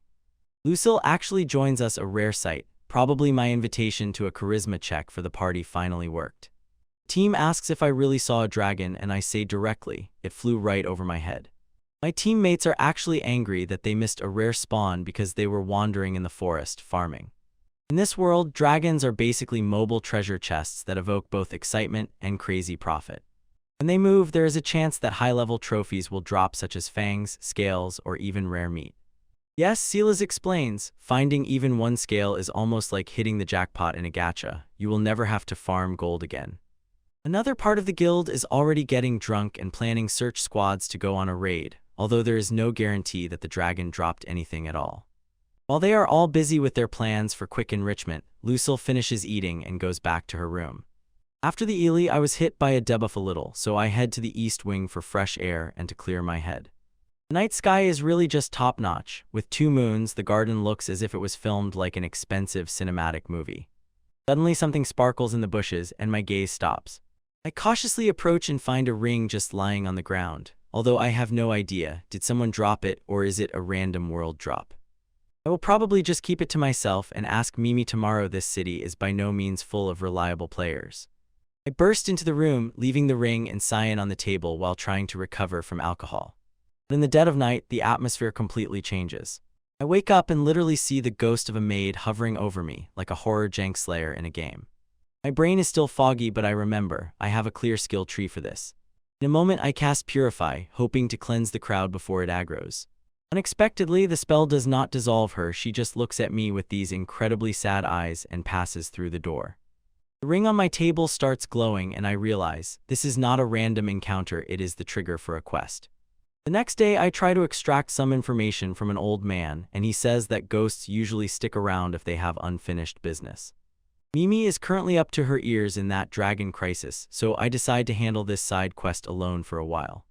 I return to the books to search for information about the undead and find out if I am dealing with a high-level threat. I read about liches, they can retain memories from past lives. For a solo player, that sounds terrible. This maid ghost, it seems, is not at all like a vengeful spirit. She looks more like a thought cluster or a lost soul trapped in a loop. Exactly as signaled, the next night she appears again, and this proves that it is not a one-time RNG event. She heads to the door again, and I wonder if she is trying to lead me to some hidden location. I cast a magical location spell to track her energy trail through the walls. She is definitely waiting for me, so I grab the ring and tell Cheyenne to stay behind and guard the room while I follow the NPC clues. We go out towards the courtyard, sneaking through the quiet guild corridors. She leads me right back to that gazebo in the eastern wing and immediately disappears through the ground. My tracking spell shows a huge cavity hidden right beneath the stone floor. I switch the map to melee mode and find a hidden mechanism under one of the pedestals. I moved the block and a secret ladder opened, leading down into a dark basement corridor. I cast light to illuminate the path and see, it looks like an old emergency evacuation corridor that hasn't been used for many years. It is a straight path leading west, stretching about 30 meters underground. The walls are too thick, they completely muffle any sound from the surface, and this makes it a bit creepy. We reach the iron doors, they seem to lead to an underground water passage, but the ghost keeps trying to go higher. I turn off my light source to stay unnoticed as we approach what looks like an exit. Above on the ladder, a heavy hatch, and I need to press something really hard to move the lock and turn the fixing mechanism. I turn on the radar one last time to make sure there are no red dots nearby before peeking out. The sky is full of stars, and it seems I ended up somewhere very far from the dormitory. I climb all the way up and look around and realize the ghost has led me to a completely unfamiliar part of the castle grounds. I look up at this huge 4-story fortress in the night. I feel the same creepy, haunted mansion vibes. I decided to use my micro ability for reconnaissance, and aha, there are plenty of high-level monsters and guards lurking in the shadows. I won't risk aggression here without a plan, so I need to tactically retreat before someone notices me standing here like a zero-level NPC. The next morning, the sun burns so mercilessly that it's unbearable for someone who chased ghosts all night. After that encounter with the ghost, my sleep schedule is a complete failure, but I have to keep the pace and not stop. I head about 2 kilometers west back to the place where I saw that villa last night to check if daylight reveals hidden trophies or secret entrances. I stand before the main gates. They are even more formidable than I thought, especially when a guard with a halberd stands on the battlements, as if ready to cut off any low-level intruders. This is not some random estate, it is clearly a manor of a noble family of the highest rank. Later, while grabbing street food with the guys, I learn that this is actually the residence of Duke Sumer. It turned out that the Sumers are one of the 3 great ducal families that rule the Republic of Canadara, so yesterday I definitely made the right choice by not barging in without permission. The entire city house is now on high alert due to the appearance of the Golden Dragon, and the Travelers Guild with the castle is not messing around. My friend Tristan then drops a huge lore bomb. Our current clan hall used to be the lands of the Lord. It seems the old clan leader and the former lord stuck together. That's why we have such a perfect base for operations. Tristan says that I have probably already met some members of the Sumer family without even realizing it. He starts talking about Dorita. Supposedly she is a real beast in battle, and about Mimi, who has that same refined noble aura. Learning that the Sumer family is a bunch of elite warriors, I realized I need to be twice as careful to avoid any unwanted boss fights. When night falls again, our ghostly maid decides to appear once more. She is clearly trying to lead me to a specific quest target, and this time she simply drops a handkerchief right in front of me. I lift him up and see the embroidered name Lucille, and immediately all the alarming bells about plot twists start ringing in my head. If Lucille's father was really a member of the Sumer family, then I have just stumbled upon a huge hidden family secret that could break the social status in the game. I try to talk to the ghost, but she is not talkative and starts drifting towards the back garden. I follow her through the darkness, praying not to get caught trespassing in the Duke's backyard. That would be an immediate game over. She leads me straight to the gazebo, exactly the same as the one on our clan's territory. She disappears as if she sank into the ground, and I am left wondering what the point of this northern walk was at all. I tug at the floorboards and find a hidden compartment with an old book. Just as I was about to check the contents, a patrol approaches. I grab the loot and disappear. In the safety of my room, I start quickly flipping through the diary and realize it belonged to someone of very high social standing. The author mentions a man named Alec. It seems this name has already come up in local legends. When I delved deeper, it turned out this duke fell in love with a beautiful maid named Melina, and they secretly loved each other in the shadows. He was shaken by the prospect of a fierce succession intrigue that would unfold if his wife found out, especially if there was an illegitimate heir. Later, he does write about the birth of the girl Lucille on April 2, and this confirms the whole theory about the secret noble daughter. The diary is signed Elk Sumer, but the entries abruptly stop right after the birth. Before I finish the last page, the sun is already starting to rise, so I can forget about sleep. I head to the archives to search for the recent history and try to piece together what happened to Duke. I found a record that Duke Elksumer died on April 5, only 3 days after his daughter's birth. He probably died before he could make an announcement, leaving Melina and Louise completely defenseless, erasing them from the genealogy. Likely, Melina died later, taking to the grave the secret of Lucille's real father. Now I am stuck in a classic moral dilemma from RPGs. Tell Lucille the truth or let her continue living in peace. If I tell her that a ghost led me to the secret diary, she will think I spent too much time in the sun, grinding in the game. I am literally talking to myself about the best way to deliver the news when Lucille walks in on her own and jumps on me right in the middle of my monologue.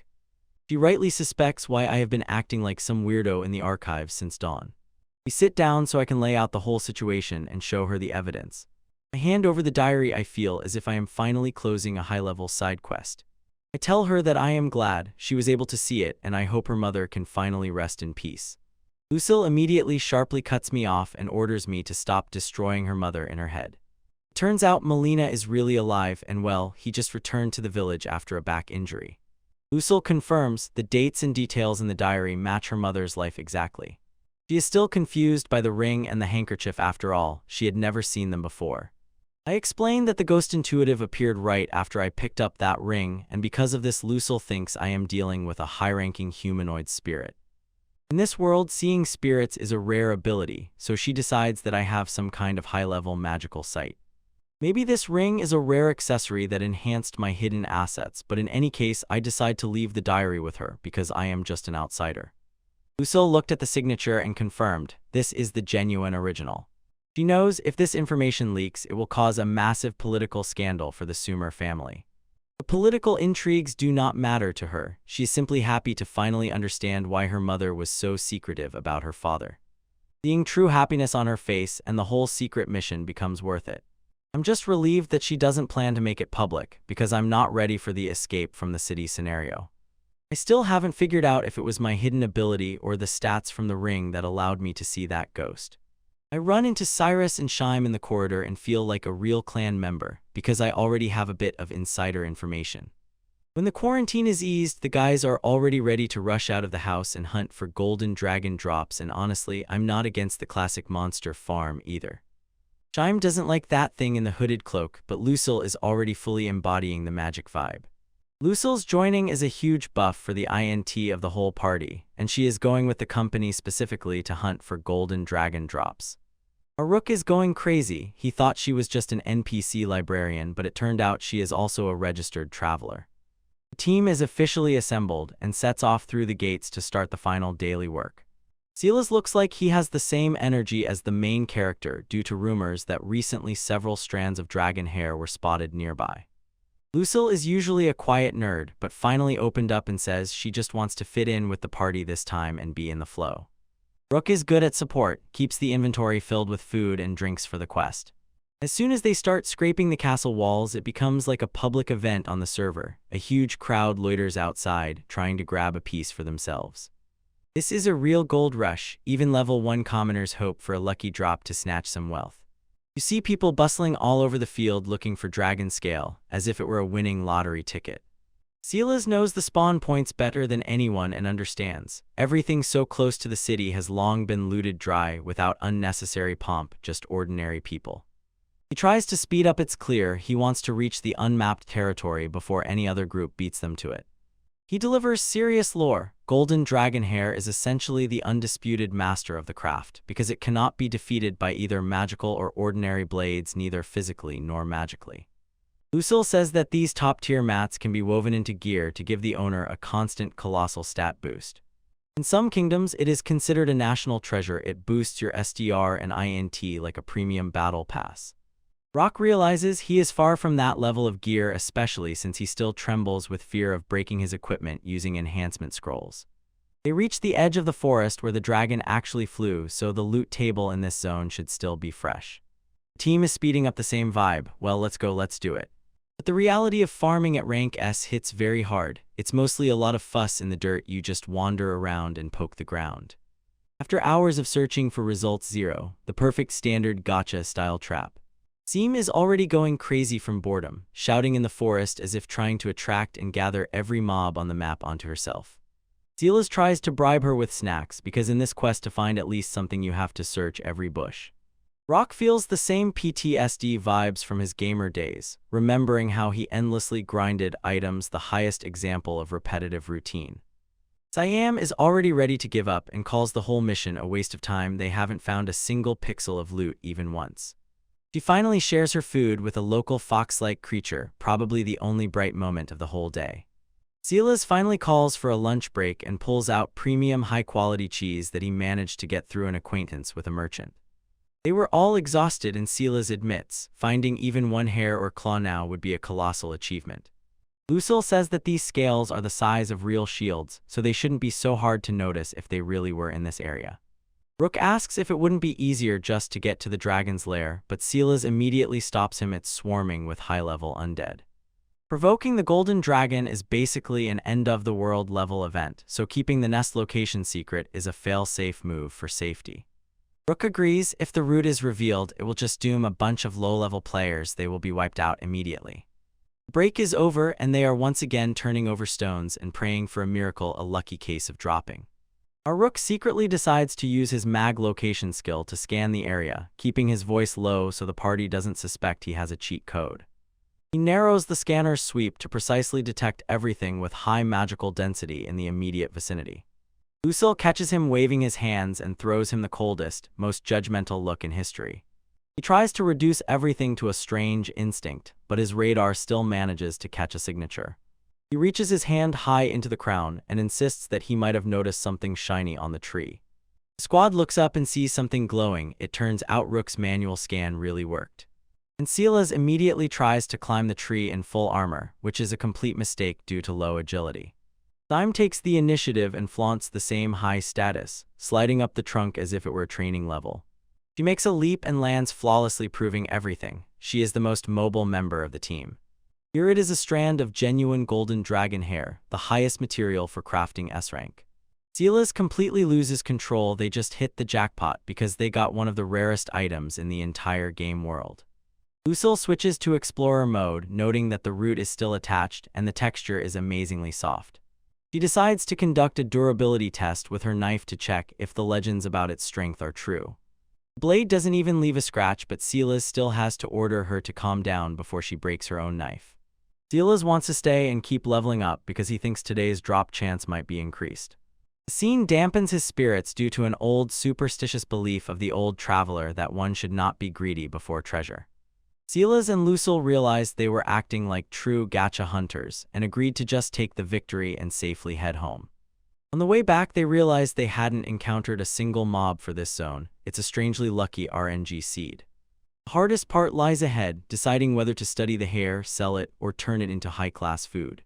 Ollie's asks Rook what he wants, since technically he found this artifact. Rook thinks long-term, instead of quick profit, they should use this to gain prestige and establish ties with the Duke. It's a solid strategy, so they agree to let Lucille study it while Silas meanwhile works his trade connections in the city. They agree to keep everything quiet until they can secure a safe deal for the party. The hand finally makes its way back, exhausted. The mental pressure really wore it out, but it remembers. It still needs to deal with that mysterious ring. He shows Mimi the thing he found in the flower bed, and Mimi freezes. Such a valuable treasure was just lying somewhere without any protection. Mimi recognizes it as an auric hulcam ring, essentially a legendary tier object just lying in the garden. Rook looks at this auric hulcam ring as if he just pulled a 5-star jackpot from a single ticket. The lore explainer confirms this metal is basically the Bitcoin of this world, extremely rare and a direct national treasure. Since no one in the guild reports the missing glitter, the rabbit receptionist decides it's from some distant lands or something even stranger. She asks Rook if he knows why dragons are considered lucky charms for travelers. Rook thinks it's just about the drop trophies, the skin and scales that are worth a fortune on the market. But no, it turns out dragons are actually stingy creatures who love to show off their attire by wearing treasures. Since there is no report about this item being found and handed over, she tells Rook that for now he is the proud new owner. Of course, most players would have gone crazy over the legendary kickback, but our guy just looks exhausted. He scratches the back of his head nearby and thinks about the phantoms he constantly sees. It occurs to him whether this ring was hidden on purpose. Mimi throws a restrained ominous phrase about how she personally controls every single thing in the clan. Ruka's gamer instincts kick in instantly. Digging further is a huge death flag. Returning to his room, he enters the theory, developing tactics like a true metaman. He is gnawed by the thought that as soon as he puts this on, an event with the cursed artifact will trigger. The BGM will change, and he will no longer be able to remove the equipment. He finally grows the pair, moves it into place, but nothing explodes. Time to test active skills, so he dashed Illuminate to check the mana flow. The difference is like night and day. Without the ring, his magical control feels like playing with 500 ping. He realizes this is not just a basic stat stick, this is a high-level catalyst. He starts switching between his holy gear, heal, purify, and holy light.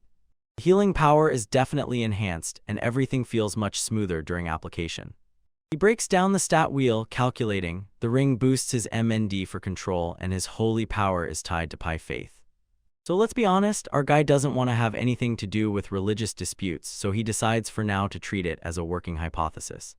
He gets into the routine and starts sharpening the sacred stones, noticing that the efficiency of his mana is off the charts. In fact, he has doubled his total mana pool since he started this path. And he has this oh crap moment, suddenly realizes that all this time he was ignoring the fairy's own challenge. A lie. Predictably, she appears in full pout modish, looks like she's about to file a complaint with the union. Rook knows the only way to calm the aggro is to give her top-tier snacks. Even Cheyenne joins the feast, and it turns into a rather cute party on the screen. Lai shows a bit of lore. The golden dragon is currently on guard, so fighting is forbidden. Rook's imagination plays out scenes to the fullest. Dragons ride the metro like office workers from 9 to 5.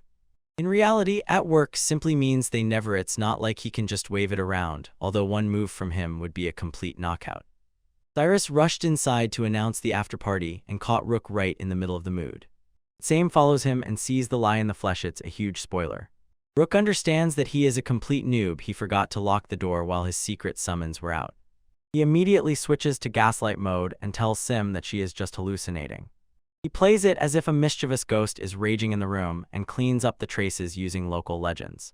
She baited him out because she is pure kindness, and they set off to the celebration. The team gathers in their usual costumes, leaving the heavy gear behind at least once. They approach an elite tavern, one where you have to pay several thousand gold to get in. They start with a toast to the future of this evening. Cyrus suddenly takes a serious tone and explains that they must keep the golden dragon's loot completely out of sight so that no one suspects it. If rumors leak out, even members of their own clan could turn into loot goblins. Obviously, Duke Rispo sends agents to Arnon specifically to hunt for dragon artifacts. Mentioning the Duke's name in such a place is like pulling wanted aggro. Food arrives, and damn, this knock deer steak looks like it gives a permanent STR bonus. Cyrus lays out risotto leaf meta into components for maximum flavor. The whole team finally eats properly, much better than those trashy rations from the canteen. But the vibe changes as soon as the conversation turns to the dispute between Schummel and the Grespo industrials, who were cheated. The current city is clenched in Schummel's fist, so everything descends into political chaos. If they sell to the wrong nobleman, they will be blacklisted or worse. Crossing the Duke as a commoner is a one-way ticket to the game over screen. Rook finally understands, in this world there is no honest deal with the elite. One wrong step straight to the guillotine. The golden dragon's hair is essentially a radioactive currency. Just holding it is enough for them to be killed. Worse yet, rumors say Grespo is stockpiling supplies for a full-scale war. They all agree to stay silent until the quest is actually completed. When they head home, the tension eases. Sim is still babbling about the fairy she saw. She starts to drift into some deep, drunken tall tale and reveal everything, and Rook has to pray that she doesn't spill the secret recipe. The first step of any honest power fantasy is to go through the paperwork, so our guy heads to the guild to settle his affairs. Since he is spinning a new pseudonym in Elnorn, he has become trashy bottom tier again, bottom tier F-rank scrub. He decides to act cautiously, takes the classic starter kit gathering herbs and mission escort to gain initial reputation. Guild girl recognizes him by registration, and frankly, when a cute NPC remembers you, it's almost like a hidden charisma buff. She notices he wears a dragon crest and warns, "Stay cold-blooded, this is elite-level aggro." She goes crazy because seeing an F-rank tied to an elite noble house is a huge hole in her worldview. Rook keeps a straight face as if everything is under control, insists he has special connections while preparing to speedrun his rank. Before leaving the city, he decides to go down into the underground passage and inspect that mysterious iron door. Using Magi location to peek at the tumblers, he picks the lock as if playing a master-level game minigame.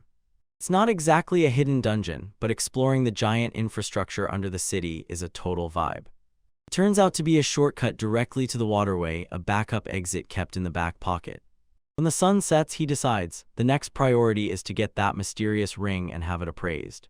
Meanwhile, in the main storyline, the hero's squad finally reaches the flying fortress of the Demon Lord. Looking at that vertical distance, the tank is already sweating. How are they even supposed to climb up there? The saint tells them to believe the local legends about the secret path upwards. There is a village that has guarded the path since the Age of Myths, so this is their next storyline checkpoint. It seems they need to borrow the power of the sacred beast to act as their aerial transport. As soon as the hero tries to hold his MC energy, promising that he will definitely deal with the boss himself. They finally arrive at the village. It feels like the content there hasn't been updated for 3 patches. The elder greets them. It's clear he is surprised that despite everything, players have reached such deep endgame zones here. They go straight to the point. They ask for the legendary summoning ritual to get to the castle. The elder is a bit confused by the title Saint, but agrees to start the ritual for Lord Quanlunga. The ritual site is prepared and already ready for high-level magic. The team stands straight, all as if handpicked, waiting for some epic cinematic scene to start any moment now. Then the singing begins, complete nonsense that makes no sense to the guys. The faces of the people at the party said it all. This is definitely not the epic OST they were promised. Then the elder simply starts undressing, and this is a gameplay mechanic I definitely do not want to see in VR. He hits them with the most cursed dance moves, mumbling like a glitched NPC. Honestly, it's hard to take the heroic title seriously while this old man sets himself up like this and keeps the vibe. The crew is literally fighting for their lives, trying not to laugh and break immersion. And then the floor suddenly bursts into a huge, high-polygon magical summoning circle. The elder goes all out, "Come out, sacred being," and for a moment it looks like a real legendary summoning. A giant pillar of light shoots into the sky, announcing to the heavens. The gathering is completely blinded by the incredible momentary density of this event. But as soon as the light goes out, the elder simply squats down and starts crushing a few skewers. Everyone is just standing there. Wait, has this cinematic episode already ended? Peasants grumble about their joints and are already tired of the endless, creaky singing. When the saint asks where the monster is, the elder simply tells her to be patient. It turns out sacred beast can arrive in about 10 days, and the delays on the servers in this world are simply incredible. Turning back from Rook, he jumped up to the blacksmith and asked if he could determine what his mysterious trophies were. Koval throws in some lore and explains, evaluation is a talent of only 1 in 100, even among masters. He realized you just can't push through this skill by cheating. It's a talent based on luck RNG. Myth suggests heading north to meet an alchemist named Granny Ulk. An alchemist can sometimes knock out a magical item from a trial even before they have the official skill. Then Smith warns him, melting crystals into rings is almost impossible due to size limitations. Fewer and fewer crystals below the D rating will not even shift the indicators of his statistics. The biggest red flag here is a risk to the security of this entire matter. If the evaluator sees a gang member from the Bogley Ring, he can simply lower the bet or sell his data to player killers. BRK understands that he is effectively walking around with a target on his back and decides to lie low. Returning to his room, he decides to conduct a few manual tests to check if he can trigger any effects. He pours out his inventory on the table and wonders why he still carries so much of that vendor nonsense. He begins touching the ring to everything, hoping for a reaction. It's a complete failure on the tree, on the bag, and on the knife. Even his sacred stone gives no clue, a total failure for his build. Suddenly he is hit by a mana shock. It comes from his equipment. He is completely confused because he didn't think there was anything reactive left in his inventory. It turns out the Auric Hulcum ring resonates with the magical book about water droplets. Looks like we accidentally stumbled upon a secret synergistic connection, guys. Just when I was already sure I was completely stuck, I finally felt a real connection with this magical book. It seems the interface finally updated, and the only variable that triggered was this mysterious ring that I wear. As soon as I remove the ring, the connection immediately flatlines, like a disconnected server. So the ring is definitely a key, but I still don't understand why it only lets me learn these low-level daily spells. I see 3 options. It could be instant skill learning, a hidden affinity bonus, or just a giant stat boost. At first, looking at the test results, I can learn every basic utility spell, but any advanced ones are still locked by the level limit. I love running endgame legendary raids, but my current stats are so low that I can't even equip them, let alone protect them from thieves. Most magical weapons are powered by mana stones or direct channeling, but this ring works more like a passive artifact. Now that I control my light magic much easier, I bet this is an item with a status boost. Essentially, I am boosting MND or NTAB in stats just enough to cross the learning threshold for basic magic. It's time to stop theorizing and finally start leveling these utility spells to see what they can do. First come the drops of Waterand. Surprisingly, they work on the very first try. Now my gamer brain is overthinking the physics. Did the water just appear out of nowhere, or did the ring teleport it from the air? I took off the ring mid-casting and damn it, the mana flow goes completely crazy. Without a ring to stabilize the output, I completely lose control over the spell and it just splatters everything around. This is a full stat check. As soon as my MND drops below the requirement, I can't even maintain the shape of a regular bubble. Fire Seeds is next, and although it's a very tiny flame, for stealth camping it completely changes the rules. It doesn't catch the eye like a flare. Heavy plowing of the earth, not a great idea. It needs real terrain, and right now I'm standing on a stone. Then we have weight reduction, essentially a cheat code that allows you to nullify gravity and carry heavy treasure. I'm interested if the hireling stats will allow lifting even bigger boulders, because that would be a broken utility build. Gentle breeze is exactly what it sounds like, a very weak low-level wind spell. Even my familiar sparkle looks quite unimpressive. It's literally weaker than a cheap desktop fan. I was about to call it trash, but maybe later I'll use it as a hairdryer or some other trick for a niche NPC. It clicks here, and I remember how some dwarf used this to drive out stale air in a dungeon. If RPG mechanics apply in this world, then stagnation probably means myasthenia or toxic debuffs. Time for science. I stuck my finger into a bowl of water and cast a wind spell right into it. It actually creates gas bubbles, that is, it moves not just air but produces it. I collect gas in a cup, a complete nerd, to conduct a combustion test. I light a paper wick and prepare to check whether it is pure oxygen or something more explosive. It turns out to be ordinary air because the flame does not change intensity at all. This is madness because it turns out that magic creates matter from absolutely nothing, and this completely breaks the laws of physics. I think the world maintains balance because when amplification fails, things and weapons constantly disappear. Suddenly the main task updates. We are assigned an audience with the Duke.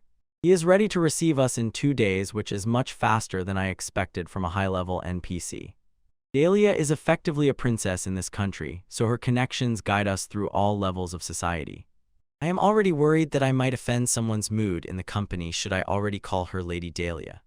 I am spiraling into panic, thinking about all the strange noble customs that could send me to the dungeon. So I have to enter the room dancing a Cossack dance just to show that I am not a threat. I ask the party participants about formal attire, but I don't even have a set of city clothes in my inventory.